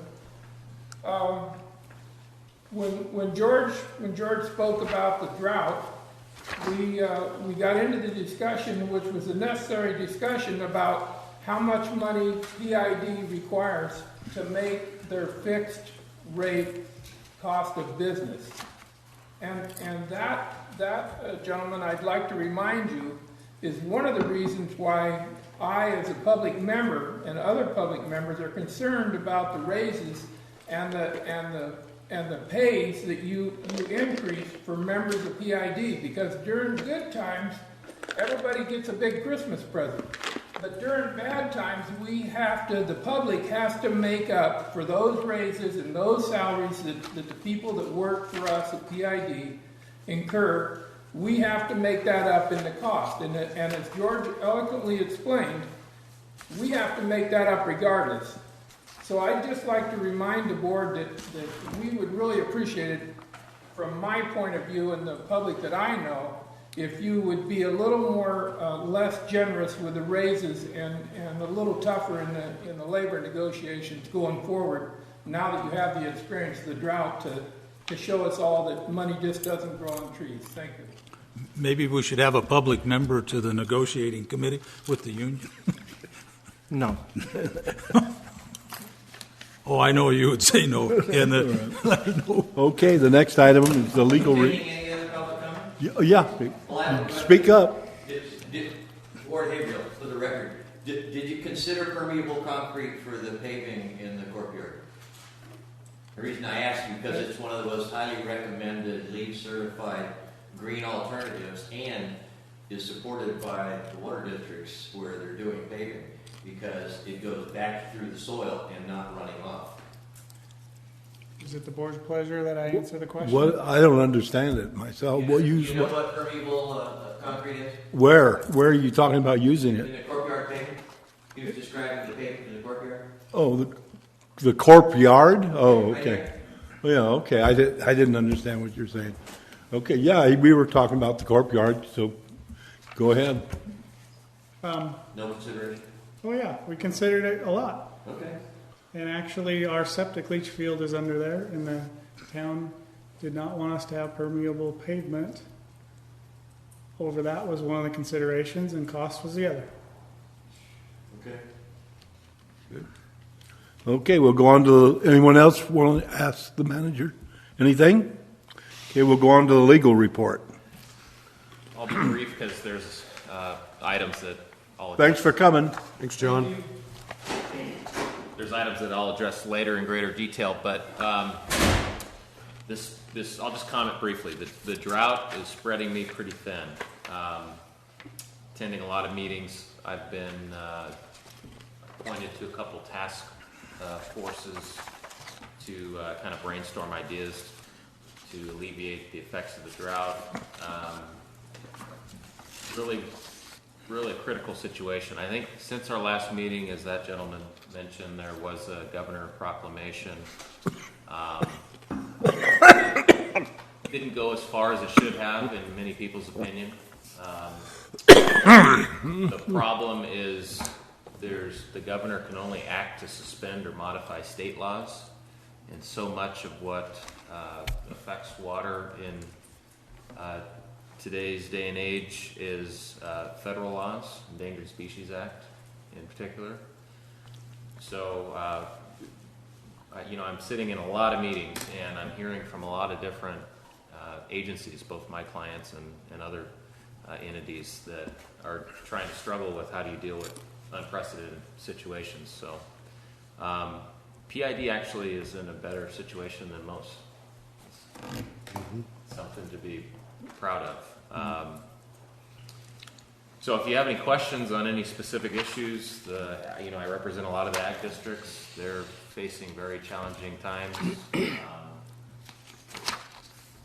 I represent folks south of the Delta who are facing a zero allocation for ag. Is there anybody in Butte County that's hurting? Yes. Oh, yeah. All the ag districts. They're facing either a 25% or 50% curtailment under their contracts. But as the gentleman alluded to, the state is advising that they may not be able to allocate even the curtailed amounts. And there's many reasons for that, in my opinion, that go beyond just dry weather. There's poor maintenance at the boreville that is contributing to the problem of getting water out of the reservoir. Is that South Feather?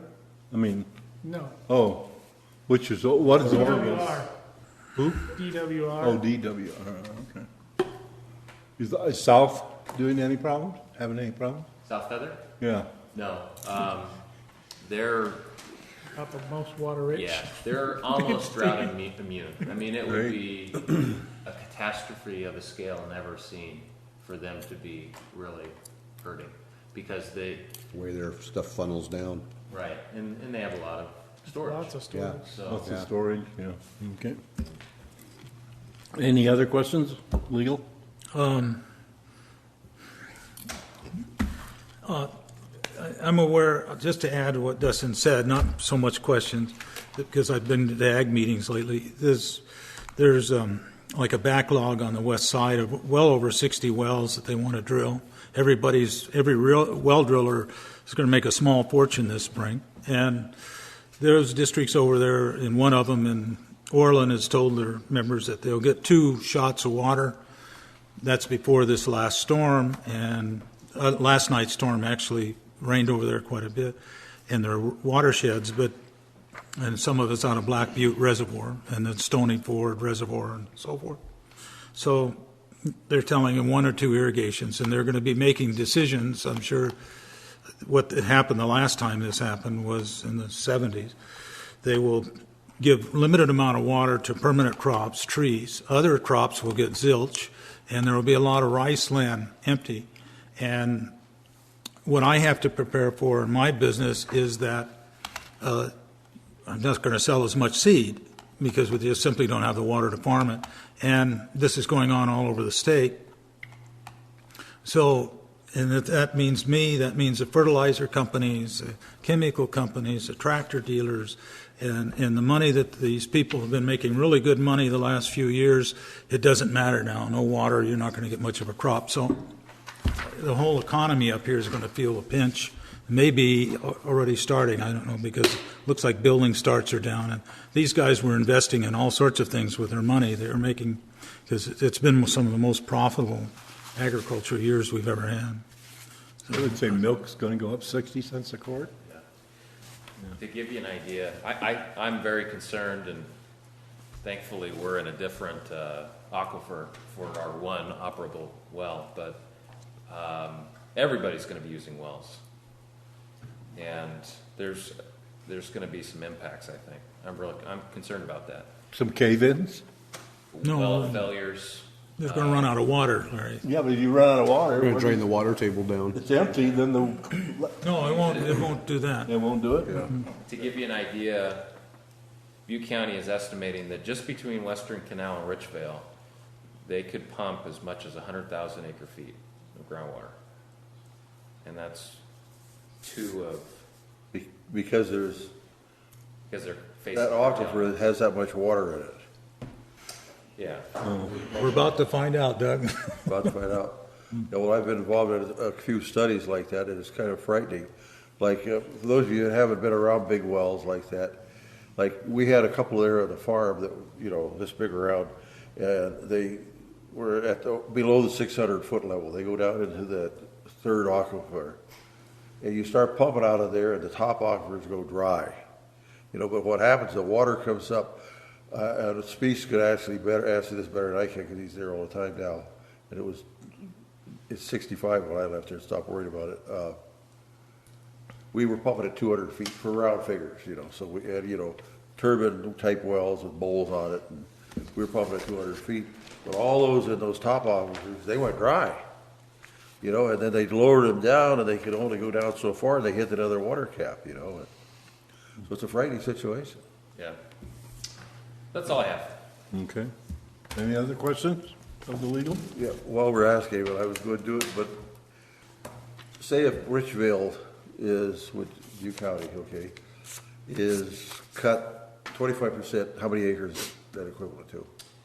Their settlement agreement permits up to a 50% curtailment. Okay, so it's a 50%. So, yeah, that's, how many acres of rice? let's use Western Canal, because I know the numbers exactly. Their normal allocation's 295,000 acre feet. And their contract allows for a 25% curtailment. So you do the math. 75,000. 75.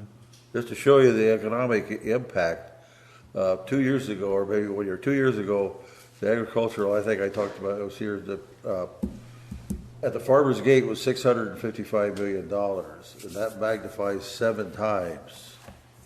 You know, before we consume it, whatever it is, and 4 in the county of origin. You know, so boy, if you knock 150,000 acres out, that's a big chunk. That won't get that 7%. You know, boy, it's going to be mind-boggling. Okay, next item is new business, customer meter information, web access, Manager Barber. I got it. George, Well, yeah, before you start talking, yeah. I always try to go through my agenda. I try to get more knowledgeable all the time. When I first looked at this, I said, oh, Jesus God, it's another $10,000 set up for some fantastic electronic device, you know. Then I read further and on this, and Christy Parks, our new office manager, was one that pointed out, you know. But then I asked Jim, Pascanisi? I do all of his family, and I can't think, and I'm just going to go up and buy another box of apples before they run out. Noble. Oh, no. Because see, he's the guy that turns it on and off, okay? He's the one that goes out and turns it on, turns it off. And he monitors constantly. And he's trying to figure it out. And then he goes look at his meter and all this type of stuff. And so before he left here, I said, and I got it highlighted here, you know, not for him, for me. Leverage our automated water meter reading system to provide an improved customer service experience. And online, that's the $10,000 setup fee I was mumbling about, George. And an annual or a monthly $1,000 a monthly fee, about 10 cents a meter. You just divide 10,000 meters into that, you come up with 10 cents a meter. Jim Doble said it'd be a fantastic idea. Because what he could do is go in on his computer, bring it up. Yesterday, he used this much water. I could do the same thing. Go ahead and say your word. Everybody, you don't need to say anything more. Too much. It took all the wind out of your sails. I wanted to put that out there. I'm going to move to authorize what Doug said, you know? Yes. Because really, when I opened up my agenda, looked at it online, and here I said, Jesus Christ, pardon my French, another $10,000 setup fee. And then I had read Kevin's here saying that our billing is all online. We'll talk about that later. George, I didn't mean to interrupt you, but I wanted to get that out. Because I feel good about it. This started as, one of my responses to drought. As we're looking through because I'm crunching all these numbers and going through these spreadsheets, I'm recognizing the fact that our customers are going to want to know. They're going to want to know where they stand. They want to know how much water they use. If we increase the per unit cost, they're going to get really interested. So I asked Mickey and Christy to look into how can we get our data out to our customers so they'll be able to find it. And she came forward with this proposal as opposed to trying to develop something in-house that will be difficult and clunky and very time-consuming. Aquahawk is the only company that is capable of extracting Datamatic data and providing it in this type of customer portal. So I'm going to make their presentation for them. And what it is, it's a web presentation of the data to the customers. It engages the customers and it gives them a look into their meter usage. You've seen our Fireflies before. This is their little spiel. This is a powerful customer service tool. As powerful as a gun. It quickly detects leaks. Let me go into that a little bit. What happens, what Aquahawk does, is they get the daily, we can take reads daily from all of our meters. And it goes to Texas, and then we have access to that data. So we get all the leak flags, and we go through those, and then we go through our own little process to make the phone calls or do whatever we do. Well, Aquahawk takes that data, and they have a program that helps evaluate that data and provide reports to the district so our guys aren't having to dig through because the interface with Datamatic isn't very good. And the fact that they're in bankruptcy, it's not going to get any better. So they give reports like leaks. We don't get this leak report that just shows all the meters that flagged a leak. We get it sent to us in a report, and it's categorized by the amount, the volume of the leaks. So we know who to go after right out the gate. And when we get that report in the morning, we can get usage data of our customers. We can get a noon to 6 report. Where did all the water usage spike from noon to 6? And then we can go out and check and make sure people are, if they're irrigating at the wrong time, we can inform them or educate them, depending on which board member you are, but that's not a good practice. So it's not just about a portal for the customer, it's also getting us reports that are usable and saves us time and effort.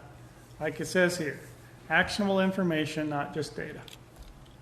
I'm going to have to bring a chalkboard here. We talked to a couple of their references. They got very, very high marks. Their customers actually absolutely love the process, and that's probably a pretty picture why they picked them.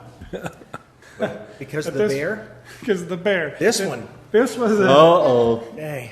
And this was a success story for them. When they implemented this, they actually started being able to utilize their customers' data more effectively than just having that. What's that got to do with toilet leaks?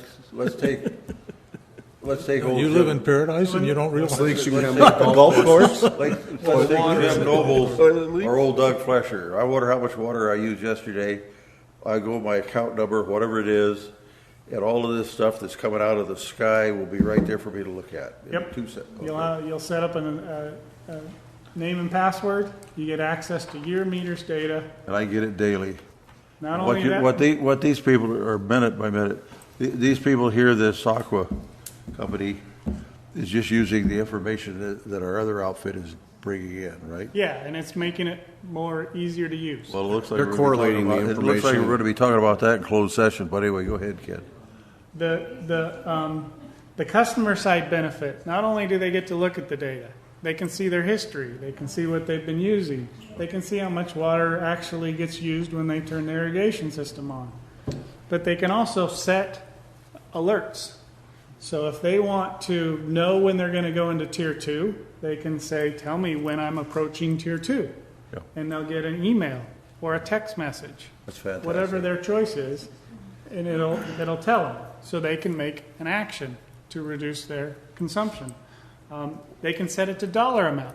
My budget for the water bill is $82. Tell me when I'm getting close. And then they can make a change in their usage to make sure their water bill remains $82. They can set all of that up in the system. They can also probably plan a system for how much water they could use per day. Right. Via this data. Yep, probably. Yeah. No, So this is all their little spiels, but Go on vacation when you they're a big get close. proponent. We talked to, who do we talk to, Christy? I don't know if they're on this list, but we talked to a few. There's one customer, he said, I don't really want to tell you about this because they stress us to the end, but they get weekend reports because they were in such a dry period down in the south that they wanted to let customer know the day they got a leak. So they were actually getting reports on the weekends. Is there anything from Colorado? Is it, they won't know how to read meters? So here's some more. Here's some more kudos from their customers. Like I said, I'm not going to give their whole spiel. But they seem like they know what they're doing. They're gonna the $10,000 is gonna involve setting up our system, linking with our customers, and training our people how to use the system as well. Will it show history? Yes, it shows history. You said it works with Datamatic. Yes, What about other providers? They work with all they other work providers? with just about every AMR system out there. They can adapt their. With getting our customers' information, is there a chance for any kind of like cyber phishing or anything like that? We're not really giving pertinent data, and they're not coming into the customer's computer. Customers accessing theirs, essentially. That's correct. Yeah. No, it's hosted on there's our site. firewall protocols.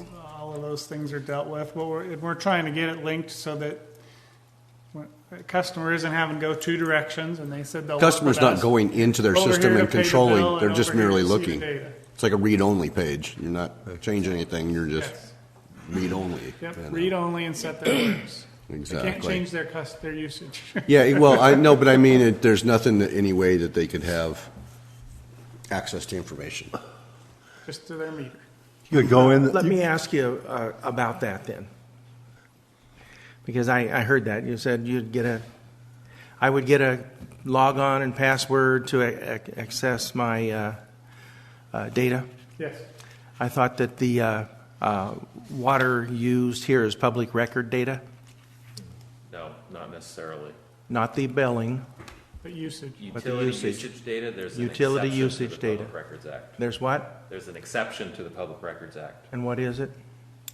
I could get you the code No, section. do they if you give me a get minute. access or not? That's what I want to know. Basically, it depends. Oh. It's a qualified exception. You were asking a lawyer. Did you remember that you were asking the lawyer? You know? You may withhold it. If there's a Public Records Act request that says, I want Dustin Cooper's utility usage data for the last year. Right. And they're going to use it for whatever reason. Right. The district could then say, no, that's not appropriate.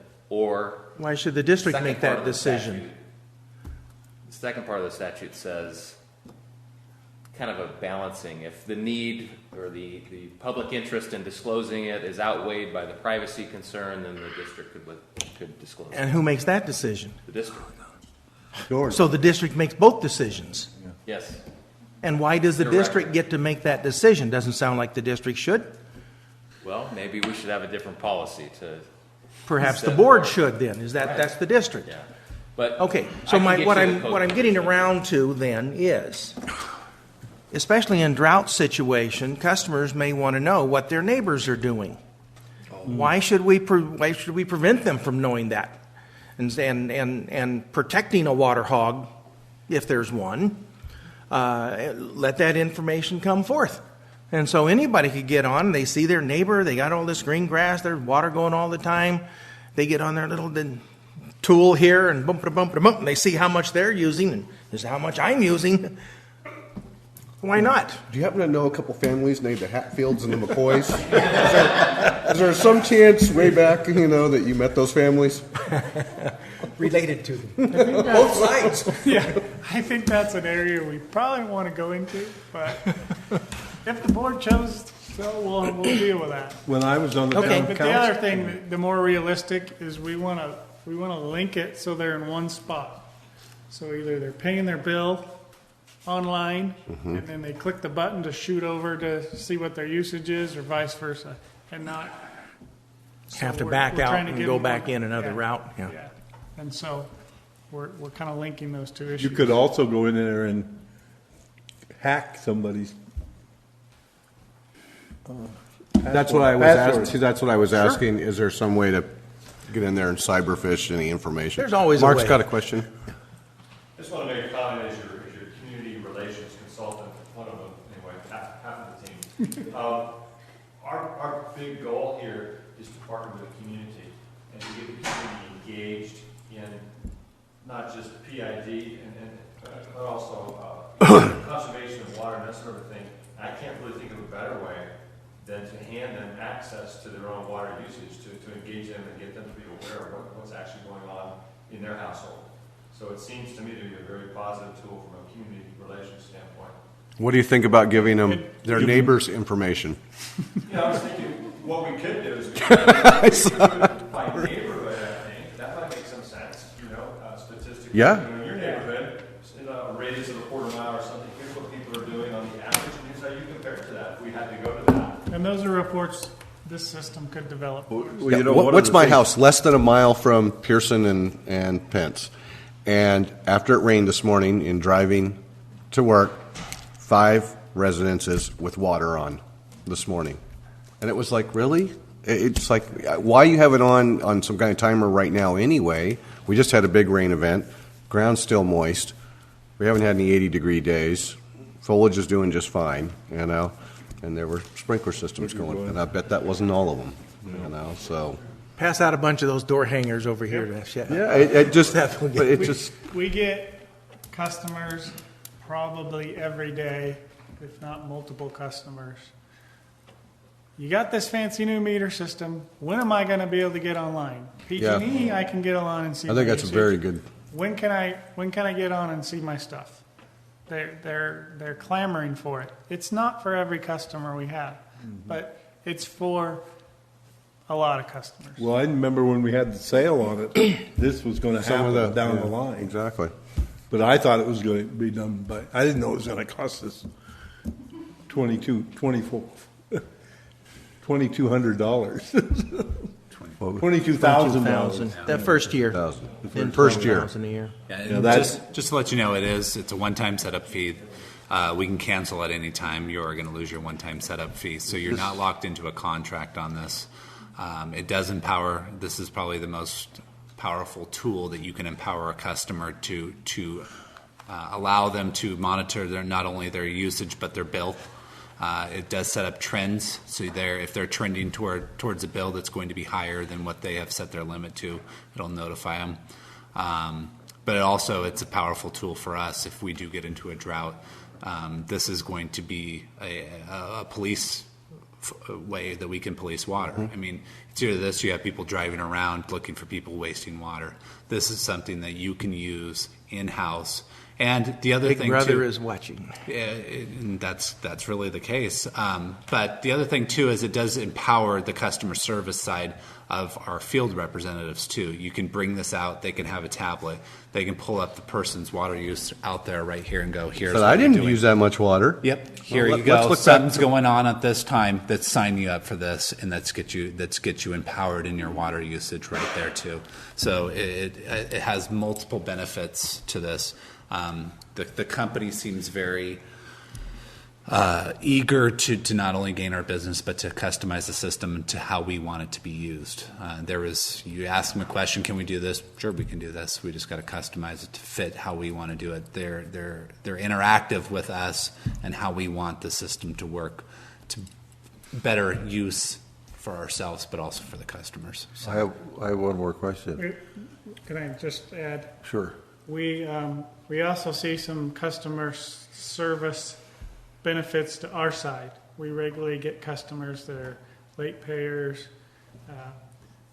They want extensions of time to pay, and we accommodate that to some extent. If we had a tool like this, even though they can't afford their water bill, most all of them have a cell phone or something that we could set up without them even having internet access. We could say, okay, if you want an extension to your payment, you're going to have to give me some information, and I'm going to set you alerts so you'll automatically be reminded when your bill hits X, Y, Z, whatever, however we see it best as a tool. So it says, now you're going to be informed. And so next time you come in with a request to extend your payment, it's like, no, we gave you all these tools to help you manage your usage. We can't do that anymore. What's the advantage of an extension? They get to Getting keep money in their Before they pocket. get penalized. Oh, you mean an extension keeps from being penalized? Yeah. Not penalized, but be shut off. Shut off, Yeah. yeah. But I thought, I was just wondering, what the advantage was with an extension. They don't lose their water. They don't lose their water. Yeah. That's And- it. and we make The advantage is only to them. few and far between. Kevin, Is there does- some way we can bill them for this custom service? It doesn't sound like everybody will want to use it. It is definitely going to save Jim Noble money. And so to pay for it, because there is nothing coming back on this thing. In fact, 10 cents per customer, Bill. No, that's what the cost is to the district. So I'm saying to the people that actually use it, that want it, sign up. I don't think everybody's going to want this thing. Not everybody has so maybe computers. just 2,000. See, that brings us right back to your voluntary water. People are going to voluntarily save water. I'm not talking about that, Seth. I know, but I'm just, something else that just here. brings me back to the same thing. Not everybody's going to want to use this. A large percentage of people aren't going to voluntarily save water either. So Well, I would hope those people are the ones that use this the most. this is a proposal. It's a good proposal. It has a lot of benefits to our customers, probably more so than to the district. So I'm just asking, how can the district recover money? So is there a way we could possibly bill them for the service when they sign up? It doesn't have to be a large amount of money. Obviously, if we sign up 5,000 customers and bill them an extra $1 a month, we'll probably make some money off of it. But I just would like, on these different projects we don't talk about how we're going to recover our costs. So I'd like to, and I've just thought about it now, so I don't know if it holds water or not, but I'm saying we need to figure out on the other side how we pay for it. I can answer the question. The straight answer to the question is we can bill our customers for signing up to do this, but I don't think that is the proper steps that we want to take. We want to encourage the customers to sign up for this, because I think the benefit of saving it is you're saving information, you're saving calls into the office, you're saving customer service, and you're allowing the district to set parameters and to get people involved in their active water. So I think the savings comes in the conservation efforts that a customer has to be empowered to save water. So to answer your question, yes, we can bill it, but I don't know if that's where we want to, how we encourage people to sign up to do this. Well, and I have another thought. It's similar to, I didn't corner the board or anything, but I talked earlier about water-saving devices, either handing them out or giving them at cost.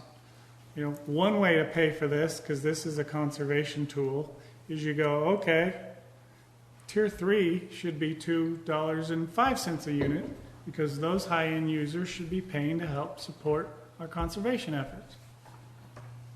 And that may cover this project. It may cover buying 1,000 water-saving shower heads. It may cover all kinds of things, but it hasn't been discussed blatantly at any level. But I've thought about in the past, if you start applying the thought process of high-end water users funding conservation efforts, one, it's justified because if they don't pull themselves out of the Tier 3, then they're actually paying to help reduce some of the impact of their water usage. How many people On are, our list to discuss with the Water Conservation Committee. how many people are in Tier 3? Right now, there's not too many people that get into Tier 3. Yeah, not current, Summertime. but our new one, Not even during the summertime, they don't break. Well, with our new one. our new one, proposal, there would be. Lots. Yeah, because we dropped it down to what? 25? No, wait. 15. 15 units from 75? No, 15 was, yeah, Yeah, 15 was Tier 3. 15 Yeah, out of 75. I have it broken out, but there were so many things in my data, I tried to pick what made sense. But at a 20% consumption reduction on residential, we're anticipating $1.2 million in Tier 3 revenue. So if you take that and divide it by 2, Well, I can see About- where, 500,000 units a year, that'll be Tier 3. I can see where this would help a person even if he didn't have a computer. Because the district could set up a thing to call Absolutely. Or Call them when Everybody has, something- everybody has a phone. On a Right. smartphone. them. And Right. And that was discussed. It was discussed that the customers come in, they have no email, they have no computer at home. The customer service rep would just set up a dummy account for them, and that dummy account would be their account, but it would just give them a telephone call. That's all it would do, and it would be at their home phone number. Right. And so it's not even having to send a text message or an email or any. It would be a straight phone call to their home phone number based on these criterias that they wanted to set inside of their profile. And we could set it up. And we would set it up for them in the office. That's We'd correct. want, if somebody is watering between noon and 6, we might want to call them and say, hey, we show your. Would they, 1205. Yeah, you're. I got 2 points if I can make. One of them is I go online and it'll tell me the hours I was using the water. Correct. Okay. And then the second one, I'm not recommending, I'm just asking, going along with Bill here. Can we put a one-time fee on the monthly rate? Can we, for whatever you want, drought or whatever conservation, could we put a $1 fee on, and that would cover our setup costs? Can we do that without? Without Prop 218? Yeah. No. Okay, good. Because that's answering a lot of questions later on in here. If we do anything to change that water bill, we got to go Prop 13. I mean, 218. Oh, 218. no, you don't have to in an emergency. How about this 10 I'll cents? have Dustin's How about this- 100% support of this, but the board could do, when they did a drought declaration, they could implement drought rates immediately. And then what we would recommend is you start a Prop 218 process immediately after that. Right. Well, for our drought, unless Governor Brown says it's legal to do it, I guess, the way I'm trying to figure out here, we would have to go 218. No. That's what we're, Not that's for what the we're drought, discussing. we don't have to. We think we may be able to Okay, implement that's what I was now thinking. and on an emergency basis and then go through the Prop 218 process. You know, I may There's be, a little I bit may of be, risk, just to be upfront with everybody, but the need to conserve would outweigh the risk.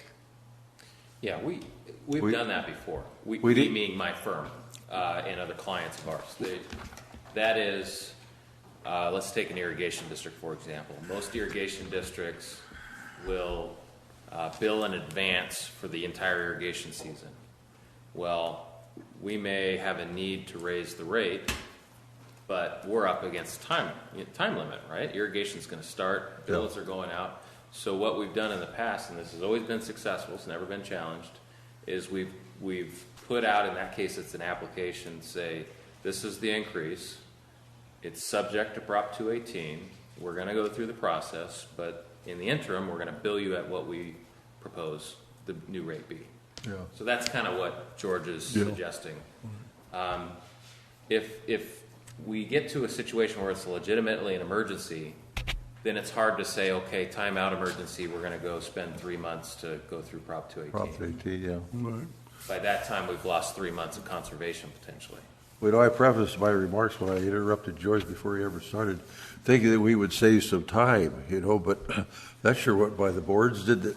But we've had some good discussion, needed discussion, so I'm not being critical. I'm not being critical on that. Is the board through? No. I know. Is But the board anyway, through? as I prefaced my remarks when I first started rattling on about this, another $10,000. It seems like every month we got a $10,000 setup fee for some place over here, Kevin. We're back a year, we're all over there. But anyway, I think this is a really good thing to do with the drought and everything. Make a else. motion. Is the board through? No, I'm sorry. I have a question. Oh, okay. After the board's through, we got to do the Kevin? public. I realize it. I would like to know if you've does this company offer multi-year contracts? Have we investigated the no setup fee if we commit to a 5-year term? Yeah. We didn't even talk about that. Can you? We just talked about, Well, this is- what I wanted to do was make sure that we didn't have that type of contract in case there was something that, I don't know. It sounds like something Didn't like. yeah. It'll be around and forever. But I just want to kind of put this in perspective. The board just approved $10,000 for a mailer, which I think is great for water conservation. That Plus goes, other stuff. plus other stuff to go out to our customers, and it's a monthly or it's a one-time hit. Boom, you're going to hit your customers with it. I think that's very, very necessary. I think this is very, very similar to that, but it has a long-term lasting effect that empowers that customer so that when they get that newsletter, they get that data, that information, that they have the ability now to empower themselves to do that conservation or do that education or whatever you would like to call it. No, informed. Cost of this could be information. incorporated into the rate structure. He's on my side. Right, Yeah, I know. and it's. I think it's about conservation. It's about education. young. It's about information, and I think this is one of the most powerful tools you can hand your customers to say, "Here you go, the power is yours." And so that's kind of how I look about it. I haven't asked them about a multi-year contract. I can go back to them and ask them if there's any price breaks on that. Well, we're just authorizing the general manager to do it. He can ask that before he signs the thing. So it's something to think about. Up to this level. Yeah, and it doesn't even, we haven't even talked about our fourth grade education when we start teaching the fourth graders who are better at computers than any we of are, us. yeah. Yeah. To show their parents how to set up an account and Yeah. Yeah, you going to inform a fourth grader on how to... Ill, right? Things like that. Anyone in the public like to speak on this subject? About security of it. Well, first, I'm glad somebody besides me has asked about this. About security. Is it possible that a hacker can come back and look at their things and, oh my gosh, I don't want to charge for this much water and change the numbers? nope. No. And I can think of an example, when my neighbors up the street go away for the weekend and they leave their 2 teenage daughters at home, Saturday morning they put their bikinis on and they go out and wash cars. They make $500 on the weekend and come back and they're looking at this huge water bill. One of them is smart enough to go in and change the data, right? Can't do it? No. Good. That's good. The data comes out of the meter, not. Yeah, the data goes to Texas, and then basically we have a triangle effect. They're pulling that data from Texas to their system, their big servers. We're pulling that data from Texas to drop into our billing system. So it's a triangle effect. There's no way to go back into that data to change any of that data in Texas, and therefore not able to go back into the meter and change the meter. I move to authorize the general manager to execute an agreement with Aquahawk to provide customer access to meter data via the web. I second that. Moved and seconded. Any further discussion? All those in favor say aye. Aye. Aye. Aye. Aye. 5 ayes. Thank you. Thank you. Okay, next thing on the agenda is project financial discussion to the processed water recycling project. I'm getting tired. I put that on Hey, there, but so- I asked Director, Georgiana and Director Kevin to put Flesher. that on there. Yeah. And it's on page 111. It's up here on the screen. You know, we've been talking about, and we just put another $10,000 out, this Row and Lee and all that other good stuff we're talking about. And we never really have talked about in detail the financing. I don't think we have time to talk about it tonight. This is just an informational item, as you're aware of. Going down to water treatment source, distribution, and contractor pipeline. I'm assuming, Kevin, George, that we have yet to do all of those, right? Digging down into the pipe. These are all the projects that contractor are on. pipeline. These are all long-term, Long-term. We haven't. 10-year, somewhat 10-year. Well, you know, the thing that I long-term looked at capital it, plan. then, you know, we could dialogue it as long as you want. But anyway, what I looked at was, and the reason getting it on here was for this water recycling project that we're going to be looking at. And we have 1.6 on the capacity fees and another 7.4, and I'm assuming that we are looking at maybe using the one that our water treatment people want versus, because the last one we had from before the Roger left, it was between 9 and 14 mil, right? So this one here is at a 9 mil. Director Flesher, if I may, wait, I think this is a really good information item, but I really think this whole conversation is really better left until after we see our CEQA, after we know what our project is. I think this is really a better conversation. Well, yeah, I think you're 100%, but I wanted to run down this real quick, if you don't mind, because we got a plan way ahead, and Bay was talking about that. I think it's good to inform Wait the a minute, public. let me finish, please. And then we've got the B tank Be here all night. storage, and we go down. And we're talking about putting the district in debt, several $1 million, until beyond the turn of the century. You'll be an old man, older than I am now then. So that's all we need to talk about as far as I'm concerned. But we need to get into more detail. And I don't want to move on anything that anybody, the watershed guy or the treatment plant or any of that, until we figure out how we're going to pay for it. Okay, that's all I need to say. Okay. On to the next item. April Board of Directors Director meeting. Thank you. That's President Duncan. Okay, I move that we cancel the April 16th meeting and schedule a special meeting for Tuesday, April the 8th, so that we can have the presence of our general manager of the district. I'll second I'll it. second. Yeah, everybody seconds, right? That's, we got 3 seconds. It's really not a huge. Okay, all those in favor? Aye. I wanted to discuss it. Oh, you did? Now you can discuss it. Go ahead. Which April did you want to use? Doesn't get public comment? No, No. Same night as town council. It- It can't be in two places at it's once. 10:20 at the night. Let us get through one of these things without talking about it for 20 minutes. Okay, year in review reports. Yeah, real quick, it's something we've done for quite a few years in a row. Sometimes when you do things quite a few years in a row, you wonder if it's something you want to keep doing. So I wanted to make sure I gave you an opportunity before we schedule a special meeting to do the mid-year budget and year end. Do you want to have a meeting? Do you want to focus on the issues we have right now and just get the reports that you usually see in your next agenda packet for information item? I make a motion, we have a special meeting for this information. The reason for it is that it's 10:30, and we were predicting earlier, at least two of us were, that we'd be here midnight.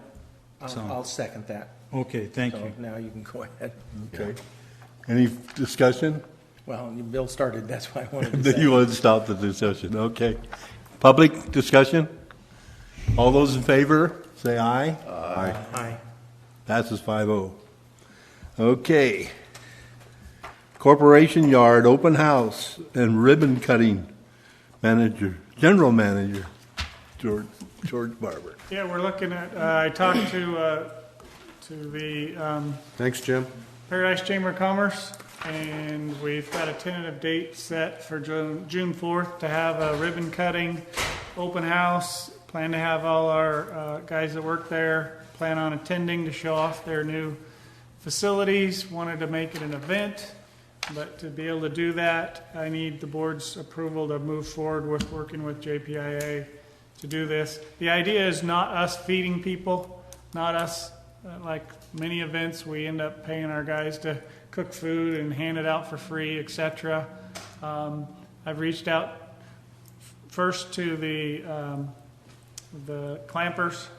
They do food and beverage events to generate funds for their toys for their toy drive in December. I'm waiting to hear from them. Otherwise, we could have just private vendors to provide food for purchase and drink for purchase, just so it kind of livens the event up. Keith has agreed to have his band there at a discounted rate. Ooh. So that we have a little live music, and we'll set it up so people can enjoy that as well, and just kind of make it a festive event to encourage people to come out and see our stuff. What about somebody from the recycle thing doing something to get some money for the fish for Kids Day? But we could have a drive at the same time. We could have we plan Maybe on having sell some, our own or conservation they could sell type stuff. hot dogs. Or But I didn't want to open it to any other vendors. It's election season. We don't want any of that. That would Just be our own problematic. We just want to be able to have a place they can buy food, they can buy drink. Yes, our partners can be there with recyclable stuff, and we can be there with water conservation. Well, I think we should just beat our own drum like that, but I'll make a comment about it. The Chamber of Commerce puts on these ribbon cutting ceremonies, anniversary ceremonies, whatever it is, to highlight local businesses in town. And if we call it a ribbon cutting, and it really is because it's a new entity that's going in there, the new facility, I'm a little concerned that will associate in people's mind that they're there to receive free food, hors d'oeuvres, snack foods, and little giveaway prizes, little raffle drawing, because that's what they do on every ribbon cutting event. So I would say avoid that verbiage. Call it something. Open house. An open house community mixer, whatever it is. Yeah, open house. And but along the theme of giving something away free, this may be a time where we could, if we can find some low cost item that is geared toward water conservation, that everybody who shows up gets one, your brick for your toilet, or, from the old days. Bucket. Brick for your toilet. That's a good one. I like that. Here's a bucket. Bucket, yeah. Brick would Whatever cost the less than a bucket. situation is there, and maybe we can find something like that. Maybe it's nothing more than a memory jogger, a magnetic deal they put on the refrigerator about conserving water, or when they go take their shower or something. Low flow I shower. plan head. on leaving Oh, the with the details to the CR committee, but I need the board's approval on the alcohol issue before I reached out to JPIA. What do you mean? You got to The get. only question I have is with relationship to the alcohol is, do we have any responsibility? If we are not the vendor of the alcohol, then, That's why you gotta talk to JPIA. well, okay, so I understand. The Yeah, vendor will have, what's your, they'll have to have a license, and they'll have to have some kind of liability What's my transfer. yeah, what's your thought on If it? somebody gets liquored up and runs in a tree, kills himself, kills somebody else, then they're gonna sue the district. That's the way it works. Whether we have liability or whether it's insured or not, that's why you need to That's talk why to we gotta JPIA. work through JPIA. Are the clappers the one that'd be selling the liquor most likely, and are they the one That's that, one option, yes. yeah, they want to do that, huh? The other I don't option think is so. No one Selling- ever gets liquored up at their events, so. Rotary runs a lot of bars. The Rotary Club runs a lot of bars. They always I was get gonna their say, liquor yeah. license. They have lots of deep pockets in the background and depth on that for the Yeah, Rotary like at organization. the And beer at the Rotary, I mean, at the parade. Aren't the Rotary the one that has the big thing Yeah, downtown? that's an option too. Yeah. I mean, and you'd pitch it to Rotary and say, well, you can do it for a fundraiser. You'll earn money for your events, whatever you guys are contributing to this year. So, they're in it for a buck. That's one way to get it served. If it's not free, I doubt if too many people will indulge. If they have to pay for it, that might help. No, Rotary would be a good one, I think. I Okay. move approval to Thank you. proceed with the open house with the open house community mixer cutting, with the inclusion of having alcohol available for purchase subject to the approval of Aqua JPIA. I'll second. Moved and seconded. Any further discussion? Yeah, I think it's a bad idea to sell booze, just for what Dustin said. I just don't see it. I'm sure the community looks upon us as having deep pockets, and it's a one-time thing. I don't think the district's ever sold booze before to any meetings or anything. So, anyway, I think We're it's a not bad idea. committed to that, so why don't we see what Aqua JPIA says? And then- Public want to talk? I'd say it's a great idea, and if you sell beer for enough, maybe you can make enough to pay for the new meter. Oh, I agree. If Rotary does it, they have some money towards their the polio thing that they wanted us to contribute to last year. First, let me explain that I quit drinking in '91, but I'm totally against PID having alcohol on their premises, period. Okay. Yeah, I really don't know why we would need alcohol, and I'm not a temperance person at all. I drink across the street, but anyway, some. Street. So Oh, I really don't know why. I don't know why we would need. And if we did, I would rather have some outfit like Rotary Yeah. sell it. But anyway, Somebody. I'm not for this myself. Okay, roll call, please. Director Corolla, Yes. Director Hunt, Yes. Director Kellogg, No. Director Fletcher, No. President Duncan. Wow. How about that? Our. Cornered herself in that one, I'm huh? going to be president. Yes. Gavel. Yes, passes 3-2 with Bill and Doug casting the nay votes. Just because I voted no, I can buy myself a nice cold beer. So if you see me buy Oh, I boy. think you're buying for the board and staff. Okay. Okay, next item is board meeting procedures requested by Director Hunt. I put this on the policy after hearing a little bit about this in the presentation that Director Fletcher and I went to in Sacramento.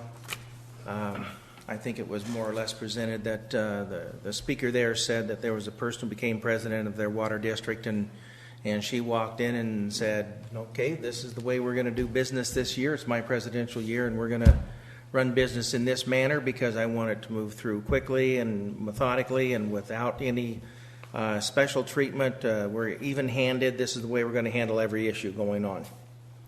And according to the speaker there, that was a very successful way of running their board meetings. And I thought that ours kind of goes back and forth with the flavor of the president, of course, because the president is one who's running the meeting. If we put it into an agenda fashion, it helps channel the conversation maybe in a more direct fashion, which is what I think happens. It advises the directors how they're going to interface in this and when they're going to speak and what their responsibilities are. And it advises the public about where their opportunity is to talk and where their opportunity is not to talk. For example, one thing that I have seen, and it, in my opinion, it has deteriorated over the last, several years. Probably deteriorated when I was president, running the meetings. But it seems like today we have public members who act as though they are board members. They jump into the discussion back and forth and stop and interrupt and ask questions. The process and the Brown Act is that the public has an opportunity to speak to these issues not to debate them because they are not an elected person on the board. But the public has ample opportunity with this. This was more or less what the person down there said. And the public will know when their opportunity is, because I'm suggesting that this be printed at the head of every board meeting agenda packet we get, just to remind people so they don't miss their opportunity. I have some time frame deadlines in here, which our attorney is a little bit concerned about. And that is just to make sure that the meetings go along at a respectable level. Saying that there's 5 minutes per person. Some districts limit the individual speaker to 3 minutes. I think Town of Paradise is 2 or 3. 5. I gave a presentation to about the Citizens of the Year last council meeting. They gave me 5 minutes. They probably broke the rule for you. They may have. 'Cause I but took it can be whatever we say, and a total of 20 minutes. Maybe a total of 20 minutes isn't enough. Maybe we should say a total of 30 or a total of 25. I'm not, to have people come in and just repetitively say, "Well, I'm against this rate increase." Next person says, "I'm against this rate increase." Next person says, "I'm against this rate increase." Next person says, on and on and on. We could be here for hours listening to that, and we've got a lot of business to conduct. So there will be special times where we should not limit the public, perhaps. Not at all. Those special times might be when we're going through a 218 public hearing. It might be when we're going through this situation where 218 rate increase, or maybe in regard to the droughts, the things that would. We can say or establish and say, hey, we're gonna make a little difference here, do something differently. But this would be the policy. This would be the way it would be set up if the board so chooses, or adjust it, or send it back to committee for further development, or agree to it and pass it tonight. But that's what I came up with as a way to get this thing moving. So we get to a certain level. We don't want our staff, being directed by members of the public. Staff will be directed by members of the board of directors. When the public does have questions, and they're valid questions, they need clarification, they need this or that, they can address when they're talking to the board. They can address that with the board. And shoot, the board can ask these guys, jot that down. Yeah, go ahead, Bill. Your 5 minutes is up. Yeah. Wasn't watching the clock. But anyhow, that's kind of it. You guys have read it, and you have your own opinions, perhaps. But Well, I've never looked at the clock. I say you have 5 minutes, but I didn't look at the clock when you were talking. I did. He was right on. Was you right on? Yeah. But I never did. Now, I know when we had the no smoking ordinance, we counted how many cards and divided it into 2 hours, and that's what each person got to talk to. But we had everybody was there. Mr. President, my comments will be, I kind of wondered, Ken, if this is where you got this from our meeting out there. I remember when they were talking about this, and I agree with it, all of it except under item 4B. I don't like that part of it where you illegally, their time to speak and they cannot allow to speak on it again. Because one of the things that you can do, if you're getting what you were saying, it's a good point, Ken. If we have 4 people speaking against it, and maybe one, and then you as the president, whoever's the president at the time, can say, do we have anybody here that's for or against? We've heard several people present for or against. You see what I'm talking about? And then you won't accept it anymore. That's your prerogative. Yeah, but they're saying rebuttal.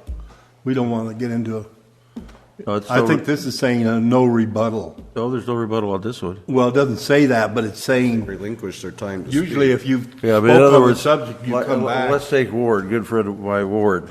He stands up and he talks about an item, or let's use Lord on here. We're still on 4B. That would be the last time he could talk on that issue at this meeting. He can't rebuttal. And I don't like that part of it. Now, that's just me. And then on down to D. If he wants to discuss it with us, he should run for the board seat, the board director seat, get elected, and then he can go back and forth and interrupt and discuss it with us. That's very good. But for the control, Okay, well then go down to You guys D. know my point. Go down here to D. No, it's just my thought on it, because I value the public's input. I really value the public's input. First of all- And then D, let me finish this. Wait, let I've me only say, got one Doug, more comment. Policy, we were told earlier, you can't enforce a policy. You can't. So, we were told by the lawyer, you can't enforce a policy, so if we set it up and they break it, so what? Oh, we're talking about Bill breaking the Well, policy or President. somebody else. He's running the meeting. Well, anyway, no, Right. let me finish D here real quick. Right, but Public may not engage staff members, and I understand where you're coming from, Ken, in the discussion down there, or ask questions of staff member. I can remember George asking Jim to elaborate. Somebody out of the public brought something up on the treatment plant, you know. He's And not you- public, he's staff. No. You asked. You You asked told him. Ward. I'm gonna use that as an example. Well, ask Jim that question, and you did that on Keith, and I thought it was great. When I first started attending the meetings in the summer of 12, I really liked the way that you and we now handled it. Kit, you were president at the time, because the public has the time for anything not on the agenda, and then as you've done this evening 2 or 3 times, Larry, is real good. The public always has time to put input into it, and I think that's good. Because I've been somewhere it's not cold. In other words, you know, and we got to be pretty caution that we're not cold to the public. That's the only thing I'm getting at. And those two are kind of okay. wait until the board's through. That's all that I have. Okay, any other board member wish to speak on this subject? I'd like to see the 20-minute part of the public participation maybe extended out to at least 30. Is it your time for your 5 minutes yet? Okay. Staff? Do you want to hear from staff before public? Sure. If they usually don't want to say anything. I just wanted to make the point that if you put this at the top of every agenda, between that and the other language we're required, there will be no agenda item on the front page of the agenda. I don't think putting it on the agenda is a everyone's good idea. clear. I think putting it up there is a great You know, idea. I don't know, as an option, the Board of Supervisors puts information like that at the back of the agenda. Do what? Oh, that one, that's good. They put We it could where? just refer At the end to of it. the At the end of agenda. the agenda. Oh, at the end We of just the refer to it. Well, what On the front page. Dustin, what did you have? He mentioned it. Yeah, I was a good had idea. Emily look at it, and she prepared a memo, which I can share with the full board. She just finished it this afternoon, so kind of, I'll say 2 generalized concerns, and this is more, how can I say it? This is kind of a legal gray area, put it that way. I think I could defend it if the board wanted to go that way, but I also think I could attack it if I represented somebody that wanted to attack a policy like this. Oh, So the one issue, and Sepp already touched on it, maximum of 20 minutes. I mean, that's 4 people using their full 5 minutes. And if we have a item, there's a number of items that come before this board that requires a public hearing. And let's take rate increase. Prop 218 requires that the board hold a public hearing. Are we going to limit a matter of significant importance to a lot of people? Are we going to limit that to potentially only 4 commenters? So I don't think that's realistic. And I don't know that Ken necessarily intended that. I think he's more thinking of the everyday items. That Right. are- I was thinking put That on might the be one of bottom. those times we don't enforce it. Put it on the bottom. This does not address public hearings. Yeah, and just carve that out. If the law requires a public hearing, then we won't put a limit on it. Right. That's not to say that if you start getting repetitive comments from Can't stop it. the you know. same, I'm opposed to the rate increase over and over and over, and each person is saying that same thing over a course of 5 minutes, a series of 5 minutes, then at some point the president of the board can step in and say, we want to encourage people to comment, but we need new comments. New information. Or a different comment. That's what I was Also alluding to that. reduce the time Yeah, limit. you when could do it 3 You minutes know or you're going to whatever. have a lot. The second comment I have is if you enforce a time limit or enforce this policy, we need to do it on a uniform basis. You know, Ward and Lauren attend a lot of meetings. We can't treat them differently better than we would. I treat them worse. Pick it out. You're gonna have to watch the clock. You is that gotta what you're inform saying? Yeah, and maybe it's me or whomever staff is here has a timer, and you know we can't give Ward more time because he's favorable to A position. regular attender doesn't give you more time. Yeah, I've been to meetings where they actually had a clock, yeah. but I don't want to go to that. Oh, yeah, with a buzzer on it. Yeah, I like it. you like Yeah, I know it. right? So I will share, if the board's interested, I'll share Emily's memo. I don't know if you want to kick it to committee as you suggested. I move that we put it back to the Do that, committee. or- I just think we should table it and let the Yeah, lawyer. I don't think it's so complex it needs to go to committee. I No. would recommend tabling it. Okay, tabling it, good. So what are we tabling it for? To the next meeting. Next with- meeting. The lawyer Next to have meeting. his input. So all the board members will get to read the memo. They'll get to think about it, and then we can decide next meeting. Right. Didn't seem very You don't- complex to me, and I gave them plenty of notice. It was in the board package from the beginning. No, but So we do I. didn't get the information from the lawyer. You don't need it. She's wrong. I read it. He's wrong. Huh? Yeah. Because, you know, basically, she says, well, I don't like this, but there's nothing wrong with it. No. No. How'd you Like, I make a motion, we table it to the next meeting. Second. Question? Okay. Public.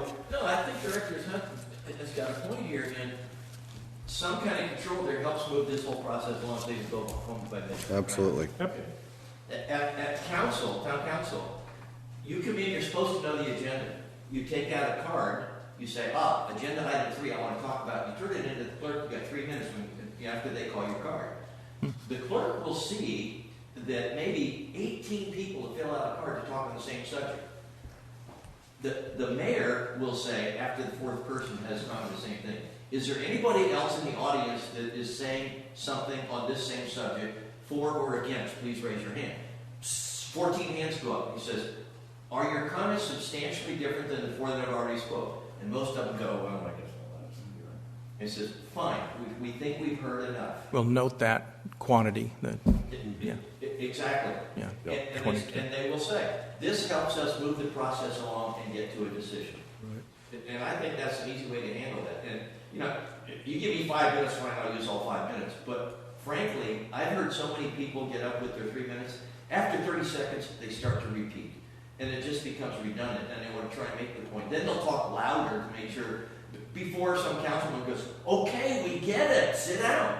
And sometimes that's what they have to do. Okay. But, you know, Well, can we do it with board members? They've seen the agenda. You can either get it here, or you can get it online, and they know, I want to talk about this and this. They're going to give me 3 minutes here. Oh, gosh, I could talk for 10. But I'll have to do my research, get my facts right, so I don't bumble on and on, right? They get down here and say, I just have a positive comment about this. Give me 10 seconds. That works. They turn the cards in. The clerk calls the name when that subject comes up. After you call for discussion, poof, there you go. Simple. Roll call, And it please. moves the meeting along. Good. Roll call, please. Director Kellogg? The motion was to table it? Okay, yes. Next meeting. Okay. Vice President Hart? No. Director Kellogg? Yes. Yeah, I can, or George Director can. Fletcher? Yes. President Nickman? Yes. Passes 4-0 with Mr. Hunt voting negative. It didn't pass 4-0, it passed 4-1. I mean, excuse me, 4-1. I wasn't going to give you anything. 4-1. Sorry. I was just seeing if you were awake. I'm not. 10:45, he's still on the ball. Okay, next item on the agenda, evaluation of roads owned by PID. Director Kellogg. Before you get going on this, have we not heard about this in the past 2 meetings? And have we not received advice from Legal Counsel as to this issue? Yeah, it was included in the packet. This isn't the same issues we talked about before. It's on the same line, but it's a little different. It's different. It really is. I was provided these maps by PID when I asked for them, and it shows approximately all the roads in town in a circle and gives the names of the roads and so forth. So I had some time last week waiting to talk to one of my sons over on Pence, and so I took the map and checked out some roads over on Pence that I marked, got my notes on here. And I thought, geez, we're going to have all these terrible roads. Well, it turned out they weren't. In fact, some of them were in excellent shape and had borders on them and paved well. And I remember the last time I'd been on the road, it was dirt, and with really some nice homes on them. All of them were good roads. I think there was 5 places I stopped. Only one had some potholes in part of it, and the rest of it was all right. So then I went over to Shady Lane, the thing that we talked about before, and basically that's probably a poverty pocket, would be a nice kind way of saying it, what Shady Lane's like. And the roads are all shot, but, so, you know, and people don't have any money, obviously, and there is some little bit of erosion damage from the coal. But I was there for a short time, and I thought, well, if staff doesn't have time, to do this, that the Butte County Resource Conservation District has got into road surveying and actually doing work where they brought 8 different agencies together to help finance some road improvement. There's going to be a bridge put up on, trying to think of the name of the road, to improve fire escape from Paradise, thanks to part is their efforts. And the BLM's going to spend the money and it's gone through Congress and everything. So my idea is very simple, is you hire them to make a survey. No policies, nothing. All you do is gather information on the conditions of the roads. And from my experience, it looks like most of the roads will come in excellent shape. There might be something somewhere where there's a erosion problem or something else. So that's all the proposal is to have the Butte County Resource Conservation District make a survey. I don't think it would cost much money as far as the district's concerned. And we would know in the about what we actually have out there. So that's... My question is going to be, Dustin, George, someone can answer this. Do we own land or do we own roads? My opinion, we own land. Dustin? Yeah, we own land, and I mean, the only exception is if we're using our land that we own to get to a tank or a district facility, in which case we probably do own or own some other code. Or have an easement. Or have an easement. Or have an easement.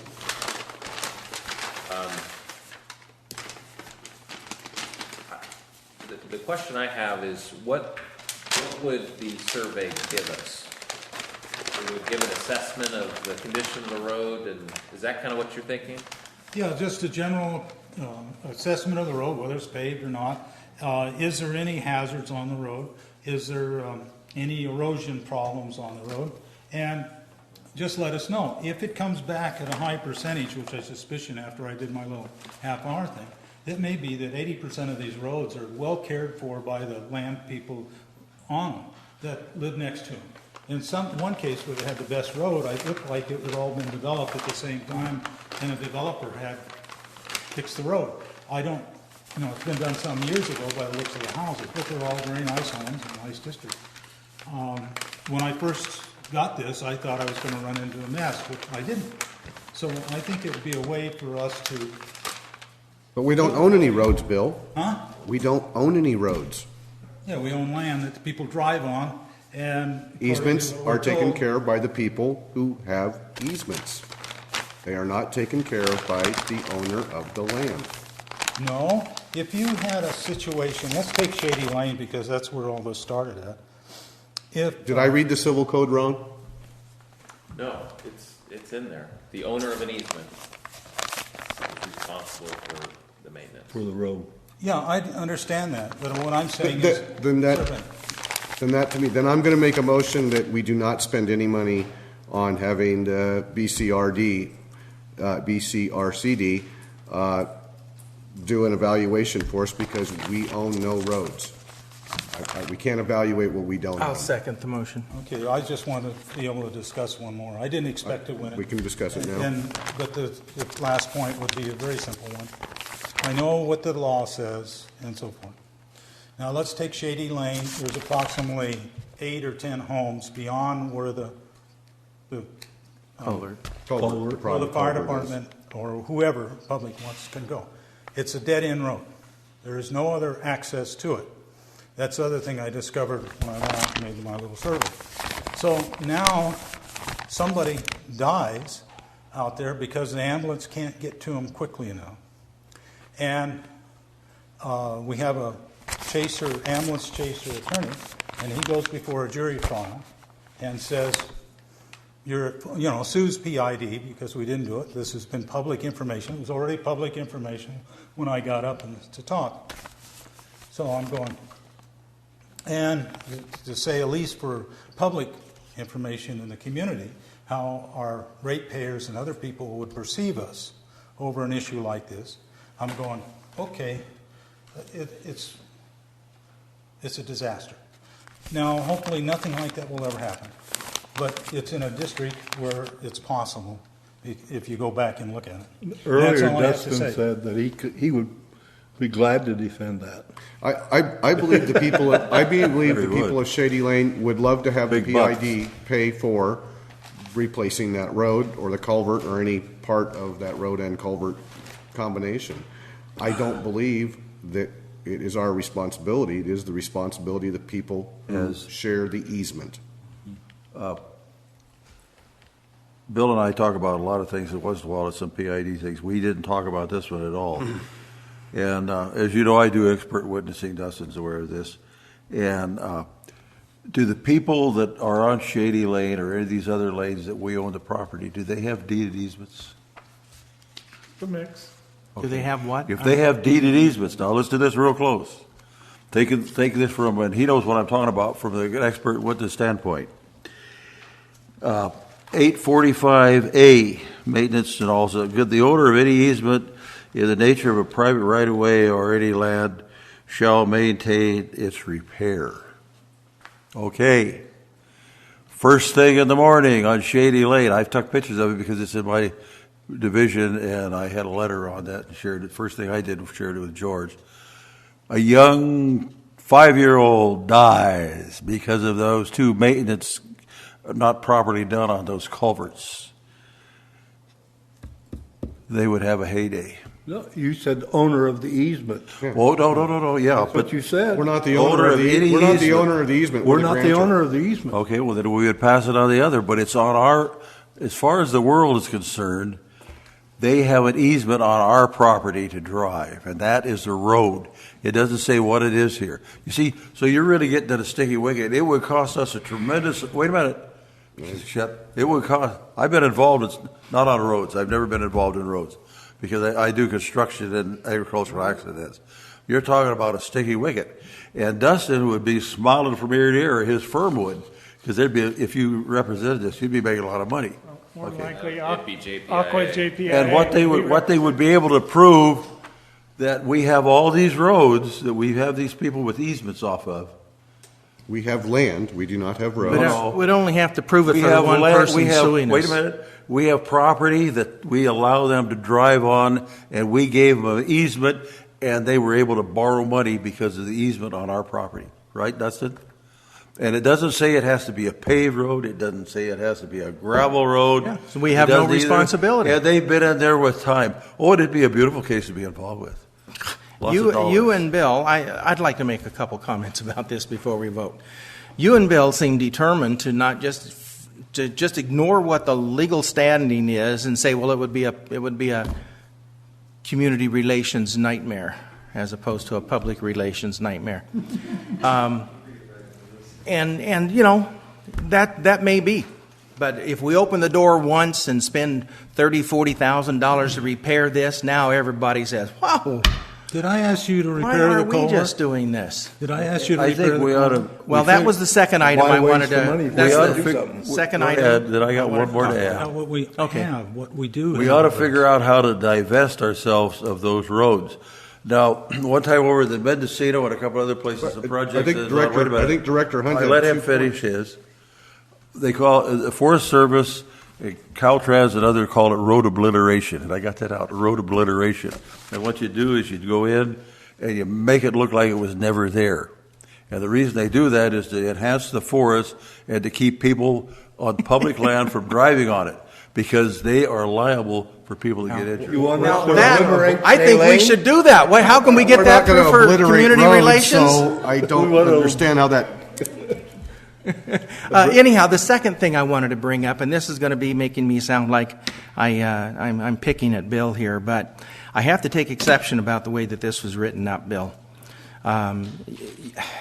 When we let out contracts, we do it based upon low cost or based upon the ability to get the job done, not because you're on this deal with Butte County Resources Conservation District, but when you say consider hiring them, not consider hiring a consultant, and then say down here you say something like BCRCD needs work and now has 2 employees.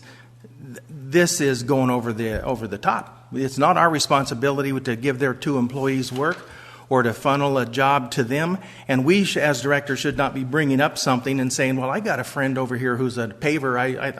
I think we should let him go check on these roads or fix them or something. I think it was brought up wrong, Bill. And I bring it up because I don't think we should be careful not to do that in the future.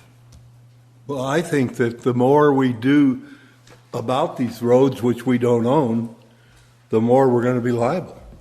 By doing nothing, I think that it proved we don't own the roads. We only own the land. Yeah, It's up to them to take care of them.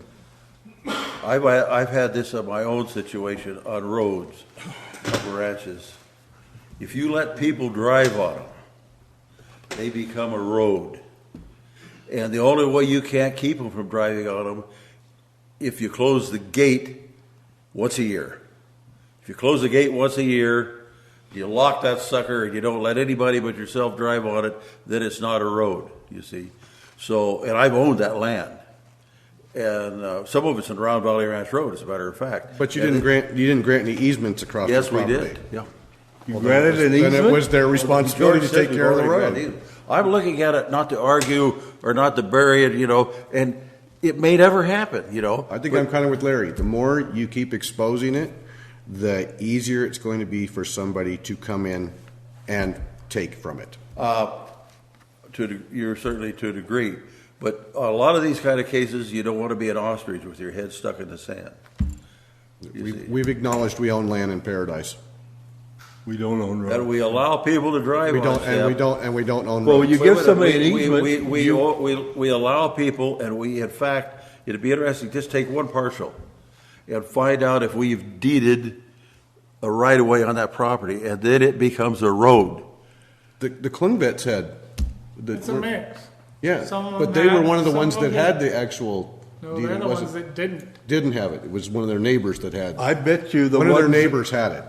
I But bet there's the multiple. ones you saw that were in good shape, the developer did it and deeded it over to the town. No, according to the map I have, it's PID Road. Well, yeah, That's but- all I know from the map. I'll give you here. Want me to give you a map? And you're gonna- Well, that's What- just I expect that the staff knew what they were doing when they made the map. Yeah, but they don't keep up on that. If you recall, staff said, this is our guesstimate. We have no data. We haven't done the research. We don't have time to do the research. And you asked for the map, and I gave it to you. It Yes, doesn't and estimate whether that's the reason there's I any propose validity. this, is because staff has no time to look at it, and you don't know what you're dealing with. You're just satisfied to be ignorant and to walk away. And I'm going, okay, you don't know what your risks are, or no, they don't have a risk. I don't think we had any risks until it was brought up. Yeah, I remember something that I brought up, and I can't even remember what the topic was, but it was, in general, it was something that I wanted to have put into place because of something that may happen in the future. And Dustin said, why go to all that trouble and do it now? Why put in these rules and policies and procedures of this or that? If it ever comes up in the future, Address we'll it. address it at that time. We know in fact, it was the roads, because originally I wanted to go through and do the same. That's right, it was the same exact thing. Originally, I wanted to go do that, so that we could then look and hopefully dispose of the ownership of the land, just get rid of it and get easements from the owners where we needed easements. Recorded to go cut up trenches and whatnot. Well, that's really what we ought to look at, particularly these where we gave them an easement. They have a deeded easement off of it. Because it doesn't have to be any kind of a road. It's just a trail. And give it to them for $1. Particularly these good roads. There are deeded easements on that road.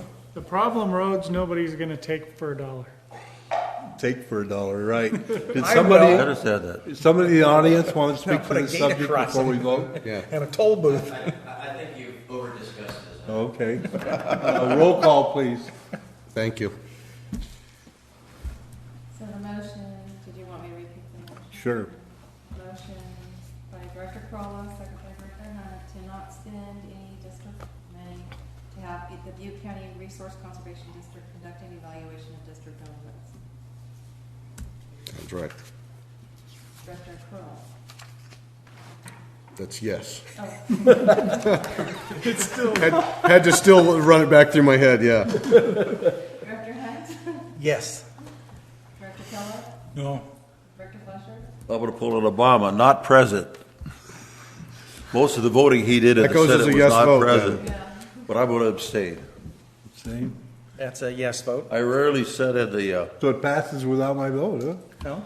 Yeah. Right now it's 2-2. President? No, that's a yes. It's a yes vote. It takes a That's no three. vote. That's 3 yeses. Did Only you if vote it's a yes? Only if it's a Yeah. majority. I'll Only if it's a have 4 majority. No, 3 yeses. Abstain is the same as a yes. Only if there's a There's- majority. Here's a no, here's a no. There's a yes, there's an abstain, which is No, a no, yes. you guys are yeses. Backwards You now. guys are yeses. You just voted no. Let's hear your vote. Okay, You guys are yeses. you're right. So we have passed it. Right, and I'll say yes. Passes, Right. passes 3 yeses, 1 Madam no, and 1 Secretary, mine's going to go down as an abstain. abstention, Holy right? smokes. Yes. That got convoluted. Thank you. Yep, But according to law, an abstention is a vote in favor of the proposal. right. So Okay, thank you, Doug. okay, treasurer's report. Okay, you have my written report. I will take any questions. Would you? I won't bother to ask. Can we go to that page? I have something. There is a mistake on the reserve funds, There is, on huh? the cash. It's fine. That's- It's missing a decimal, so it needs to be over 1. So it's $571,820. I don't know why. I Oh, cut it's it missing off. a 0. So the unrestricted cash is actually 3. What page is it? Thanks, guys. On the page 122. That's what I'm looking at here. And the restricted cash is about 2.1 million. The reserve fund, is that the one you said there's a decimal? The Yeah, commas there's in a the wrong 0 is spot? missing. Yeah. Okay, here's my question. One of the questions I have, and I've asked this before, and all my budget stuff that I have at home. Kevin, at the end of we bring this money in and we spend this money, the fixed, the variable, and all that. At the end of the year, when it's all out, we have about $500,000 left over, right? Yeah. Per round figure. So really, unless we want to do like Chico and pull into our reserves, all we have to work with is $500,000. Right. We're already in our reserves, though. And see, this is where Chico went wrong, and I would tell it to them. They had all that backlog of money, and then it's gone. And you guys don't need me to tell you that. Because what we basically have to work with every year is $500,000. And the more debt load we increase, the less we'll have to work with. Yeah, So I what think we that- have to do, and that's why I wanted this on item 3, before we spend any money, we have to figure out how we're going to pay for it. And all the way we can pay for it is rate increases or whatever. Correct me if I'm wrong, Kevin, are we not already digging into our reserves Yeah, and via the last rate increase? if you look at page 123, you can see that the budget for this past year, you are digging into your reserves $950,000. So that's based on the capital projects of the 100 or 1.5 million. And I think this board is well aware that any type of increase to any type of capital is going to take a rate increase. I think you guys are well aware of that, and it's been very well. It's not how it works in the rest of the world. Well, You're losing me because some months we spend more than $500,000. Oh, no. When we get at the end of the year, we have left over from all the money we take in and all the money we have to spend for all the items we look at. We have $500,000 left over. So we're making $500,000 a year? We're making $500,000. Now, if we pull into it, like one time, if we spent this money to build some stuff, we would have had $50,000. I got this all broken out. Nobody did bring it. We'd had $50,000 left over. One blow in the pipeline would spend that $50,000, or could. See what I'm getting at? So all we've got to play with, Larry, is $500,000. That's a lot of money, but that's all we got to play with. I think you're simplifying it too much. I am simplifying it really good. Because how much do we take in every month? Oh, God. Well, he's saying at the end of the year. Your net income. I know. About at the end of the year. Yeah. But It varies on how Well, I much. mean, in other words, we bring in, what, $7 million? our budget, revenue budget is $7.6 million. Okay, $7.5 million. But by the time we get her all paid for, the lights and all the other expenses, we have $500,000 left over. You see, and what we bring in $7.6 million. So it's very imperative that we figure out how everything we're going to expend, and Bill's on the right track with this $10,000 we just approved.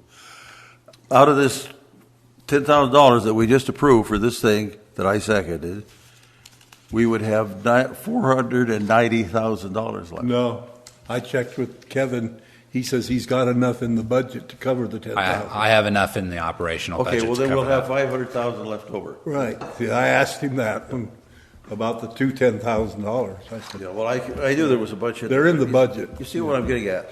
Yeah. But anyway, what I'd like to do also, and then I'll relinquish the floor, our new CFO, I'd like to compliment his method of doing it on the back pages here, very legible. And remember one time I asked him if he would put in the contracts that we have, that's on page 129, and he's been doing that. And it sure makes it much easier. In fact, I got onto this over at Chico State when I was managing their farm. We have $147,000 of contracts left out for this year. That's all we have, right? As of now, until you As of guys now, at approve this some point. more. And Lee and Rowe has $33,000 left, and you can read the rest of it yourself. And our whole agenda is really well done. I've been, since I've been started looking at it in 2012, we have a very easy to readable agenda. Anyone else have questions? Or That's Kevin? it. I do. Ken? Kevin, on page 124, Yeah. the top revenue fund areas there, we have interest. I want to know how we can have negative interest income. It's because what I do is I take an operational reserve, and sometimes that operational reserve goes into negative, and I kind of spread it out through a ratio. So I take all of our interest and spread it out to the different funds, and sometimes the operational fund will actually dip into a negative because I zero it out every year. And so I'm spreading fund revenue out in a kind of a mathematical formula. So I zero out our operational fund every year to reserve the others into either long-term reserve, Okay. But this placement sounds to me reserve. like we had to pay the bank to keep our money. No, because if you add up you'll look down into the next one, you'll see an interest amount. In the special reserve, there's interest 3157? of $24,102. Oh. Yeah. And then in the debt reserve, there's interest of $3,157. And then the negative 940. I can probably you're just get a spreading- little. Yeah, I could probably get a little more detail and just zero out the Negative. operational every month, so it comes out to zero. He's It'd be less allocating it, making Doesn't make that too no much of a program you used difference. to have? Lotus, we could get this handled in Lotus. Did you do that on the Lotus program? Thank you. It just caught my interest this time, and Yeah, if you add up all the interest, it'll add to what your interest is on the front page, which is $26,319. Okay. Not much. Okay. Anything else? No. Okay. Anybody else? Anybody in the public? Yeah, that came out small. Okay, let's go to the checks.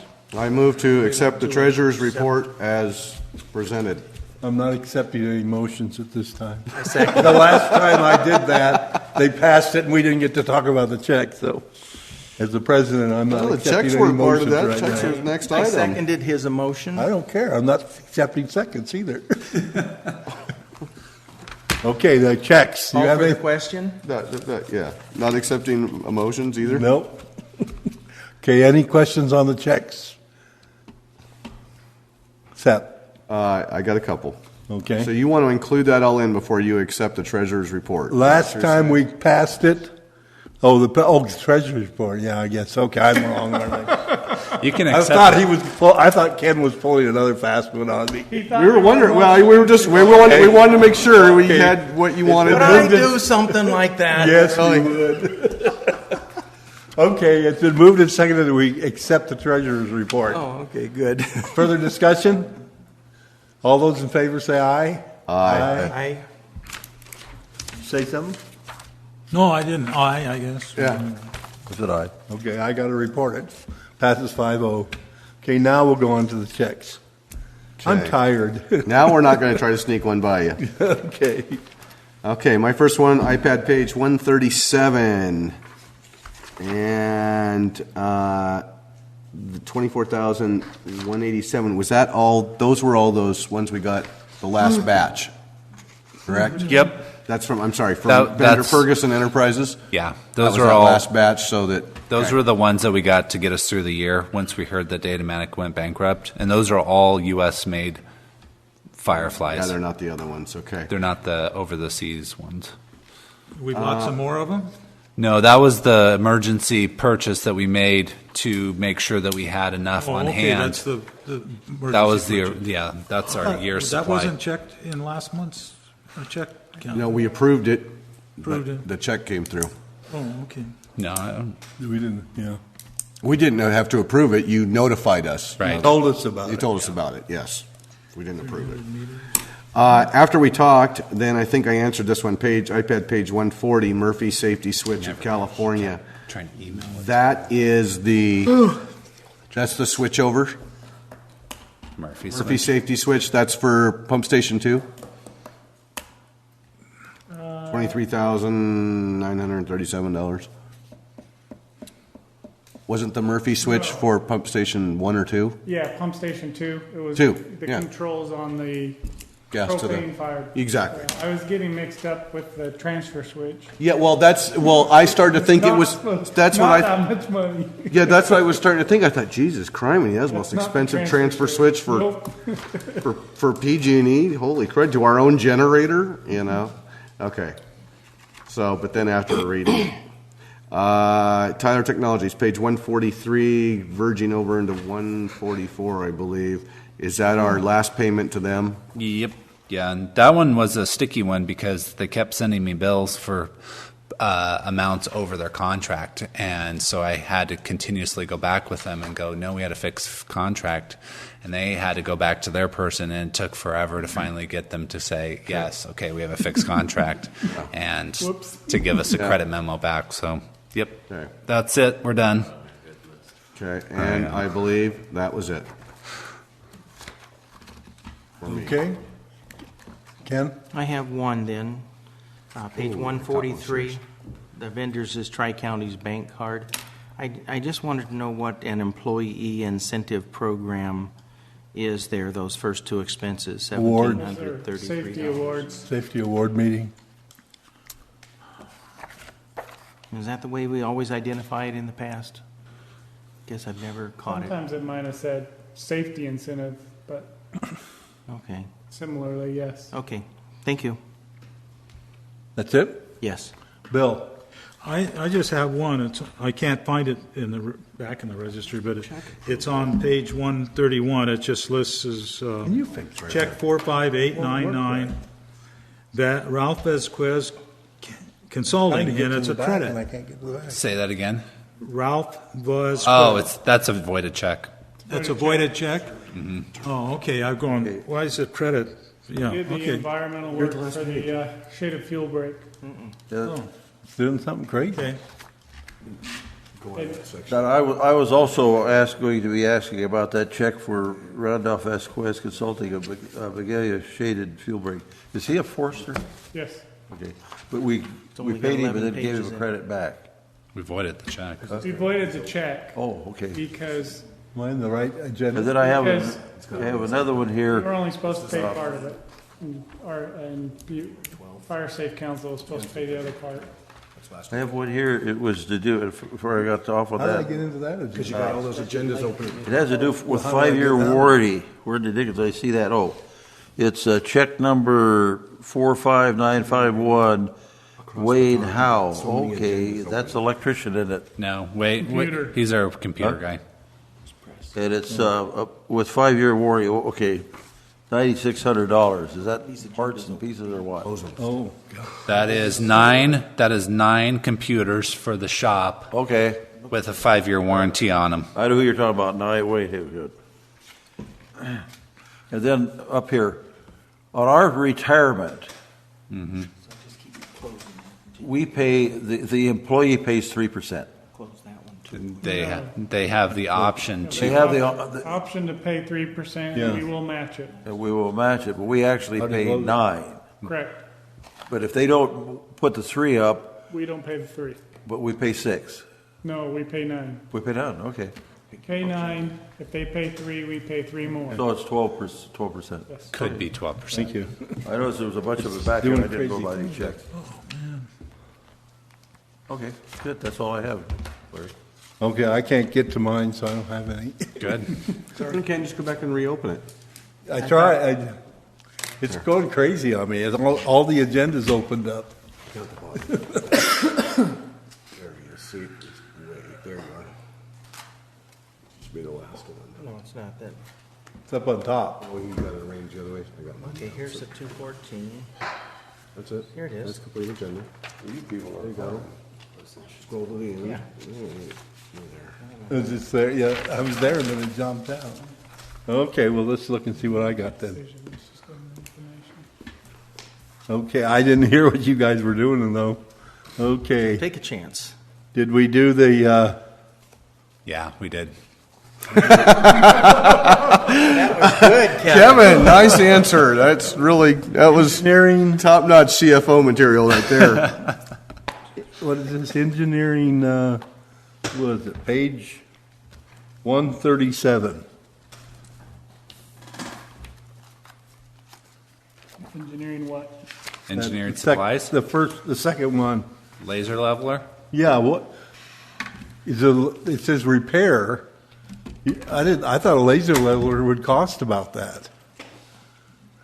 Not one of that caliber. Okay, so it's an expensive one. Okay, that's that. Okay, the next one is, I can't read these. Gonna have to get glasses. Okay. The next one is, What page? the same page, Okay. down 3. Down 3, Employment Development Department. No, it's the one with the 30, Fastenal. the 30, is it 24,000? Those are I the. got that one. Okay, we talked about that one, yeah, okay, I remember that. Flies. That was that, because we finally paid for it. How many was that? 300. 300, okay. Let's see. They That's had it? the wrong address, so we never got their invoice. We Oh, never paid it until now. until now, huh? Oh, okay. Give them the wrong address more. Just so they ship it right. Unfortunately, they had our address. Okay, I'd entertain a motion. Make a motion, we approve the check register I'll second that. As stated in the agenda. as stated in the agenda. Because he'll make you read it if you don't. He'll amend it. At I'll go to the, sleep here pretty quick. I second it. it has a second? Okay. At the training class we went to, the seminar, they say stay away from that Stay away from that. Yeah, from just saying that as As stated stated in the agenda? Yeah, they say you're required to. That thing we read earlier, or latter part of last year. Yeah. The term "so moved" is not. So you want to amend it? No. We'll stay away from it. All those in favor, say aye. Aye. Aye. Aye. That's very Five true. ayes? No. I vote no. You vote no because the motion's wrong? Correct. Oh, okay. It passes 4-1. Good. Gonna have to redo it, Kevin. You just need to read it. Yeah, right. I'm delegating that. Okay, director's comments.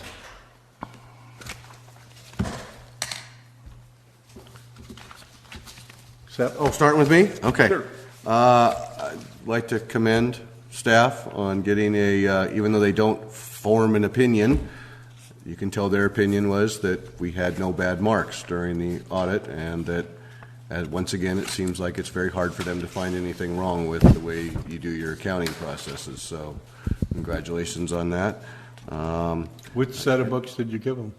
I know, yeah, didn't mean to shut down Directors Kellogg and Flesher tonight with the issues that they had going. I just think that we're better served at talking at them at a different time or not following them at all. So I want to apologize for that, but it's just the way I feel about it. Thank you very much, Seth.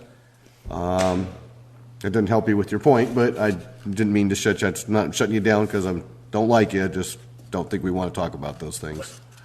And other than that, look forward to our landscape irrigation maintenance workshop.